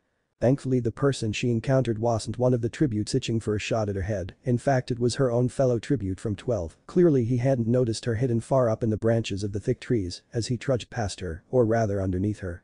Naruto looked worse for wear with one of his arms in tattered and bloody bandages, held in a makeshift sling to try and keep it from moving too much, he stumbled a bit but was more sure-footed while injured than some of their opponents had been while perfectly healthy. Katniss was incredibly relieved to see him with her own two eyes, he had already helped her out twice now, and it looked like she could return the favor and she wanted to, until she reminded herself that only one of them would be leaving the arena alive. After holding Rue as she died, Katniss didn't want that again, not with someone that she actually knew from back home, she didn't think she could bear it.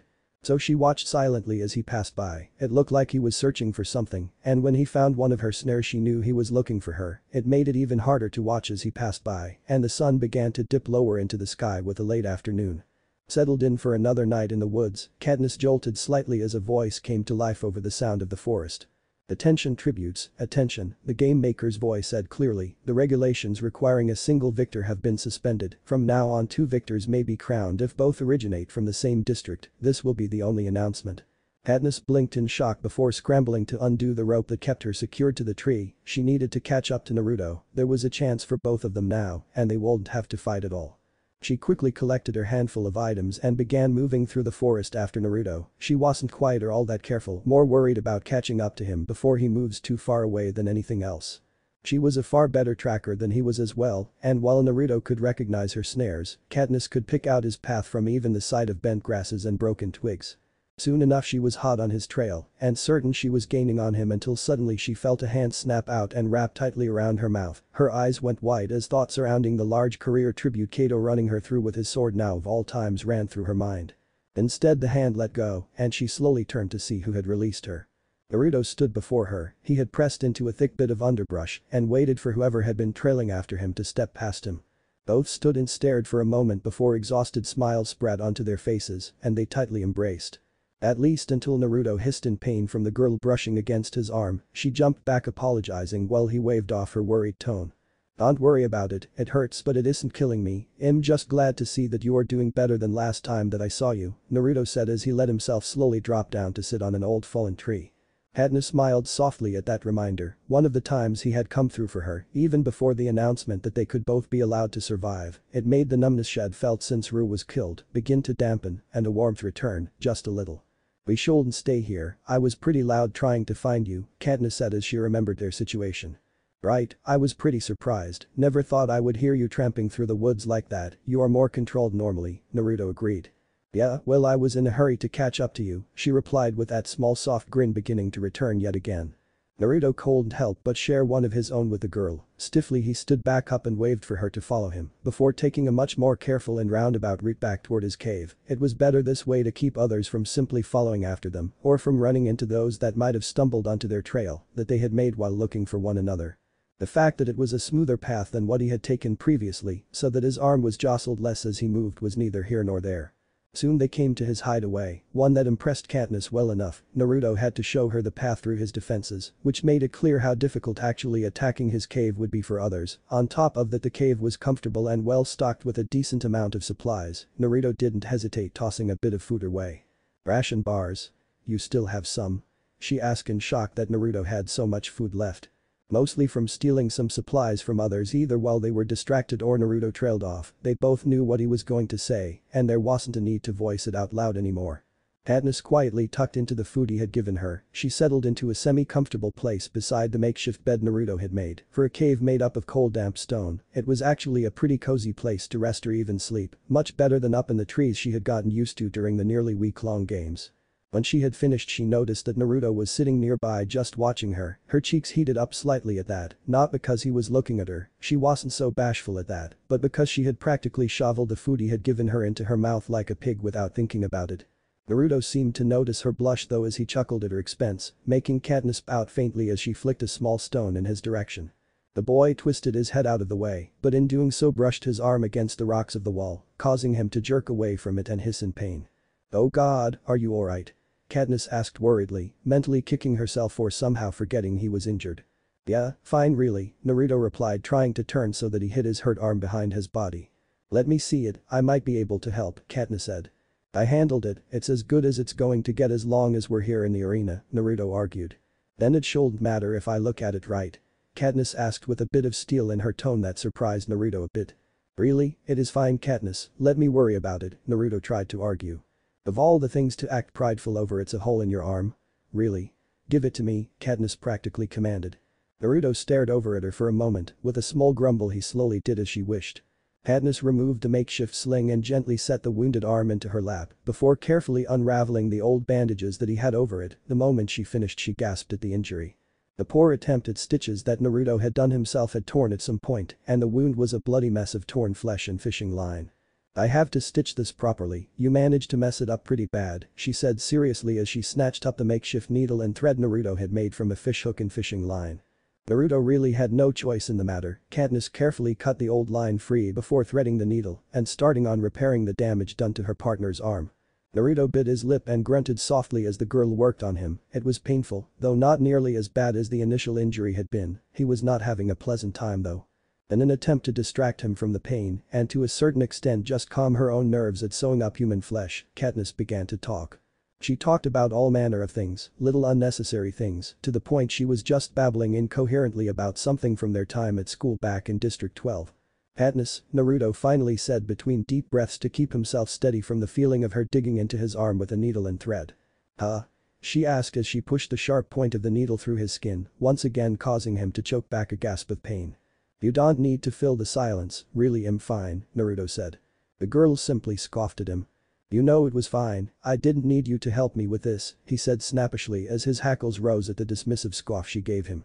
"Oh really? Maybe you didn't want my help, but I wanted to help you, you've been helping me plenty even before the rule change," Katniss replied, gradually speaking more softly.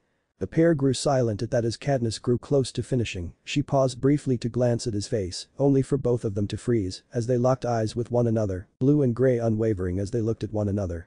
"I never really thanked you for all that or for helping back in 12 with my family," Katniss said awkwardly. Naruto huffed faintly while shaking his head. "Don't think about it like that, you helped me first, I just don't like owing people anything." Katniss was quiet for a bit before she turned to look up at him again. She frowned at his words. The last few weeks had really started to confuse her, and his choice of words both compounded that and sting her slightly. "That was all it was, huh?" she asked quietly, almost whispering. Naruto stared back at her, only now did he realize that they were so close to one another, inches apart. He opened his mouth to say something before closing it again when words failed to form. They continued to simply sit pressed against one another and eyes locked until Naruto felt a pull. He wasn't certain what caused him to do it, but he leaned forward and kissed Katniss deeply. The girl was stunned, but after a brief second of surprise her eyes closed and she returned his kiss just as deeply. Slowly the two pulled back when they needed to catch their breath. Naruto coughed and cleared his throat, clearly surprised by his own actions. The wave of peace and pleasure that washed over him during the kiss was still very present on his mind, but the boy didn't know what to do and had no idea how to answer her inevitable question of why he had done that. You should get some rest. I will sit on watch for a while to make sure the couriers didn't pick up our trail, Naruto said before hustling out of the cave without a look back at Katniss. Had he looked he would have felt some relief. She was blushing, worse than he was in fact, and a warm soft smile had splayed itself across her face as she gingerly touched her fingertips to her lips. Katniss was happy he hadn't seen her reaction to his kiss. She was embarrassed by it. Like him she was unsure what her feelings really were and battling her own thoughts regarding him. Unfortunately for her, while Naruto had missed her reaction to his kiss, beyond returning it during the act itself, the multitude of cameras set up by the capital had not. The very real and tender moment between the tributes was broadcasted across the country, even to the rioting districts, no, especially to the rioting districts. The capital. Caesar and Claudius practically glowed after watching the interactions with Naruto and Katniss. For something that would be such an unimportant event with any normal pair of teens across the nation was the talking point of practically every person in the capital and plenty of others across the districts. Naruto and Katniss were naturals in the talk show host's opinion. The kids didn't even realize the effect their actions likely had on the country, managing to achieve exactly what Seneca Crane had hoped for as the hotly stoked rebellious ideas of the districts began to flicker slightly in the face of such a change with the games. Everyone's focus is on these two young lovers now, Caesar Claudius commented. Indeed, my friend, such sweethearts these two are, so bashful with their emotions, but despite that our man Naruto is showing his blood nature by taking the lead with Katniss, Caesar replied. But that new suspension of the single victor rule this entire year has become so much more intriguing. Claudius cheered. I couldn't agree more, though it must be a disappointment for all those poor boys and girls back in District 12, with both Naruto and Katniss taking one another off of the market, Caesar joked, getting a characteristic over-the-top laugh from his co-host. The two went on to replay the moment of Naruto kissing Katniss, slowing the footage to pick apart every aspect of the kiss, especially the moment when it became clear that she was returning the act. District 12. Dale Hawthorne did his best to ignore the glances of his cellmates. His closeness to Katniss Everdeen was pretty well known among their age group in the scene. Most of those in the detention center at the moment had been a part of the riot along with him and had been locked up as one of the leaders of the riot when it occurred. The teen kept his face tucked away from the others to avoid the sight of his burning face and slightly stinging eyes, much like the conflicted and confused emotions of Naruto and Katniss. Gale was distraught with his feelings at the moment. He was no naive boy, he knew his interest in Katniss was more than that of a close friend or even a simple crush. He had grown up along with her and been closer with her than anyone else, except for maybe her little sister Primrose. She and Naruto wearing clothes like that, he told himself they were doing it for the show, pretending and playing the parts that they had to play to survive. He still felt a tightness spread across his chest and a burn grow in his eyes, seeing her return Naruto's kiss, and the showman running everything replaying it over and over again, seemed like the capital was rubbing it all in his face. Despite all that though, here in the detention center he couldn't escape the television and the broadcast as the games continued. When Naruto returned from standing watch, not that it hadn't been an excuse for some privacy to get a handle of his emotions, he found Katniss setting up a place to sleep beside his own. The sun was already disappearing behind the horizon, and they would need to head out for the rendezvous with Thresh in the morning if his alliance still stood. I didn't think you would mind if Katniss murmured. Ah, no you're fine, Naruto replied as he moved over to his own sleeping place. Katniss nodded and finished setting up her bedding. Naruto crawled into his own and lay down facing the girl as she finished up. Exhaustion from the games and the knowledge that they were likely watched ensured neither attempted to kiss once again or continue any more emotional moments. As Katniss laid down though, they found themselves naturally pulling one another closer and wrapping each other in their arms. Both privately told themselves it was because they were feeding off of the body heat of their partner. In the morning we need to set out for that tree I hid you in after the tracker jacket Hove situation. I agreed to meet Thresh there, Naruto said. The boy from District 11, right? Katniss asked quietly. Yeah, he and I agreed to help one another find and protect you and the other District 11 tribute, Naruto explained. True, she whispered. Yeah you were there weren't you? Naruto didn't ask her, he could already tell. I tried to save her, Katniss' lip quivered and without thought Naruto pressed his lips to her brow and pulled her in closely. I'm sure you did, he comforted her. Tomorrow might end up being more difficult than he wanted. He hoped Thresh saw reason. Slowly the two teens fell asleep tightly twisted together, much to the joy of most of the country watching them from home and the anguish of a young man in District 12. Naruto and Katniss woke with the sun or whatever acted as the sun for their games, they collected some supplies and quickly prepared a sizable breakfast for themselves. Naruto's arm was still in no small amount of pain, but the mending Katniss had done on it was far better than anything Naruto could have managed himself, only partially because it was his own arm, mainly because he simply didn't have that much skill with mending his injuries as he would have liked to. "Where did you pick the doctoring stuff up at?" he asked as he pried a morsel of fish away from his meal and popped it into his mouth. Katniss glanced his way and swallowed down her own food before cocking her head to the side to answer. "I think I actually learned it from my little sister mostly, she learned a lot of it from my mom though at least I think she did." "Your mom was a seamstress, right?" he asked, just making conversation. "Not really, to some extent, my grandparents were tailors or something on her side, why are you asking?" she said with a shrug before turning her attention away from her makeshift bark plate and focusing on the boy. Naruto blinked as if wondering the same thing himself, why was he asking about her mother and grandparents? Why did any of that matter? No curiosity maybe?" he asked. Katniss snorted softly, "Curiosity about what my mom did as a living? Yeah, I mean I know your dad was a miner, I kind of remember him, he and my dad talked a lot, so did some of the other miners, but your dad more often than most," Naruto explained.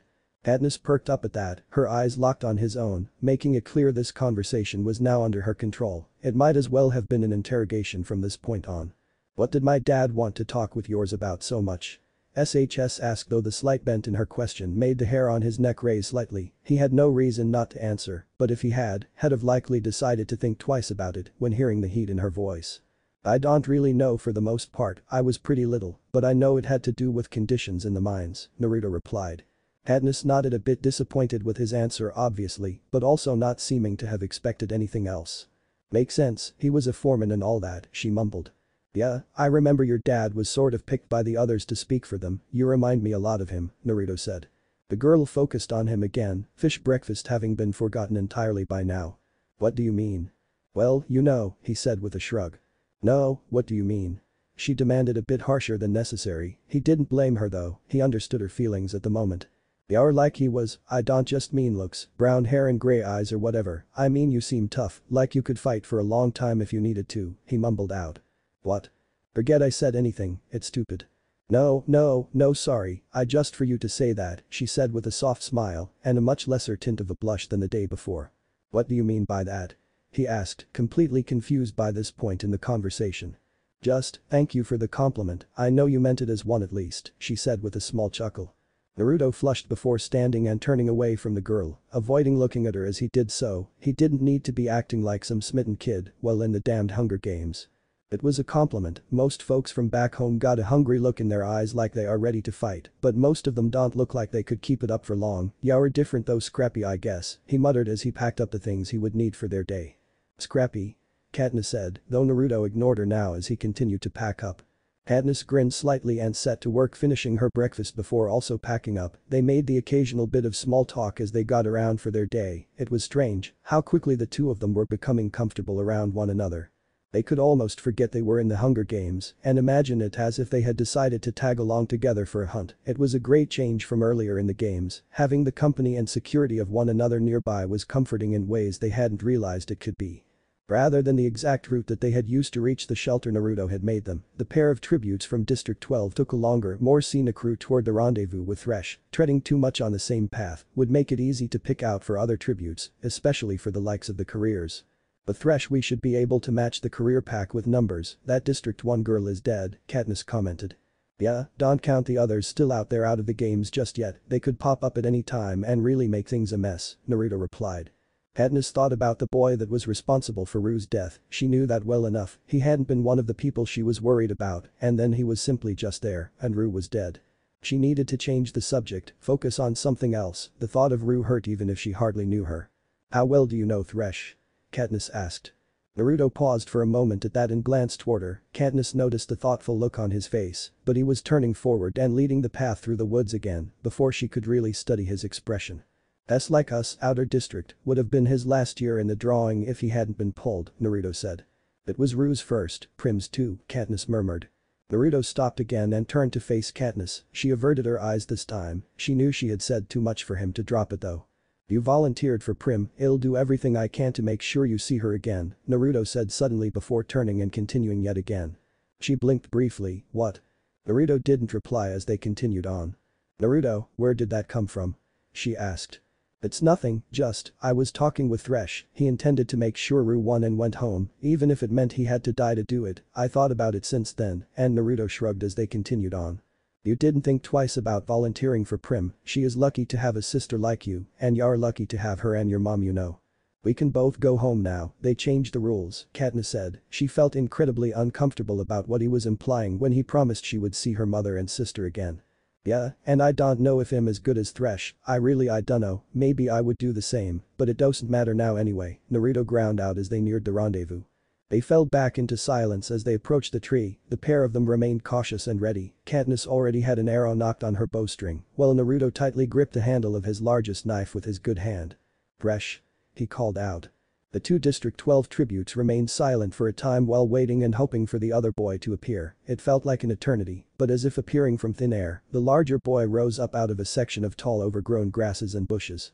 "Naruto," he called out. "Yeah, it's me and Katniss," Naruto replied, but he didn't stand up and Katniss was content to follow his lead. They were mostly concealed by the brush themselves, though she doubted that the boy from 11 didn't have at least a good idea of where they were. "We still good?" Thresh asked in their general direction. "I want to think so, but I know losing Ru could have changed things," Naruto replied cautiously. "Smart," Thresh said calmly, slowly his posture changed to a relaxed stance.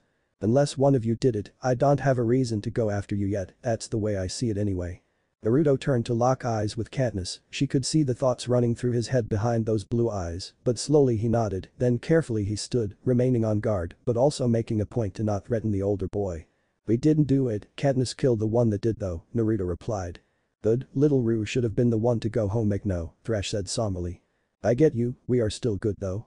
Naruto asked cautiously, he doubted he would have been as calm and relaxed as Thresh was. "We are good, I wasn't earlier, we're good now though," he said with a sad sigh. "I'm sorry about her, I should have been there with her," but Katniss began, she felt so guilty about Ru's death on her own, seeing the obvious pain in the older boy's eyes, the eyes of a boy who was intent on dying for Ru. Those same eyes flashed dangerously with anger, and Naruto found his hand tightening on the hilt of his knife again. "Just drop it 12, just stop, you killed the one that just leave it at that alright?" Thresh stiffly said while cutting Katniss off. She slowly nodded her head and had to fight back some tears at the thought of Ru's death once again. Tense as they were, the three slowly calmed down as they moved and fell into a more comfortable bit of conversation, mostly talking about what it was like back home for each of them. The comparisons from the farms of District 11 to the merchant quarter of 12 and finally the seam in 12 were a bit surprising, despite such stark differences in production, and the overall grim oppressive nature was almost identical in all three areas. It was almost wholesome that they could bond in such a way despite the incredibly depressing circumstances. Before long the trio of outer district tributes had made their way back to the lines of traps and defenses that Naruto had created. The cave itself was starting to feel a bit crowded with three of them, though Naruto didn't complain overly much as Katniss had taken to being right at his side when they were inside it now, just having her close enough to brush up against him regularly was calming. The balm to his senses after days of worrying about if she was alright out in the arena alone. Obviously all of them remained a bit tense with one another, Naruto and Katniss had absolutely no reason to fight one another now, they could truly trust one another. Sadly that level of faith wasn't something they could gain with Thresh or him with either of them. The game's design simply made it impossible, after all they would have to kill one another in the end, or at the least let the other die. The trio made a meal and talked a bit of strategy. Thresh mentioned that the careers had not only moved camp, but had managed to recruit the boy from District 6 to support them. Evidently they had him surrounded on a rock ledge and gave him the chance to face them in a free-for-all when it was just the four of them left over.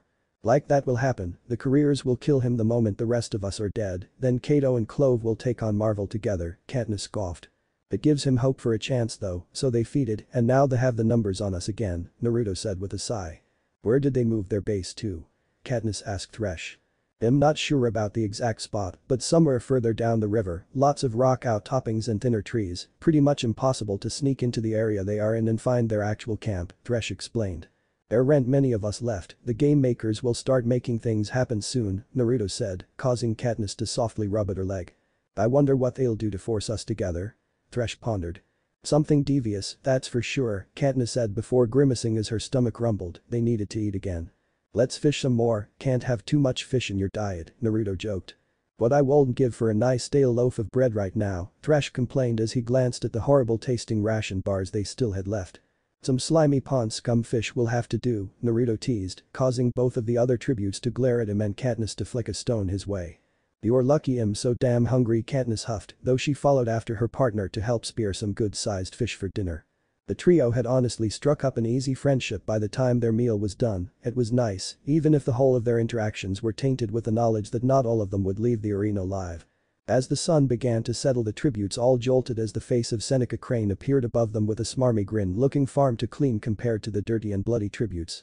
"Attention tributes, attention, you have all made it to the final 8 competitors. To celebrate your victories over the lesser 2/3 of your competition, we have decided to offer you a grand feast. Well, food and drink will be available. The real prize will be the 8 weapon or armor sets offered up for each of your specialities.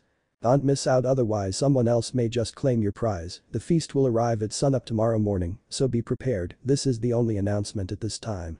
But that the face of their professional tormentor faded from view and the sky returned to the starry void it had been moments before. "Well, we were wondering how it was they were going to force us all in together," Thresh sighed.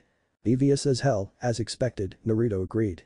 "We could just not go. We have food and water, weapons too, even if they aren't perfectly suited for us," Katniss said. "If we don't go, the careers are definitely going, and that means they will have an advantage on us," Naruto said with a frown. "So we have to go?" Katniss asked. "It's the better play," he nodded back. "It's gonna be a fight, a hard one. The careers will use it as a chance to fight us in the open. They have the training and the numbers again," Thresh commented. "Yeah, but it's worse if we don't face them. Eventually they'll come at us with everything, and if they get all the weapons and armor they could want them, we will be too badly disadvantaged. We have to go," Naruto explained to his comrades. The group fell into silence at that. The knowledge of a looming fight to the death was normal in the Hunger Games, but knowingly walking into an ambush was a bit of a tall order. Naruto was right though, they had a better chance going and fighting on more even footing than simply passing the entire thing over. The group prepared for bed and set up for the night. Before long they bedded down, and Thresh couldn't help the conflicted feelings as he looked over at Naruto and Katniss. He knew Naruto trusted him greatly, especially after the situation with that District 10 boy had happened earlier in the games. It was clear that while Naruto did indeed trust Thresh, he was protective and far more trusting of Katniss. Naruto had laid in a position between the other 2 occupants of the cave, and Katniss had almost naturally wrapped herself tightly around him from behind. It was hard to imagine them as anything other than a couple from their appearance, even as Naruto faced away from the girl and more toward the opening of their little hideout, always vigilant for an attack. Seeing the 2 of them together threatened him with some dark thoughts though, and he went to sleep set on having a conversation with Naruto in the morning, a very important one. The Capital Broadcasting Center. That brings an end to another day of the 74th Annual Hunger Games, folks. Lots of build up there today, even if there isn't much fighting. What do you think about today, Claudius? Caesar asked his co-host. The much-needed break after the event surrounding the cornucopia. "I think, Caesar, we've had a somewhat slow couple of days since the rule change, but it's given us some time to enjoy some of our competitor interactions once again," Claudius replied. "I could agree with you more, Templesmith, my good man. From the heartwarming kissing that we got to peek in on with Naruto and Katniss to the interactions of Kato and Clove, now that they know they can go home together, things are really starting to draw us all in. Now with the added elements of Thresh joining up with his fellow Outer District comrades and this feast event to be held in the morning, we are possibly looking at our last peaceful night here in the games," Caesar said, almost sounding sad that the bloodshed would be ending soon. Claudius nodded somberly before the pair launched into yet another conversation about the actions of one of the remaining tributes in the games.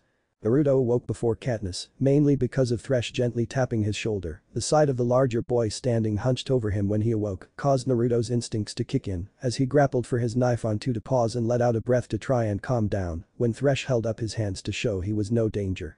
"I almost stabbed you," Naruto hissed quietly, careful not to wake up Katniss. They had all been exhausted, so he intended to let her get as much rest as he could. "Relax, I just needed to talk to you for a little bit before we head out for the feast or whatever it is they are calling the bloodbath part 2, Thresh said as he stepped away toward the mouth of the cave.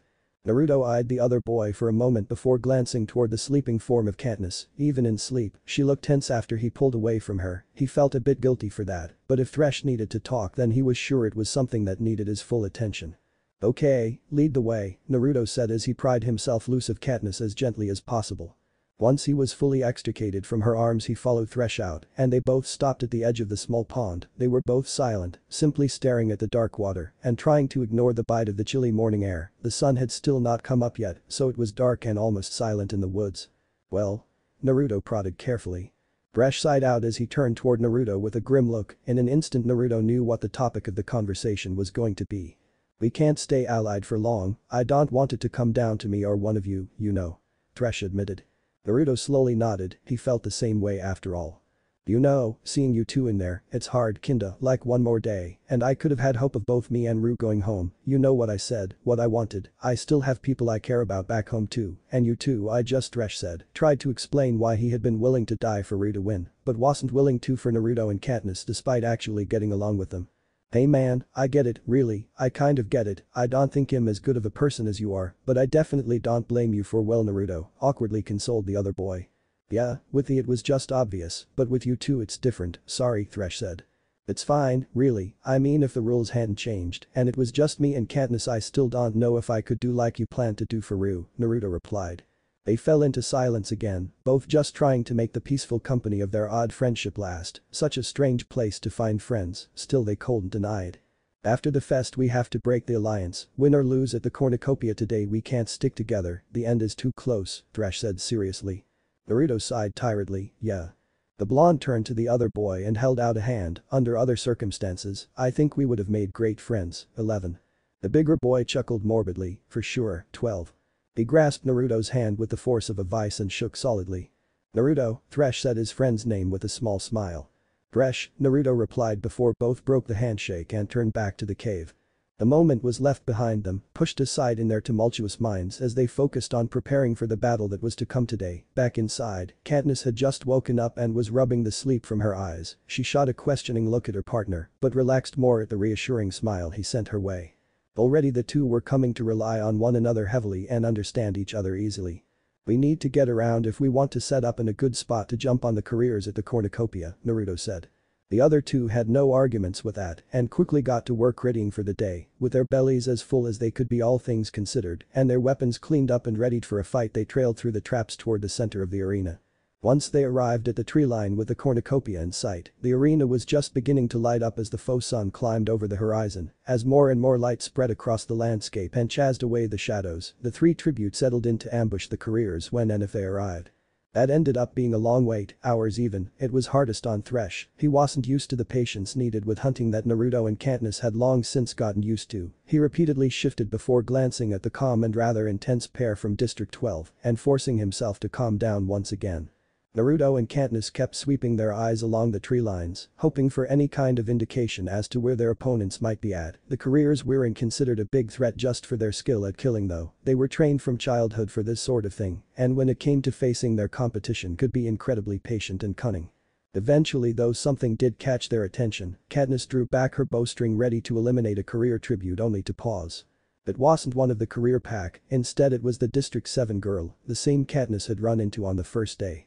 In a blur of bright red hair the girl bolted forward toward the tables and snatched up the bag with her number on it, one filled with food, water, a coat, and of course her weapon, a thin blade that looked to be razor sharp and just long enough to peek through someone if it was rammed into their chest.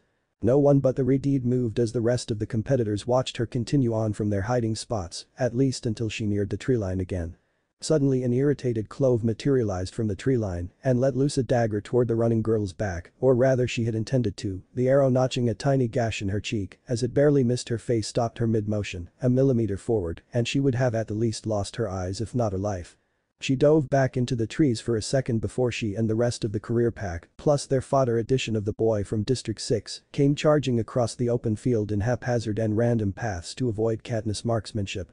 It wasn't perfect at that, unfortunately for them, the District 6 boy screamed as an arrow planted itself on his left bicep, sadly her other two shots, aimed for Clove and Kato went wide as the careers changed direction suddenly. It took hardly any time at all for the group to cross the clearing with the cornucopia, deciding he'd rather meet the careers with a charge of his own. Thresh charges forward soon followed by Naruto and even Katniss, as she purposefully lagged behind to try and catch an opening to shoot one of their enemies.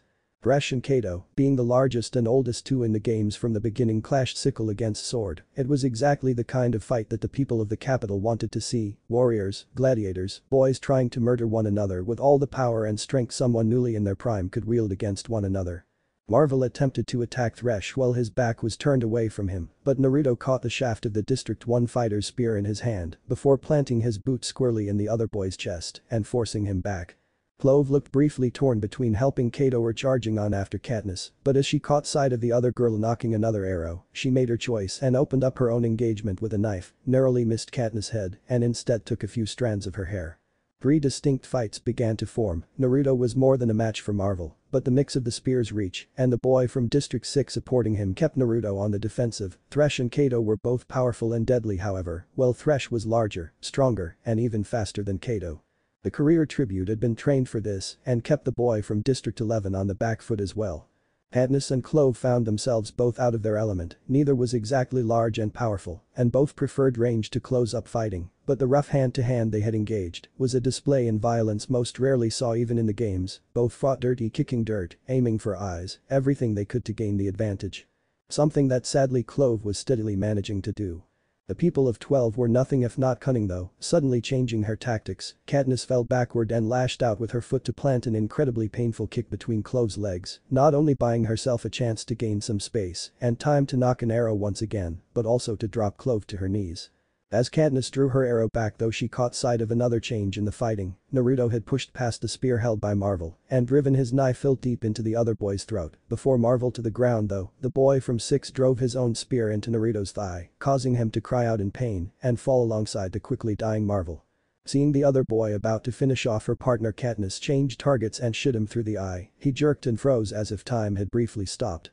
Katniss didn't get a chance to watch him collapse to the ground a second later because Clove had regained herself enough to launch another attack at her. She tackled Katniss to the ground and tightly gripped the archer's throat to strangle her. Katniss tried to fight back, but at a terrifying speed, her body became weaker and her vision began to dim. Just as she felt certain she would die she felt not only Clove's grip loosen, but the girl be forced off of her entirely when Thresh booted her across the side of the face and sent her sprawling with a mouthful of blood and some broken teeth. Thresh wasn't built for long periods of fighting though, and Katniss could see that Kato had purposefully been letting the bigger boy tire himself out, hoping to overwhelm a tired opponent. The loss of 2 of his group had changed things though, despite his injury, Naruto had struggled back to his feet and was inbound. Thresh was exhausted, but still more than ready for a fight, and while Katniss' bow had been knocked away, he doubted he could kill her before the 2 boys got him. Clove, get back to camp. He barked before sprinting toward the table and grabbing the bags for himself, his partner, as well as their 2 dead comrades. He wanted badly to take the rest, but he simply couldn't carry all of it. Clove and Kato both crashed back through the tree line, while the exhausted and injured outer district tributes let them go, all to lick their wounds and catch their breaths. Naruto collapsed down beside the gasping and coughing Katniss and began working to try and plug the wound in his thigh. It wasn't as deep as it normally would have been. Thanks mostly to the fact that Naruto's attacker had previously been wounded by Katniss and couldn't put too much force behind the strike. It was still a spear wound to the leg though, and if it was ignored, Naruto was sure he'd suffer for it. As she managed to regain her breath, Katniss quickly set about helping him to stop the bleeding and bandage it as best that they could with their supplies, all while Thresh caught his breath and watched. He eyed the 2 he had worked with up to this point with, they were extremely vulnerable right now. Naruto had set his knife down while he applied pressure, while Katniss had still yet to collect any of her gear while she worked on her partner's leg. Thresh could kill the both of them without much trouble, a quick violent burst of action, and they would be dead, and he would be that much closer to going home. Naruto jerked slightly toward his knife when the sickle thumped into the grass beside him. He stared at it for a moment before looking at Thresh. We can't be allies anymore, from this point on we'll just betray one another. Looks like they sent me a better blade than that sickle to use. I'll grab my rewards and leave. Good luck to both of you, he said simply before receiving a sober nod from the blonde in return. Thresh walked away after that. Katniss eyed him as he went. Soon she shook her head and got back to work on her fellow tribute's injury. Once it was patched up as best as she could manage in their current situation, she helped Naruto to stand and gathered up their gear. The 2 collected their rewards and made their way back to their cave, Naruto limping painfully while struggling to not put too much weight on his leg as they went. They were incredibly vulnerable at the moment, but thankfully after the fight at the cornucopia, it seemed like the 2 careers were licking their own wounds and organizing for what would most likely be their final showdown. The thought of such a confrontation filled Naruto with no small amount of dread though. They might have hoped to level the field today, but even with the District 1 and 6 tributes eliminated, the 2 remaining careers now had the lion's share of remaining resources, weapons, and armor. Nothing in the Hunger Games can be easy after all. Capital Broadcasting Center. What can I say besides wow? Caesar cried out. Claudius nodded along with an unnaturally stiff smile. You all saw it with me folks, was that a day or what? Down by another 2 valiant tributes and what a show they gave us, huh? Caesar said as the 2 most recently killed tributes appeared on the screen. I am really curious to see how the finale of this year's games will turn out, Claudius commented. So am I, we have two full districts from opposite ends of the country left to square off, though our rough and tumble District 12 tributes, Naruto has really started to collect some painful injuries that will slow him down, Caesar pointed out. Not to mention the careers that seem like their natural adversaries have just gotten quite the haul from the feast, weapons, armor, food, and medicine that they have already started to implement, Claudia said, as images of the advanced flexible armor was being put on by Kato and Clove, while opposite them, images of a limping Naruto was guided through the woods by a roughed-up Katniss. It really will be exciting to see where this all goes from here, although we definitely can't discount our two wildcards. Thresh may have been on the same side as Naruto and Katniss for a few days, but today he made it clear he is now once more on his own, and I'm sure if they meet again a fight is bound to happen. Our last contestant has simply been avoiding others and foraging a smart strategy that has kept her alive and healthy this long, Caesar broke down the remaining survivors in the arena. It has gotten her into the final 6 at the very least, I can't wait to see more. Agreed, stay tuned here, Panem you beautiful viewers, things may be winding down, but that's only because they are picking up in preparation for our final climax, the 74th annual Hunger Games are now down to our final 6. Caesar cheered. The end, thanks for watching, also remember to subscribe and like this video, see you in the next video.